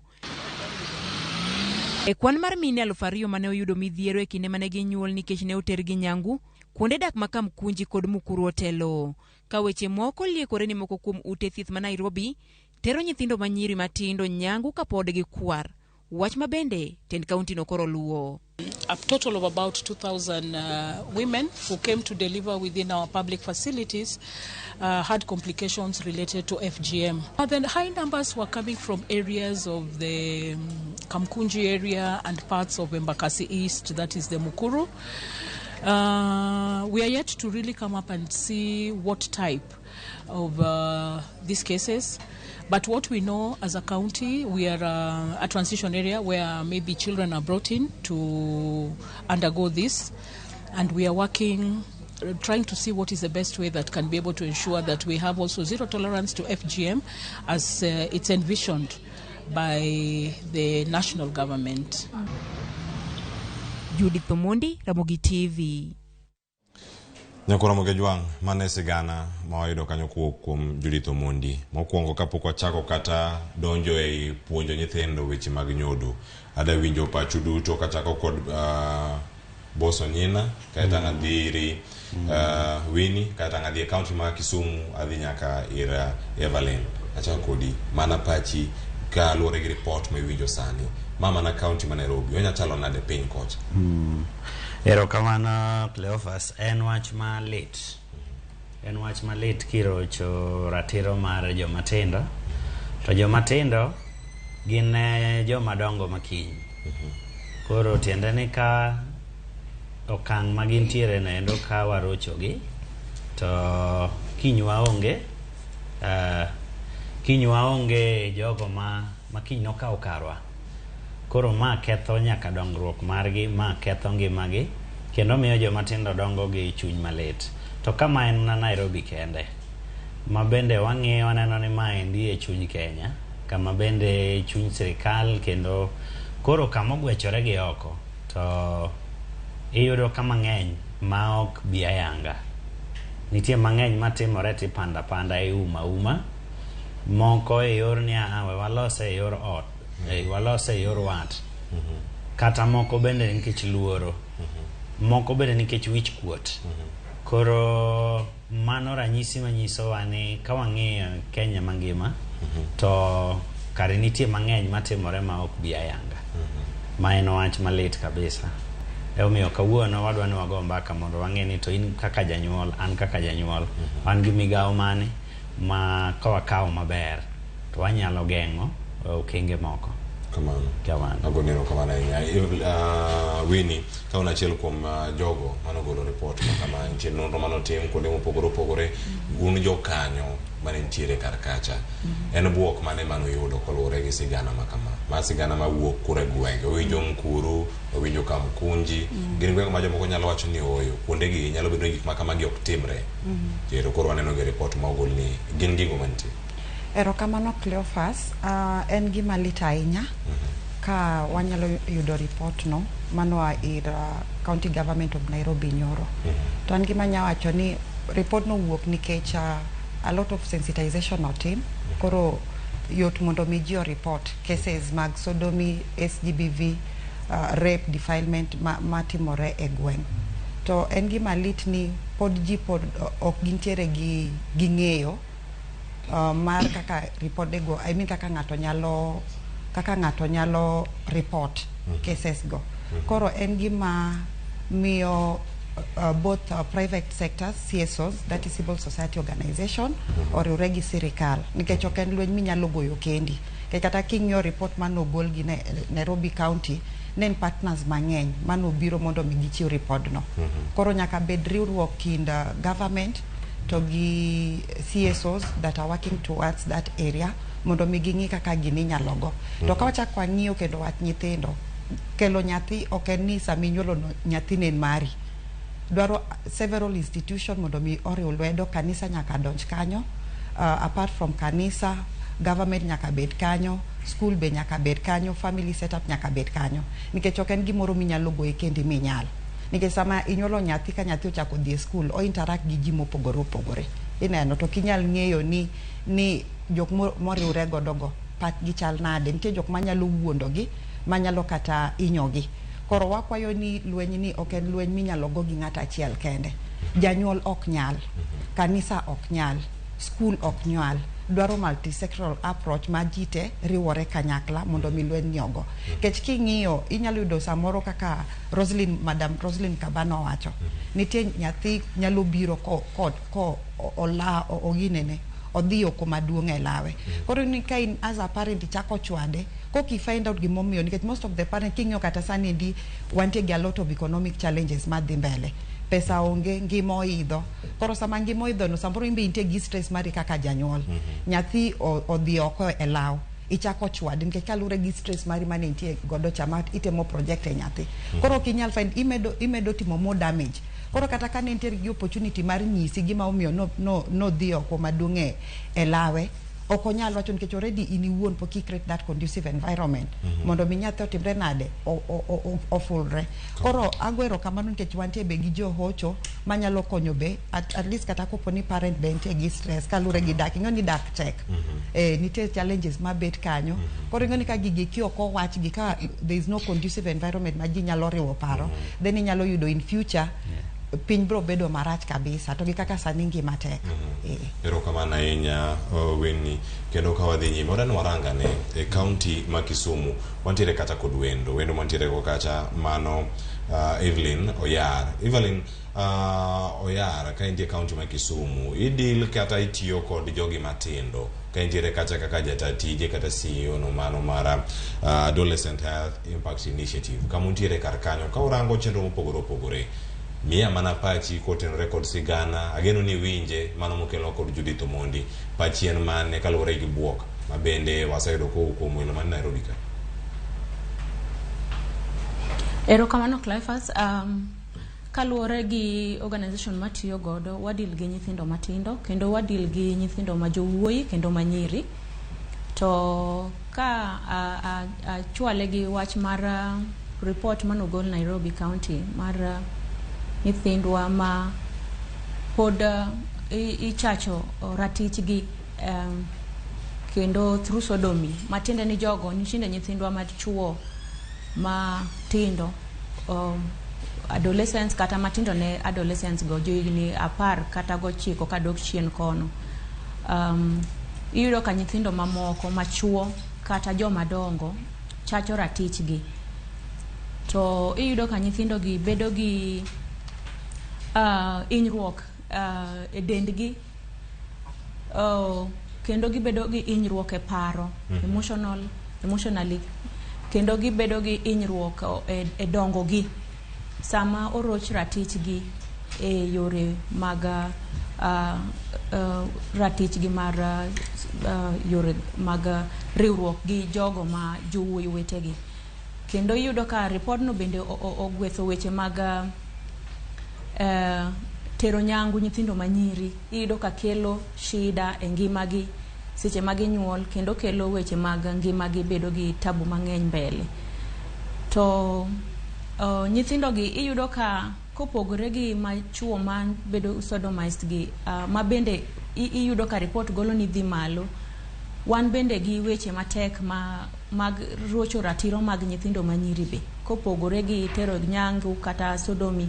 Iyudo ka nyithindo manyiri kata villages mwatiye cause wan watiye e community level, iyudo ka reports mang'eny sana mar nyithindo go mirocho ratich gi nyithindo manyiri mirocho ratich gi joma chuo magin ge school, kendo irocho ratich gi joma chuo madongo, kendo irocho ratich gi samoro gi wede e community kuonde ma gidake kata schools kuonde ma gidhiye kata kuonde ma giriwore gi joma moko.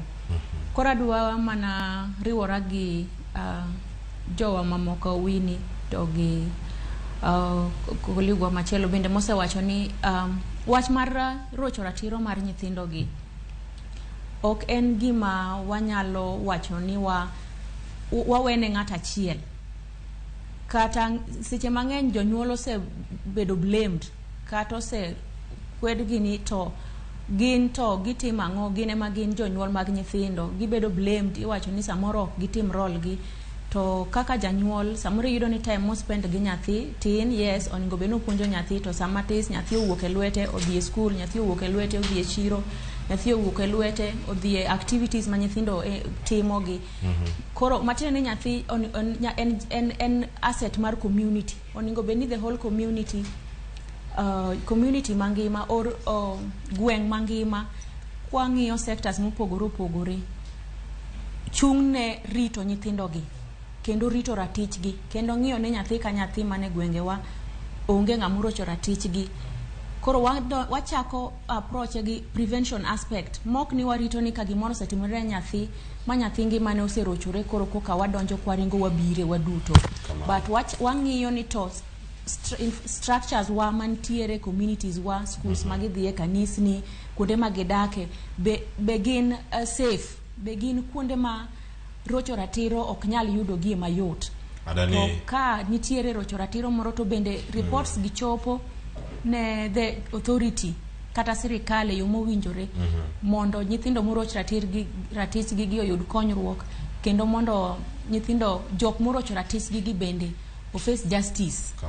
Koro mane gima to ng'awache wachno matin. Ero kamana enya Evelina Oyar kene kaunti ma Kisumu yudo yo makare kendo paro migolo en paro bende ma welo mantiere godo kinyi ma kono bende gin moko ma bende giyiego e yo moro makare kendo koro sane dani wachak mana twakwa kwa wacho ni puonjo nyithindo weche mag nyodo. Entiende ang'o achako di Onyena boss. Weche gi gin mage nitiere kanye to nego bende chako gi kinde machal to ng'ate mogi puonjo makama. Ero kamano Cleophas, en penjo maber. Chutho en gima lit ni ng'eny jowa akia nitie luong ni wadak mar wuondruok. Ma wach ni kowache to ji dwa mana donjo e bwo meza. Jok da mule. Ji dwa na donjo e bwo meza. To piny bende koro lony. Koro chuno ni nyaka wach ni wache ayanga. Ka wawuoyo weche mag nyodo. Mokwongo gimago moni mondo ayang ne jowa ni dhano ka dhano inyuolo ka inyuolo kane ginyalo e yor nyodo. Mano emomiyo onge skul mapuonjo weche mag nyodogo moloyo kogike koro kamitiye gi nyalo mar nyodo mondo mi nyodo odhi mbele. Gima dho ngere yiena gilo gi dho ngere matin ka jo piny bende winje maber ona gibe joma gikone gine e dho ngere gine e dho mar ariyo. Koro wan gi gima waluongo ni sexual script ma dhano ka dhano nyuolgo. Emomiyo onge skul mapuonjo ji on sexual activities. Iyudo ka en ndhadho moro mawuok gi e ich to kae to basi ikete e tim to bende ji dhi mana mbele. Kane waikore mondo wakendi ne onge ng'ama nopuonjowa ni bas koro gin gi gima iting'o kama itiyo kode kama to bende wayudo ka wagine wadhi mana mbele. Koro ber mondo mi e kind mbaka mamoko ma wago gi nyathi ber mondo mi wanyis ni wapuonj nyathi ni to ang'o momiyo en nyako, ang'o momiyo en wuoyi. Koseng'e gino maber mano wachaka chaka puonje yor nyodo. Jomagi ma chake nikech kanyo bende ka kinde ma chako puonjo nyathi weche machalo kama. Ichako in kaka janyuol kosirito mondo dhi e sikul, ng'ama chake, ng'ama timo. Ero kamano. We an ahero ga yawo iye matut. Kamano. Wachake kata kapok wawache. Nikech wan e buk mokwongo, wan e ranyisi mokwongo wa nyithindo neno. Bende wan responsible in our sexual life. Magi ma wachako kapok kata ka nyathi obedo gi winjo wach ineno Nitiere jonyuol moko ma koro iyudo ka dhi ginyorore gi nyithindo. Gidhi ginyorore gi nyithindo mamiyo nyathi oseneno weche mang'eny ma ka koro ang' iduoge wachone to koro kokompea gi gik manoneno kuomi to weche gi dhi timore nade, dhi gwarore. Kato mae manyiso emamiyo koro nyathi kodong' ka en kama koro kia ni to adieri ni kanye, to ang' nodhi bathe oyud mbasne kata jalo moro mahinge matin, koro kucho kodhiye to ema ang' oaye gi rach. Koro wachake as early as ka nyathi onyuol in terms of bedo responsible e wechewa mag sexual life. Kae to bas nyathi kadongo to nitiere okang' ma kogike to koro en gi winjo, koro ichako pogone ni fuonde mag dendi kama mae mapogi mamiyo in nyako, mae mapogi mamiyo in wuoyi. Kae to bas inyise ni nitiere kaka bende ng'ato nyalo tiyo gi fuonde nigi marach maroch ratiche, lakini nyaka koro iduogi e okang' mar nyathi. Joluo nowacho ni wat imedo osiep. Mondo mi ma otimre nyaka ibed osiep nyathi. Ng'enywa wabedo mabor gi nyithindo ma nyaka koro ka nyathi osetegno, ka ang' ineno both moro kuome, koro kibiro gi uwi, koro kibiro gi koko, maendi miyo nyathi medo bedo kodi mabor, kendo ma miyo nyathi bedo gi kido ariyo. Ka en e mbele ni to bolore kabisa, to kodhi oko to bedo mang'aw, ema miyo gidonje obadho ma wanyalo geng'o. Koro ka wan osiep nyathi, ema miyo nyathi bende bedo thuolo ma ka ng'ato mule fuondege milose ka, to ang' obiro koni kane wadhi e skul, kata kane wadhi e sport, kata kane wadhi tugo, to ne ng'ane omula kama. Kae to bas koro mano miyi thuolo sa ma ugo mbaka tibedo jalo moikore winjo maloyo jalo moikore reto e wach. Machielo nitiere gimoro ma waluongo ni kako nego bedi to gi kaka en, ma dho ngere luongo ni ideal to gi real. Ng'enywa wathoro kwamo e ideal kacha, kako nego bedi. Kako nego bedi ng'eny en kaka lek, the wish, ideal to the real. Mae makelo jonyuol moko koro ang' nochak gore gi nyathi koneno ka gimoneno pogore gi kako nego bedi.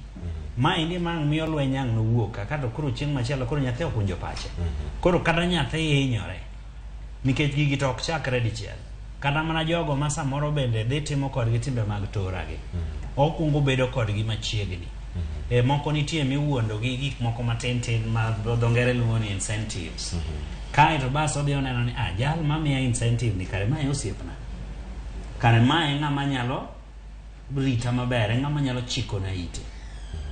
Kae to bas e chiko it ka ing'eni ng'ama chiwo incentive cha to chiwo ka nitiere gimomeyo, nikech onge gimoro amora matimore ka yiem nono, gimoro ka gimoro timore with a reason.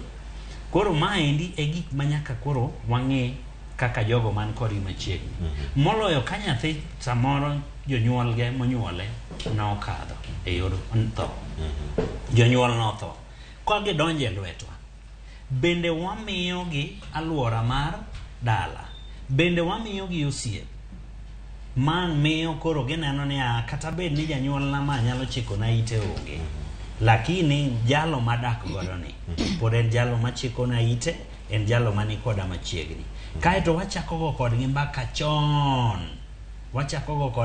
chon, koro wadongo kaka gimedo dongo, kaka gimedo winjo. Nitiere seche ma pod gitindo to samoro gin gik misiemonegi tilero tiende, ka koro ang' gidongo to koro en gima ugoyo mbaka, to in bende winjo pachgi, to gin ging'eye nang'o, giwinje nang'o, ging'iye nang'o, to gin giwegi ka gima kama otimore, digi geng' nang'o. Kae to bas ka gisenyisi tiyudo thuolo mar loso kuonde ma ok ging'eyo mabeyo, correcting the misinformation. Ode ni imake kanyo winja ne pach Winnie kumu ntiere mana penjo mapenjo nyina boss. Ere kaka puonj makama onego bed ni ichwale, ochako kanye, ng'ama time, onone nigi paro machal kode kata maket kode, nyalo mana lero nyakora Ramogi. Okay, gima anya wacho, namba 1 ahero ga penjo ji. In kaka Cleophas, ng'ama nopuonji bedo achiel gi ng'ama miyo. Ng'ama chielo, kikawachi ni ng'ama miyor. Onge ng'ama nopuonji donge. To king'iyo stages mag development mar nyathi, iyudo ka nyathi samonyuole cha mondo mi o reach sexual gratification. Ka en nyathi manyako, samodhodho thund min gi, ibiro ka in observative, ibiro yudo ko omako private part mare. To ka en ng'ama wuoyi, ibiro yudo ka giri ochung'. Matende ni the moment ma nyathi onyuol, already entiere gi feelings. Ineno. Koro, en conversation ma most parents ok dwa ga wuoyo about it. Gitemo dino itgi, makata kopo ni ina parent ichako wacho weche go gi nyathini, to parents neno ka gima iketho nyathi. En ang'omiyo, en paro ma jonyuole ma pontiere go, en paro ma aga kure, ma pono kete matek. Ang'e sama En paro, king'iyo, yoni sama ji discuss about sex education, ji neno gande ni sex ok en gimoro monego bed ni ikete ahanga. Mane gimomo kata samo timore, to timore mudho. Ineno. Koro anything ma bedo related gi mudho, aporo ni ng'eyo, en gimoro ma en gima rach ahinya. Koro yudo ka parents ok gidwa ga wacho wachno. To en gima happen. Mane gima bro yudo kata ka nyathi ma 9 years, otimre nade? En opek. Dongo asebedo gi statistic me yudo nyathi ma kata ma 9 years, ni opek. Ipenjori nyathi nyendi, nong'e weche gi nade. Koro gima watemo wacho, it is high time parents mondo mi o play responsibility. Wan kaka parents wasebedo gande watemo mondo mi wadodge such responsibility. Anyalo mi example when we were hit by COVID-19. School no lor. Ang'o mane timbre social media? Parents no all. Kendo gipenjo mana ni to school ni. Kagi neno ka that time former CS Kagwe katimo press briefing. Jingyo mana ni school yao chieng mane ke parents all. Sani no kel gimilungo ni CBC. Ana support CBC ena ni strategy makoro no kele godo e makoro yudo ka jok moko temo ka advantage. Ineno. To CBC omiyo parents bedo involved because there's a lot of practicals matimore ma nyithindo nigo be ni timo dala. Tiyudo ni one parents wadich nikech economy sani endi be odhi matek. Koro yudo ka parents manyo ma ibro yudo ni most of nyithindo gi ng'among'eyo kit gima kata kopo ni onyisi kit nyathini en jatich matiyo nicha. Emong'eyo nyathini kendo onyalo nyisi kata history mar nyathi. But janyuol ok otimre nade? Ok ong'eyo makata kopo ni onyisi ni nyathini ni nokwalo. Ini wuoni bro wacho kaka ng'ano wuondoni. Ineno nikech ionge time gi nyathino.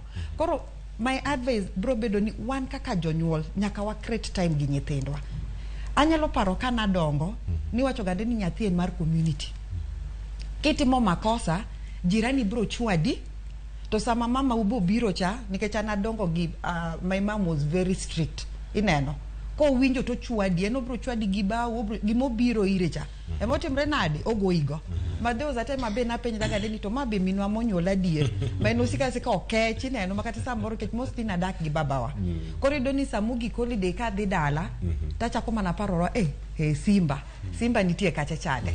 Kore yudoni nyathi mar community. To sani endi pinyo bedo ni okinyal mako kata nyathi jirani.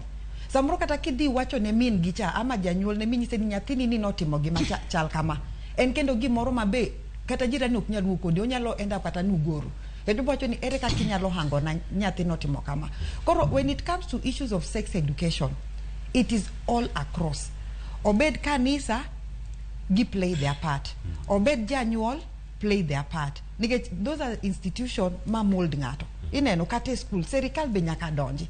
Kesa nindi ka wang'iyo, there is a honorable Gladys, Gloria. Mano bedo, mane otimre nade, ponono to no dhiedwe, to gigo wuok. Ineno, remo wuok. Ka no dhie e parliament, senate, ango motimore. To mane gima dhimbe, because when we don't address such issues, kanye kumi broido, because we've seen situations like Nyirimawati Yogodo, they're even having sex so that they can get parts. Koro ke yudo ka serikal oketo structures kaka nyithindo ginyalo access those are necessity. Manyako nyaka yudi. Masamo ko yudo cha, ema dicho bro timre nade, bro wuonde, kose wuonde to have sex. Koro we need to, it is all across. Okay, janyuol, but the person monigo beni chako conversation no, en janyuol. Nikeka janyuol ko chako conversation no, nyathini dhi winje ir ng'ama chielo to kaka ng'ama chielo dhi wache dhi pogore dhi pogore. We've seen even issues of female genital mutilation. We don't discuss about it. In Kibera there was a research that was being done iyudo ka nyiri gieke because it's like you identify yourself ni already in ng'ama isebedo ng'ama miyo. Koro iyudo ka nyiri gieki ema ringo in Kibera giringo mondo mi odhi otimnegi FGM. Ok ni they're being forced by their parents, it is them going for such services. Koro it is information we need to give the correct information.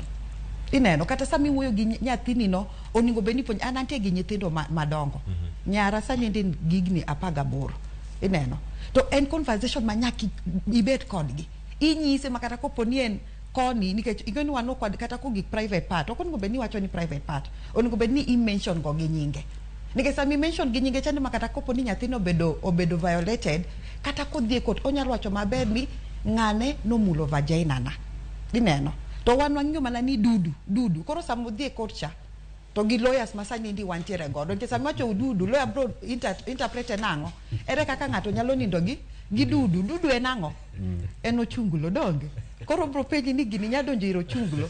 Koro gima temo nyiso parents oningo beni wa address iwacho nang oningo beni i-mention go gi nyinge. Iwache gi nyinge. Makoro kata ka nyathi kotimne to bobiro to nsini mama. Ng'ani no mulo gira anyway nikech antie studio. Koro i-mention go gi nyinge. Makoro nyathi dongo kong'eyo. Yes. Aya, ang wadhi nyime wageni twak pontiere karkae wadhi e kaunti ma Kisumu.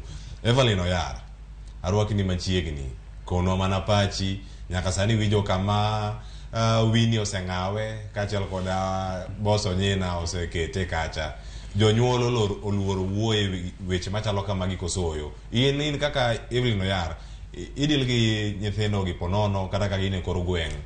Miwane kaka wach chal e ground in konya bero nin kod gi kacha Winnie bageni tudre kod gi Nairobi ka gidhi timo nonro makone gi kocha. Miwane in korga korine yo machalo nade puonjni ochako gi ng'a to nego rum gi ng'awa.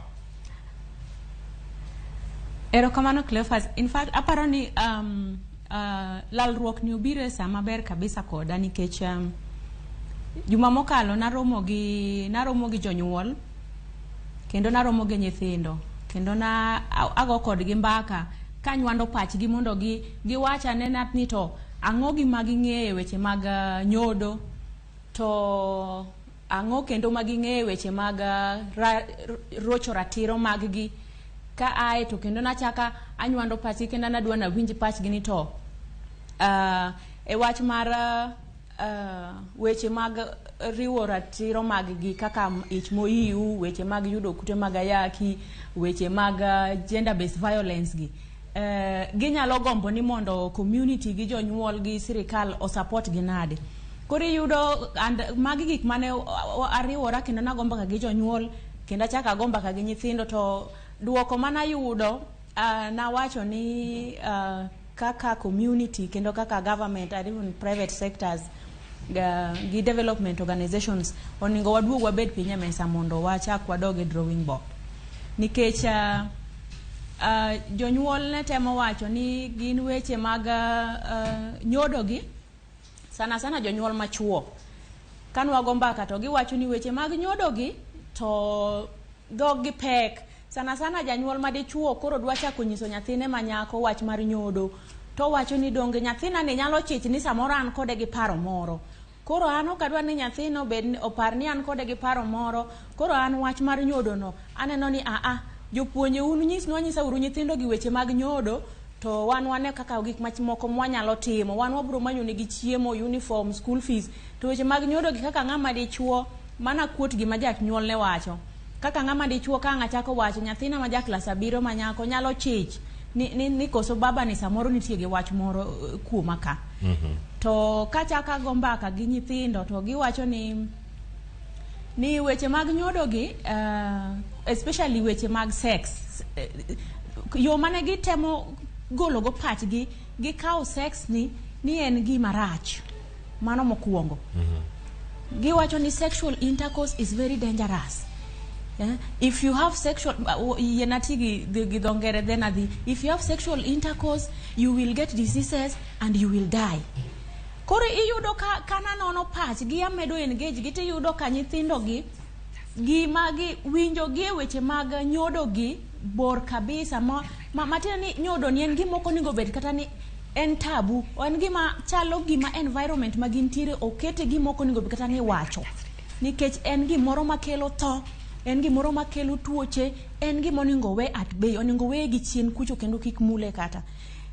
Then iyudo ka kendo ne gitemo wacho ka gigolo pachgi ni gigombo ni jonyuol obede kod gi machiegni, jonyuol omigi attention, mano bedo kod gi machiegni, mondo jonyuol oteme chiko itgi, mondo jonyuol oteme wuoyo kodgi. Magi gik mane gitemo chiwo ni mondo ka inyal konygi mondo jonyuol owuo kodgi. To kendo ka chaka ago kodgi mbaka tiwinjo ka giwacho ni weche mag nyodo gi, apenjo nyithindo manyiri ni to bi nyalo bedo thuolo ka baba ogo kodi mbaka weche mag nyodo. Ko puonji kata kaka inyalo ritori, kata ka ng'ato otimo orocho ratichi to onyise ni koro ibi nyise, inyalo bedo thuolo.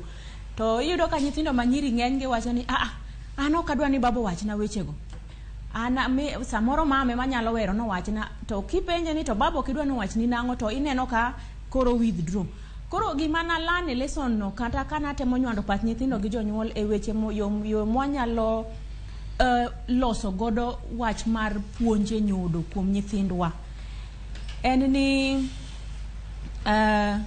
nitiere gimiluongo ni culture, yani gik mwang'iyo, gik mane wang'iyo timo, beliefs gi cultures gi practices mane wang'iyo timo mantie e pachwa kabisa, gik mane oseng'iyo mantie pachwa ma kanwa dongo, an kana dongo to samoro janyuol na nok thuolo wacho na weche mag nyodo. Koro ambe ka bedo janyuol taparo mana ni weche mag nyodo gi kata an kana dongo nok wachna gi janyuol e yo maler, koro gini istabu, gini kwero, gini ok onego bed ni an kuom janyuol. Koro aparo kaluwore gi wach mar mbaka mana goyo gi nyithindo go gi jonyuol go, samoro biro chunowa ni mondo wachak wabeda ne piny gi jonyuol, kendo wago koro nikech waseng'eyo kuma shida nitiere, koro wago walos programs moko gi modalities moko mwanyalo yudo kaka wapuonjo jonyuol mondo wagol pachgi kuom bedo ni giparo mana ni an janyuol madichuo kanyalo, an Cleophas okanyalo wacho ne nyathina manyako weche mag nyodo, mondo wagol pachgi ni an janyuol weche mag nyodo go sensitive ahinya, okanyal wacho gi nyathi, nikech janyuol be donge neno ka kata kiwinjo ka janyuol respond from point of ignorance, yani okia ni oningo bed ni otimo kamano.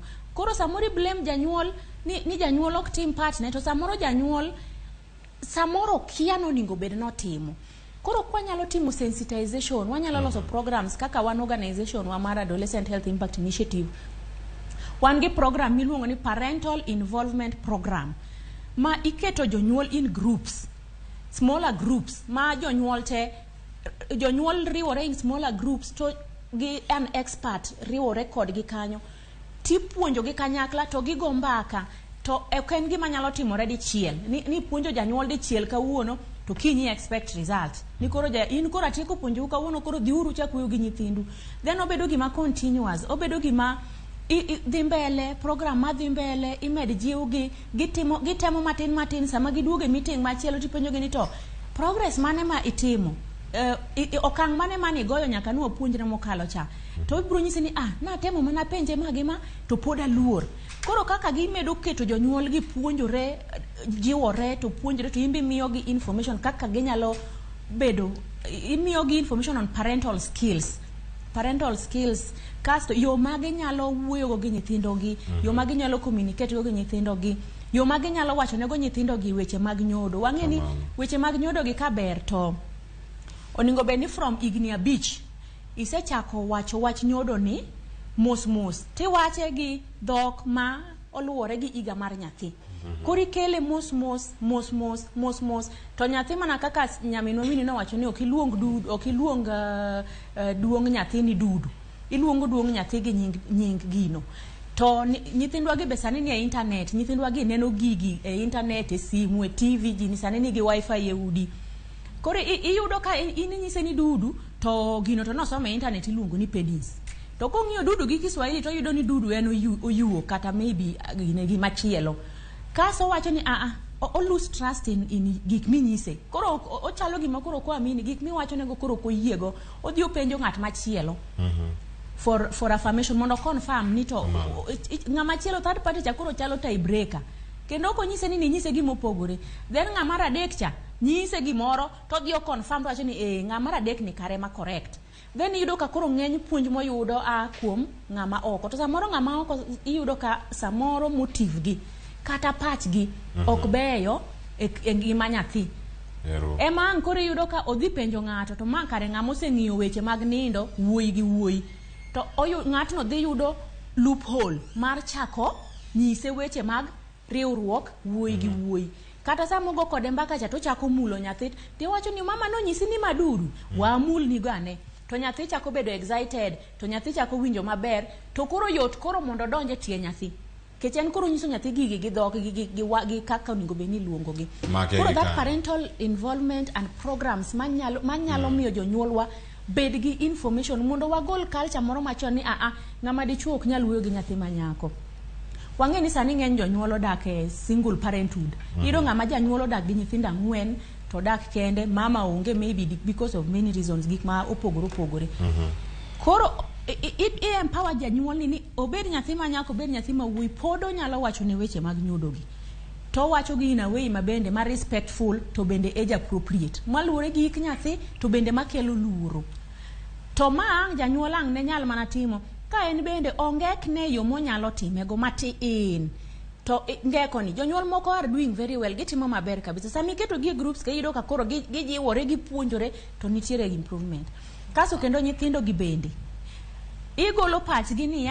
sex is dangerous, sex is a killer, sex will bring diseases. Igolo pach gi kanye iketo sex is something natural mana kaka no achako wache cha koro igolo pach gi wach man ni sex is dangerous nikech koro gi believe ni sex ni oken gimo ningo beni wacho gi believe ni sex ni ningo beni pondo kitimo gi bedo curious gi chako koro wach ni gimi dangerous ni odhi openjo a wrong person koro iketa gik moko e mesa to wapuonjo nyithindwa gi to ken gima one off organization matiyogo at school dichiel tapuonjo nyithindo about sex dichiel talal kamano koro nyithindo lose kata track of gima ni nyiso gi nyoro Evelyn adani imake gi kanyo wa encourage jonyuolwa ni koro gibed gi close interaction gi communication gi nyithindo nikech king'iyo kaka nyithindo kane wuoyo nyithindo ywak their hearts are bleeding gi feel ni ok wan kaka jonyuol ok wamigi attention magidwaro kamano koro mage weche kasto koro weche benitiere ka indi men awach ni joma chuo wadaduogo mondo mi warangi chuo cha mana kuongo report mana wadaduogo mondo mi warangi Evelyn Oyar kinyalo winja adani mondo mi waduogi ang'eni ang'o mako thuolo machielo bende mondo warangi ni jogi madonjre e ratiro mag jogi matindo ere kaka inyalo konygi wago ni roka mana inya kuom paro maliw ma igolo ka wachako koro twaka ayanga sa osekalo dakika 18 tok saa 4 mar okinyi wadani koro warangi kama chielo ka wantiere studio karka wantiere ka kod boso nyina ka chielo koda ka Winnie Okumu studio Kisumu wantiere kanyo kod Evelyn Oyar omiyo waparo maliw ahinya ka wayudo are mona chak twak nyaka sani koro wasechopo kumoro achiel mwanya wacho ni wawinjore ka wachomo kumoro achiel onyina boss sani nitie gigo mane walose e kinde mokalo kendo sani wadoga kar kacha mondo mi wawinjgi nitie gigo mane nyalo mondo nyithindo bedo machiegni kod jonyuol gero mar janyuol kinde mopuonjo wacho ni Winnie wacho maler kacha ni ochake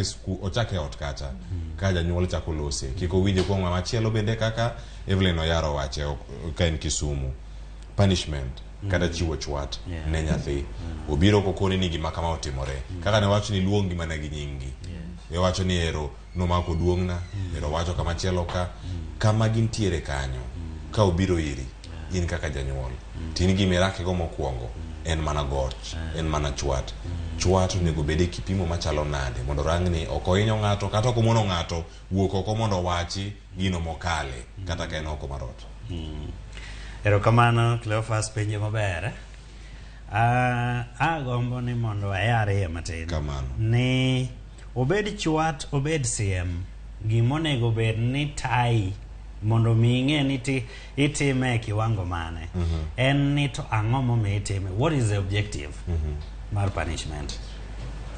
Ang'o momiyo itime? Kopo na chwadi mondo miyi lit kae to kisemiya lit ma omiyo nyithindo moko nitie mosechwadi matindo ng'iyo gi chweto mayudo kotimo timbe maricho to biro koni adongang' nochwada to lit biro rumo. What is the objective? Ang'o momiyo isiemo wang' nyathi? Emomiyo awacho ni kichako chon mibedo osiepne. Awinjo ka Evelyn owacho ni sana wa joma chuo bete ok wadhi maber ahinya go mbaka gi nyithiwa. Adwa ni bende anyise gi yor muolo ni an beta pogora korgi. Ni gomba. Yes, kacha en nyako. Kacha en nyako kendo koro en nyako ma koro osetegno.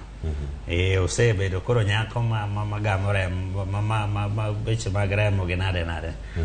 To jambaka na matek. Jambaka na matek makiro kwa gombaka to ingine mikoni to gombaka migo ge nyathi. To korea nikech wan osiepe.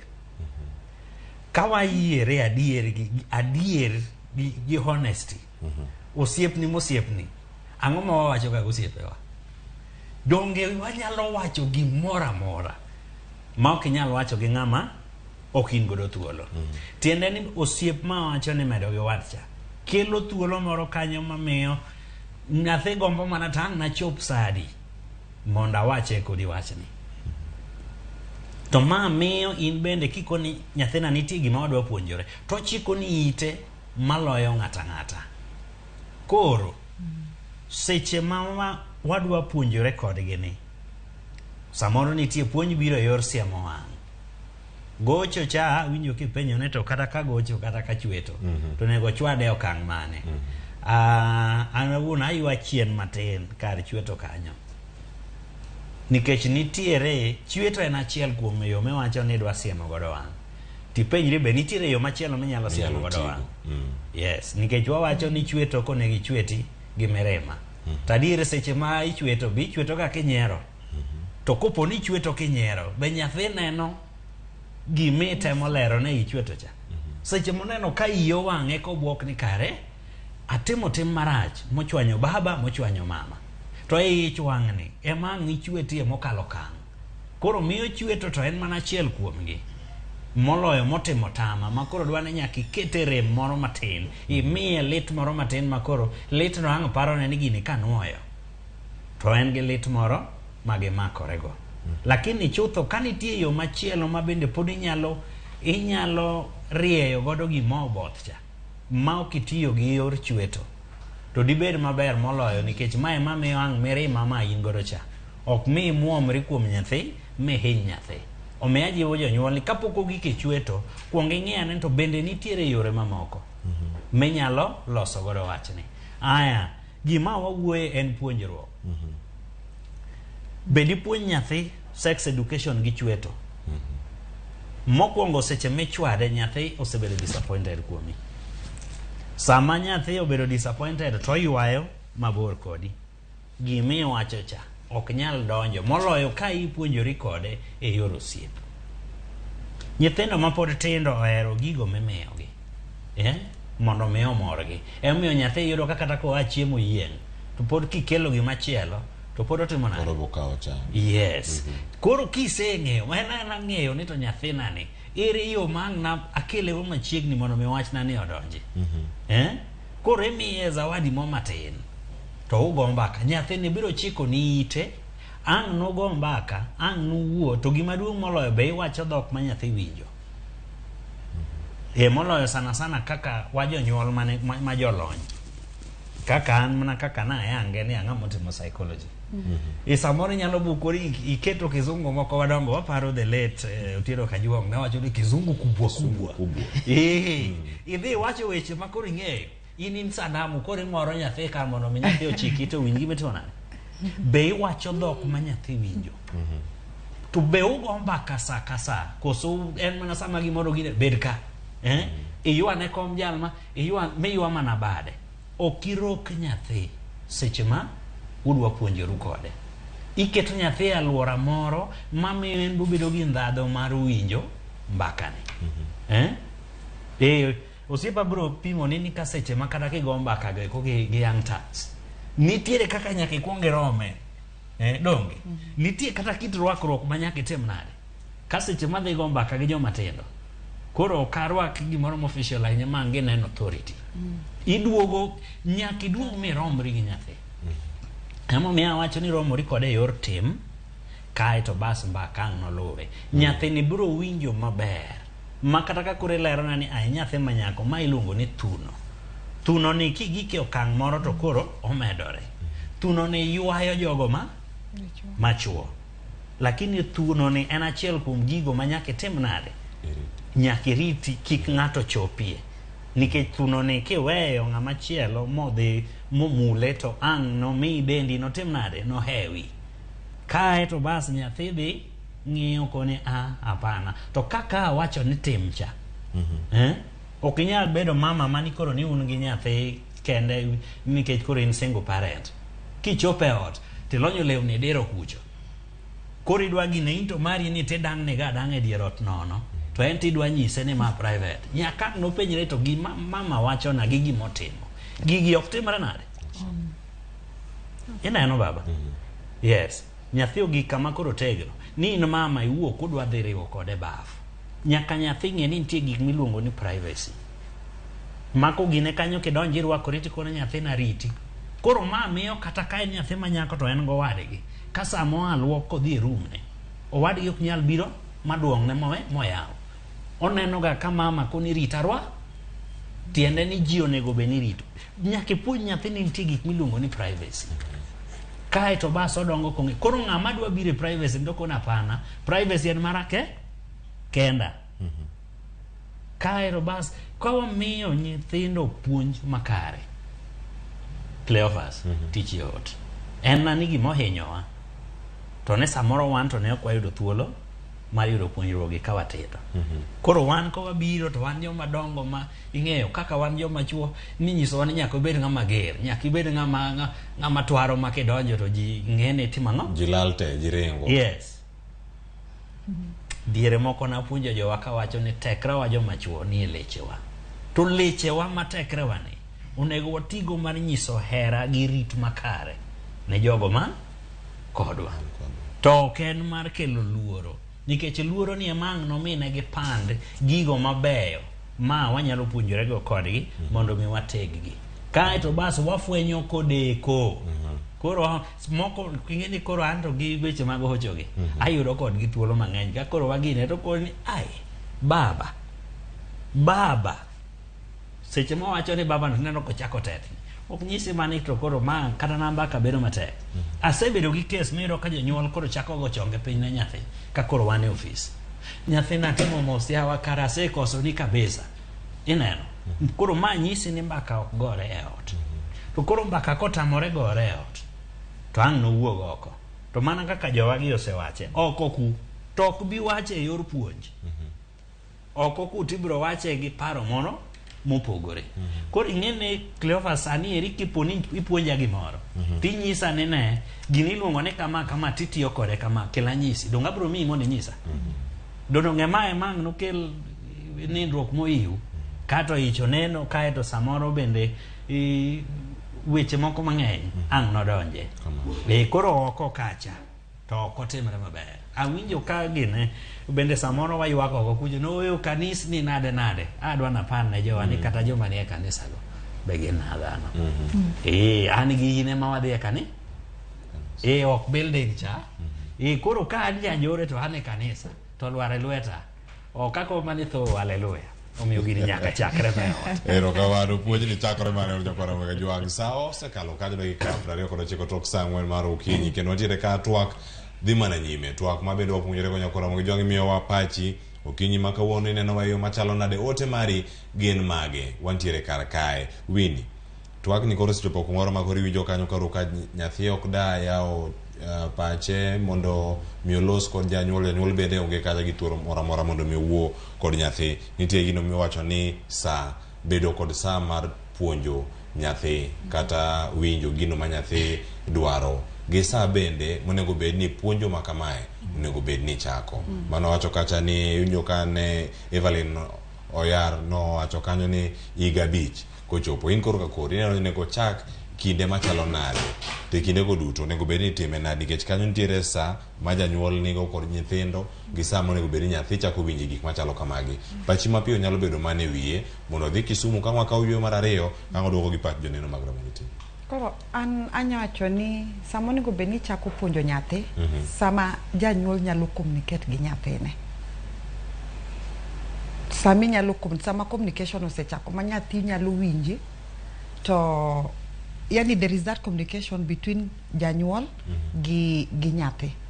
Nikech sama koro iweyo nikech ka wang'iyo most parents ng'iyo ga sama koro nyathi osechako as in sama koro thunde gi ochako biro hips broaden koko chako that conversation mane makoro gimoro biro e pache nango nyathini osechako onyalo bedo ni entiere gi osiep mano bedo molewo koro bedo molewo nikech kaka na wache cha sama ngato onyuol sama ngato osebiro e piny already osechako bedo gi feeling ineno to puonj gi duto onego bed ni chakore e ot kose chakore ot sama koro dhi mingle gi jok moko ma oko ka yudo already entiere gi the right information ineno ke sama oki discuss weche gi nyathi mana kaka ne wasewacho obro dhi discuss gi jok moko ma oko to jok ma oko go ok bi nyise gima dier mana kaka nyaminwa ma Kisumo no wacho obro di sanindi wante gi internet ma ji lan gi yudo information wante gi wifi to ken kaka ndalo machon mane wan ga analog gi gima dhi mbele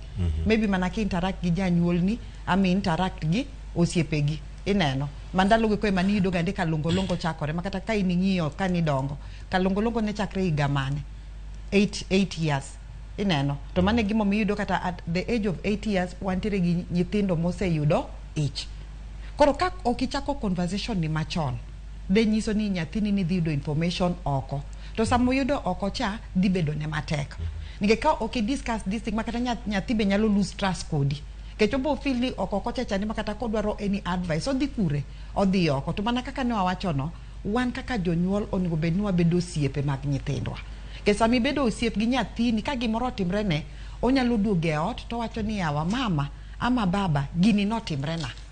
And then when you create that conducive environment ibro neno kaka ikonye moloyo chako dhawne ke sami chako dhawne no and then kaka nyadwa wacho kaendi nitie kaka inyalo punish be nyathi ineno punishment okonyiso ni nyaka ikaw kede tichak chwado nyathi koko winjo nitiere jok moko moseng'yo gi chweto no mabe samoro timo gik moko intentionally mondo mitimri nade ichwade ma samo kichwade no bo winjo marach chalo kata eot nitiere dhako mong'yo ni chwore goega ma ine miyudo kata ka samoro provoke dichwo mondo mi otimre nade ogoy nikech it's like anom koro watemo jiwo ni parents nyaka bed machiegni gi nyithindgi ke sami bedo machiegni gi nyathi then it is very easy mondo mi understand kata gik matimrone kata ka nitiere gimoro madwaro wuok inyalo konyi sechego. We need to start this conversation mar sex education gi nyithindewa mondo mi ging'e it is there, it is natural. Mara ka nyawdo ma Kisumo no wacho ni one parent iwinjo kata no nyisa sex rach tingo nitie jok moko masami nyiso gini rach they want now to invent gidoro mondo mi gi experience mondo mi ging'e ni gini kare rach adier makoro gimbe gibete data koro gibacho ni yenyewe ambe na teme to timre nade orach ineno to samo bedo marach to dhi yude ni omit ok orach kendo omit koro dwaro mondo mi otimre nade osiko nuoyo koro bro chako wacho ni ka baba ne nyisa ni gini rach tato na dhi abile tayudo ko mit sawa then where are we heading as a society? Koro it is high time parents or discuss they be friendly with their children mondo mi nyithindo nyalo yudo kuma giringe mokwongo nikech sama be build that relationship ido ka nyathini bro trusty ananyalo paro kana chako dwe baba we manong'eyo kana chako dwe kech I used not to stay with my mom ne ndala en japur baba we mano adak godo koro yudo ni periods alafu ndalo go eko be ni yudo gande ka ni biro gande skunde ti inyiso kata ka kitiyo gi pad ke ndalo machon yudo ni mondo mi ng'ato tigi ka kodhi e dwe otiyo gi either mattress amutiyo gi law ineno kore makanya ndi bro yudo kiso ilawi alafu nitie bullying ichako bully kata nyithindo ma jowuoyi kata nyiri be chako nyiero koro ngoni sama gigo timore yudo kata nyathi ma nyako ni ok bi dwaro dhi school nikech o feel embarrass iluongo ni period shame koro ok onyal kata dwaro dhi school nikech already koro yudo kata performance ne chande be dhi timre nade dhi dok chien no dhi bedo disturb koro gima watemo wacho ni this conversation nyaka dhi mbele mane gima kata king'io there was a bill mane bedo passed that is last year around April about sexual and reproductive health rights. It was thrown away. Why? Because no could discuss about comprehensive sex education in school. So me, you know, and that was the time that we had the triple threat. Triple threat, teenage pregnancy was very high. That was the time that GBV also was very high. HIV was also very high among the teenage. And that was the time that the police in Netim Renade, Nebedo passed. You don't need issues might touch nyithindo okobed address. Then how do you want to pass that policy? Get policy and give me our guidelines kaka wanyalo timre nade. Wanyalo timo gik moko eyo makare. Tene modi bedo odi inform programs, to the inform even in terms of budget. Kori doni kopo ni gigi kibe gionge policy pod wantie gishida. Ma and discussion the whole it acquires the whole society. Mondo mi wari urelwedo, mondo mi watimre nade. Wa discuss mondo gigi room. But first gino chakre gi jonyuol. Come on. Jonyuol has a very bigger role to play. Mama nuki kwa uondre. Ke samiwe ne church cha, nitie different doctrine e church. Samiwe ne skunde, nitie kaka nenti report moroma na yude school moroma. This thing of lesbian is common. Lesbianism is common. Tokadwa uoye mano.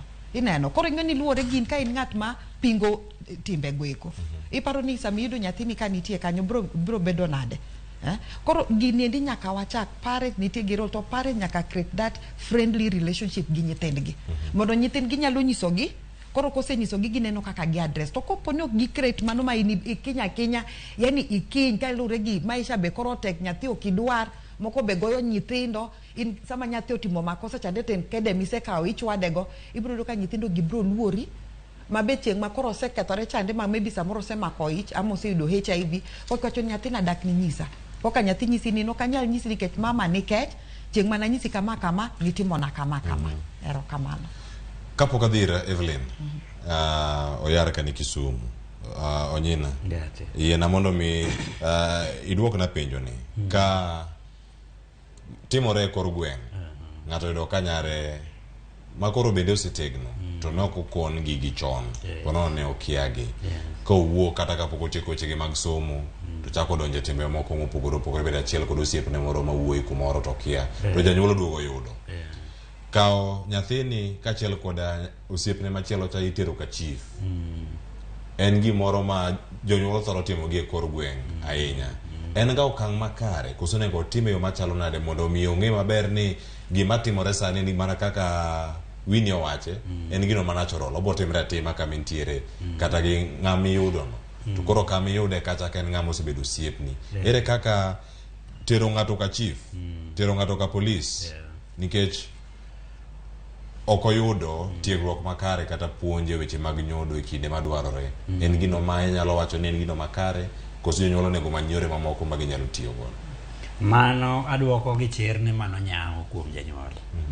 Yes, seche ma neno gima kama katimore, to nego miya thuolo mar penjora ni to ang'o mane ok atimo e yo makare momiyo chopo ka. Emomiyo winjo ka wasiro kabisa ni wago mbaka gi e ot. Adwa na par ne jowa ni nyathi kapod tin pod odongo, kapok ochopo higa 12 ma en piny ka, nyathi timo gimoro amora mondo mor jonyuol kaachiel gi joma odaggo. Omiyo ka odgi kaendi nitiere kwe, alwora ber, puonjne makare, nyathino mondo mi yud ka chopo okang' makoro ne odhi onjaore oko kocha chande makoro itere ka chief, onge. Ok awach ni tin, onge. Awacho gi chir. Koro seche ma gima kama otimore to mokwongo janyuol nyaka ng'e ni en motimore nade. Mar ariyo seche ma koro dwa kawe otere kuom chief kata gi joma moko, tiende ni osenyiso nyaone ni en to koro ok onyal. To koro ka in janyuol misenyiso nyathini ni onge nyalo, nyathini dwa dhi kanye? Sani ang'ama wuoro ka ng'ato biro ka twaro kabisa jood ni ere kae to an mase donje buo tanga min oda to yudo kanye? To nyithindo ka nitie dirisha to nyithindo kalo gi dirisha mogore piny oko kujo kabisa ka babe mose donje buo tanga. Tiende na senyiso ni nyalo na orumo. Seche midwa kawo makoro idwa tero ka chief, tiende ni you are helpless. Nyalo ni oserumo completely. Koro ma nyiso nyawo ma ok konyo nyathi. Kae to mar ariyo ma koro en njao nyathi. Koro idwa njao gi. Seche me njao gi what is the objective? Ang'o midwa ni mondo nyathi osom kokalo ka? Okang' mitere ni. Remember ne wachako kowacho ni seche misiemo kata iloso tim moro.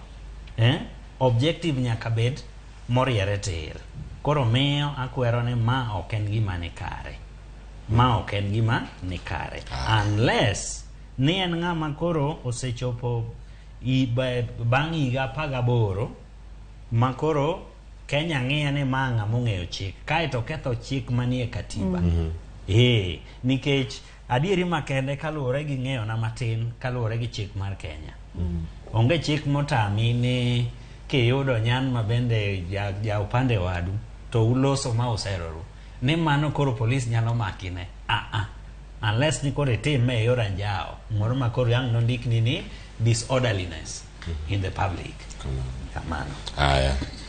Evelyn, wabiro iri kaunti ma Kisumu. Imiwa pachi, to in penjo makora penji sani Evelyn oyar ka e studio moro ma Kisumu. Nyaka sani gik mage manyalo mono janyuol kata obadho mage maponono nitiere mamono janyuol kata jogo man machiegni kod nyathi mondo mi ochwal puonj mag weche mag nyodo e kinde madwarore kata e sama owinjore. Evelyn. Erokamano Cleophas. Wana kaka nawacho chien kacha ng'eny jonyuolwa, wan jonyuol ng'enywa, kechambe an janyuol. Wakoso information, wakoso ng'eyo. Koro koso ng'eyo no bende kelo ng'ol e yore mag tudruok gi nyithindwa. Koro kwa nyalo golo koso ng'eyo no e yor puonjruok e levels mopogore opogore nyalo bedo maber. Mar ariyo, nyithindo na wacho ni thrive e communities mopogore opogore. Community gima wacho ka wacho community ne ya a household kacha is a community and community kien. A school kama nyathi bede saa 2 nyaka saa 9 gi nus cha be en community kien. Church be en community machielo. Kuonde mamoko be. Koro yudo ka nyithindo gi operate kata gi thrive gi donge communities mopogore opogore e seche mopogore opogore. Koro gima nyalo konyo wachni en ni wang'eyo ni Kenya wan gi national policy ma was launched ma ng'iyo weche mag geng'o weche mag njao ratiro mag nyithindo kendo responding to nyithindo mosenjao ratichgi e weche mag ratichgi.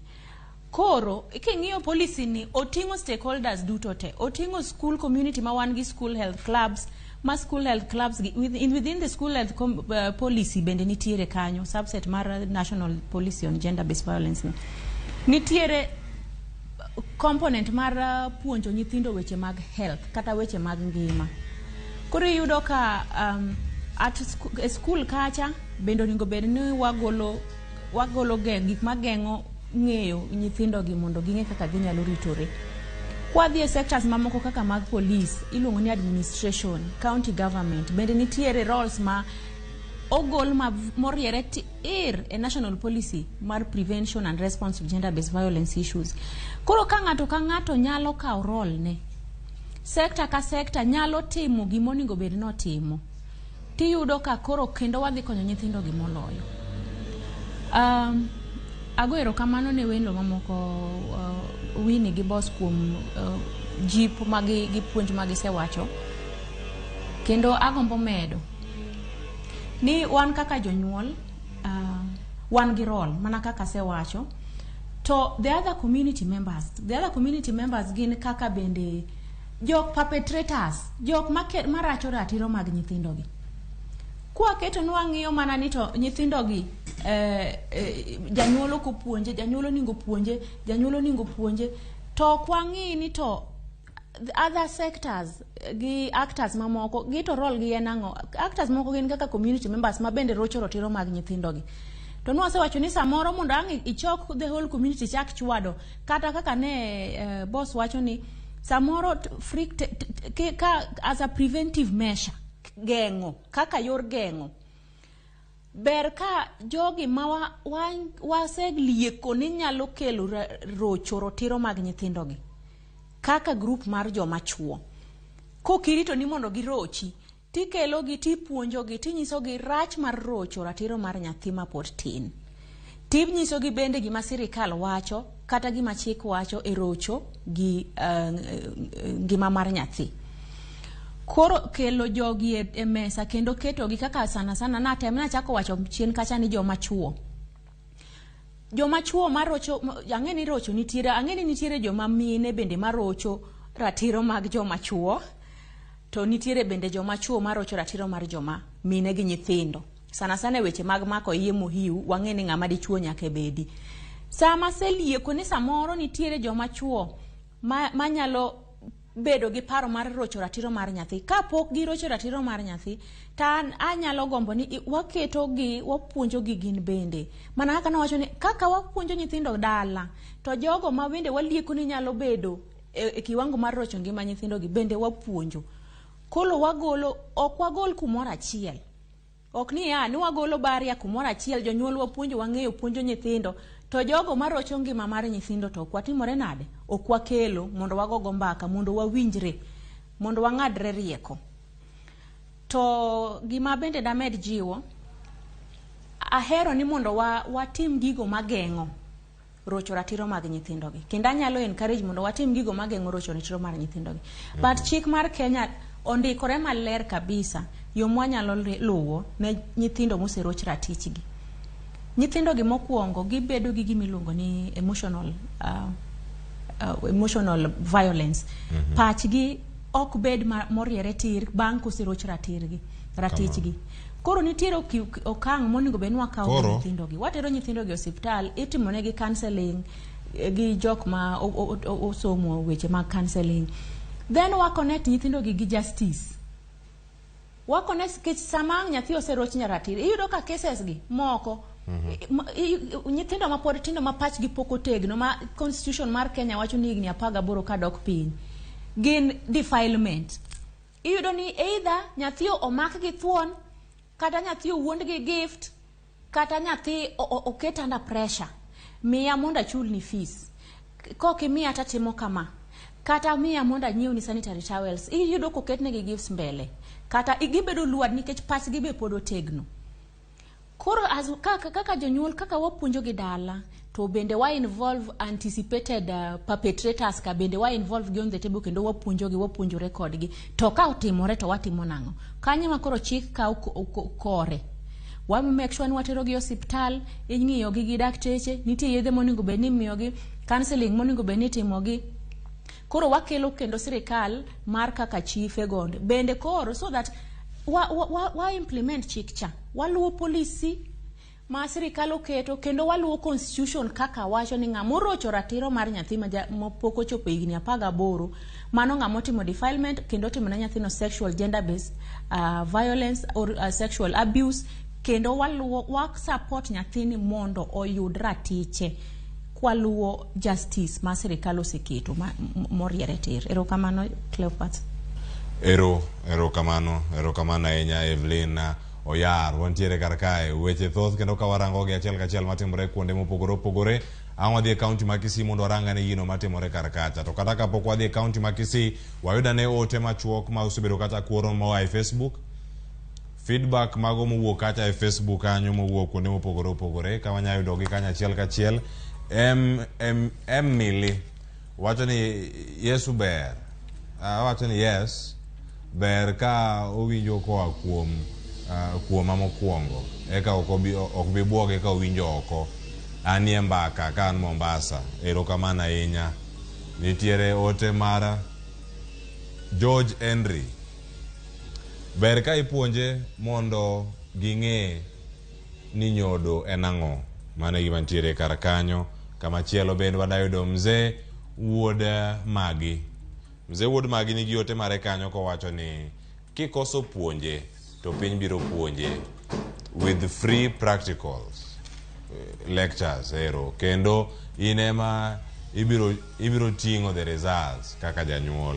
Otero chopo kanyo yo makare.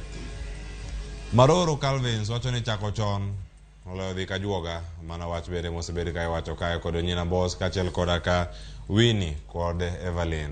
Gordon Ayoro nigi ote mare kanyo. en bende ote mare chopo e yo makare kendo wanyamana some kanyo kowacho ni mano mar Gordon Ayoro kanyo ka ote ne bende osedhi ng'eni ang' wayude kanyo kowacho ni ere pogruok e kind nyodo gi komo nyuol. Ida duoke Winnie kinyalo ng'eyo pogruok e kind magi. Anyacho komo nyuol. Komo nyuol en kaka measures mikawo mondo mi kik inyuol, like kao contraceptives, mondo mi koro ipango kaka inyalo nyuol. Ida pimone mar nyodo kata ng'aringa dhi kisika poka somo to kamano mana machuo kanyalo kone nyodo en sexuality. Mane momiyo wajiwon mondo wagoye mbaka nikech ji ng'iye marach ni kwa wacho wach nyodo to wawacho wach nindruok. Nitie pogruok man wacho wach nindruok to gi wach nyodo. So nyodo is a total human sexuality. Yes, kendo en gi berne momiyo Nyasaye nochwe nyathi ka nyathi. Ber. Nyasaye bende omiyo duong'. Wacho ni nyaka sani bende wantie ka twak dhi mana nyime. Erokamano ahinya Winnie kaachiel koda ka boso nyina. Wadhi achiel kachiel ir Crispin Otieno ka en e kaunti ma Kisii. Crispin Otieno, nyaka sani uchiwo yo machalo nade kaun Kisii kanyo to chal mar wach en mane? Gonwa mbaka kiwuok e kaunti ma Kisii. Cleophas County ma Kisii wachiew maber kendo kama wantiere ni wan kama iluongo ni Nyamache kuma kata jatelo mochung'ne mine kata kuma rep ma kaunti ma Kisii mana Doris Aburi nomoro e gwengegi mar konyo nyithindo mantiere e skul kaluwore kod weche mag menstrual hygiene kaachiel kod konyo jogo man gi ng'ol mopogore opogore. Kata kamano romo maduong' mantiere e kaunti ma Kisii mano romo mar Azimio madhi timore e alapno mar Gusii Stadium kama jatelo mar Azimio mano migosi Raila Odinga dakika kata kal sa auchiel igeno ni dhi chopo e kaunti ni mar Kisii mar timo romo mopogore opogore kochako kod romo ma dhi timore e chiro mano mantiere gwenge ma Keroka koseakore kwa kendo ang'no owuok kono achiel kachiel nyaka e boma ma Kisii kama ang'no twak gi jopiny e alapno ma Gusii Stadium. Odiochieng' ma nyono godhiambo jotelo mag ODM mawuok e gwenge mopogore opogore mano kaunti ni ma Kisii ne otimo romo makende e alapno kotelnegi kod mano jakom mar ODM ma kaunti ma Kisii mano Kerosi Ondieki mano wacho ni chenro duto te oseket e yo makare mar neno ni romo mar Azimio no odhi nyime kaka nyocha. Inyalo paro kuom ndalo 2-3 mokalo romo no ochor kano onego bed ni kelo, kata kamano kaluwore kod ikruok gavana ne pod onge machiegni kendo nochore nyaka tarik 17 ma en kawuono mar romo no mar Azimio madhi timore chakore e kar saa auchiel kendo igeno ni odhi rumo kar saa 10 ma midhiambo. Miyo kowuok Nyamache kuma wantiere ni ang' wadhi achiel kachiel nyaka e alapno mag Gusii Stadium mondo wang'i ikruok mar Azimio chalo nade kaluwore kod romo no. Inyalo paro bende gavana ma Kisii mano Simba Arati kaachiel kod kweth mag ODM mawuok e kaunti ni ne osewacho ni gidhi telo e romo no kaachiel kod jotelo mopogore opogore mar Azimio.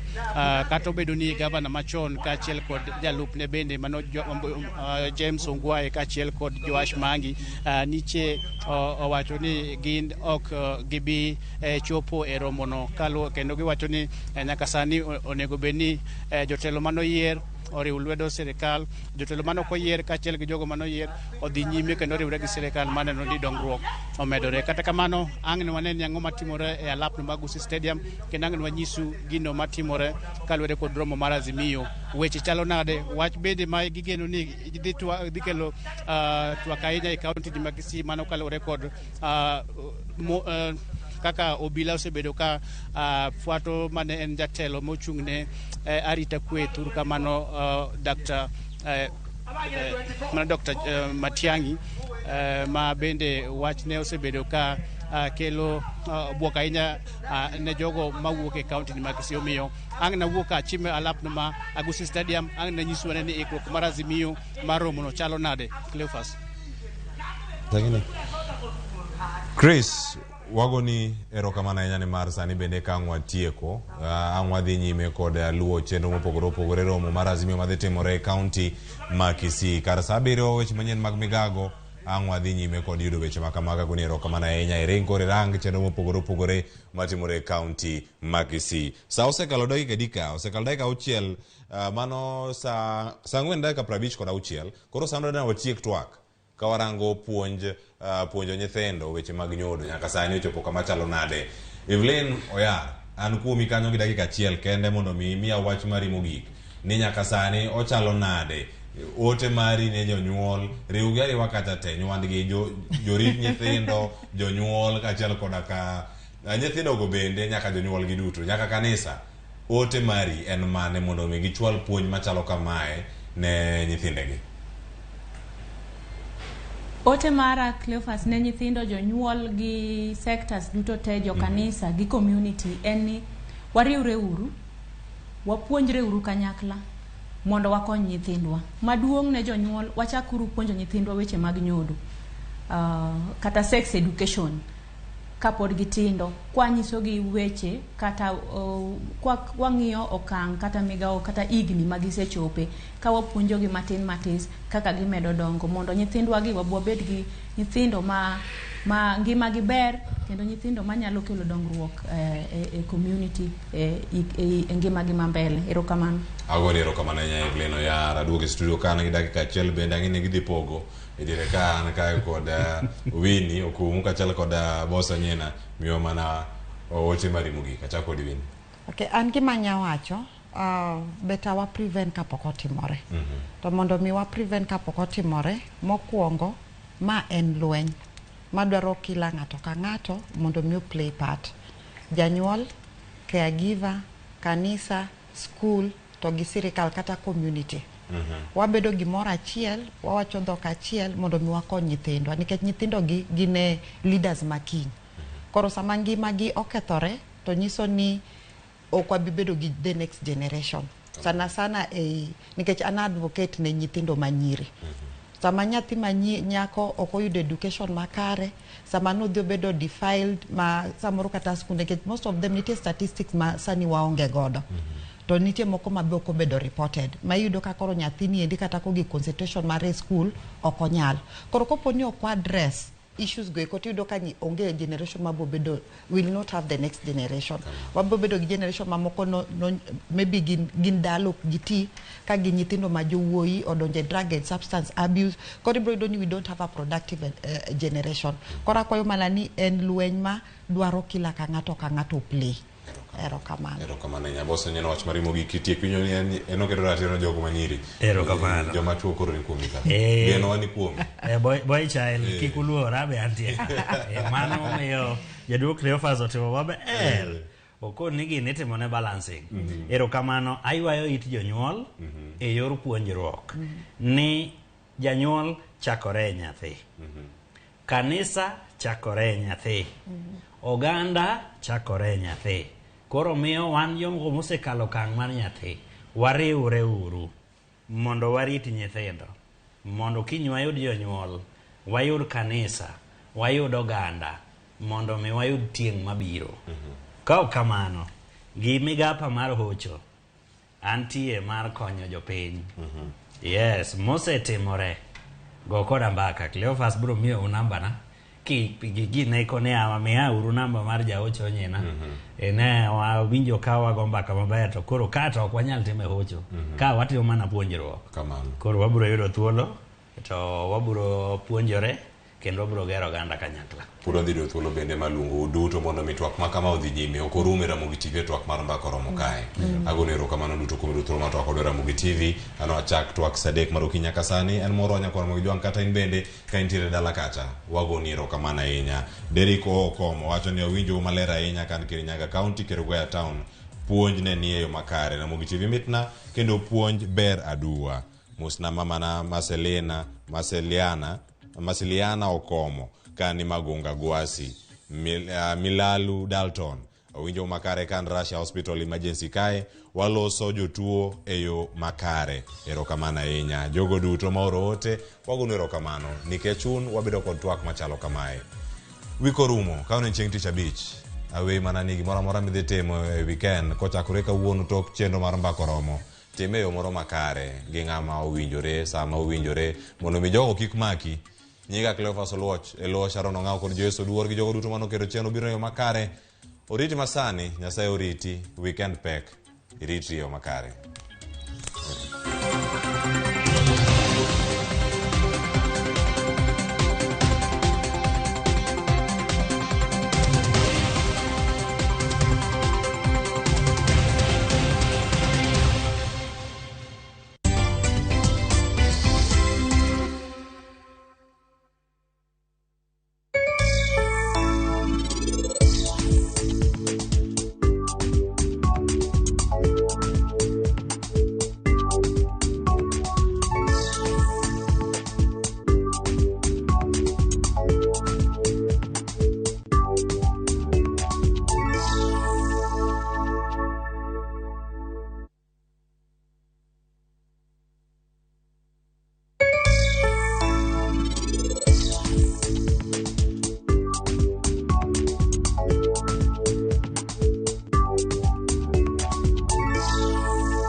Radio Ramogi, Cartoon Jaluo. Radio Ramogi.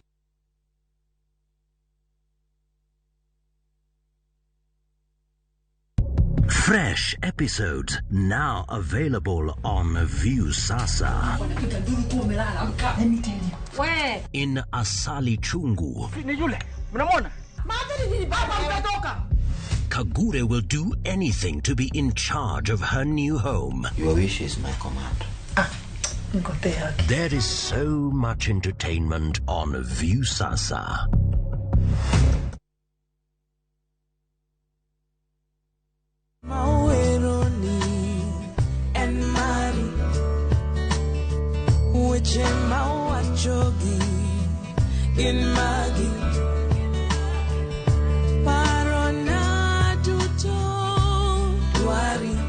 Kidwaro yudo thum malich miluongo ni aheri, go number *860 *420#. Kumbuka, Ramogi TV ndio nyumbani kwa wasanii wote.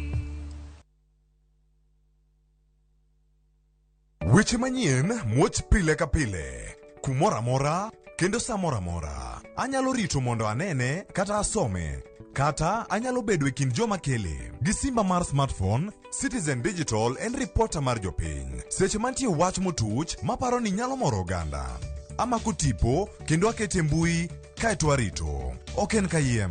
Ka oyier report mara, abiro yudo $1,000. Kendo sigana mandiko, ibiro ketie kidieny mar Wananchi Reporting e Citizen Digital App. Kikibed mana janeno mar wach matuch. Bede kin joma kuongo lande. Download the Citizen Digital App mondo iketi sigana mindiko e Wananchi Reporting kawuono. Citizen Digital App. En namba achiel e keyo weche manyien.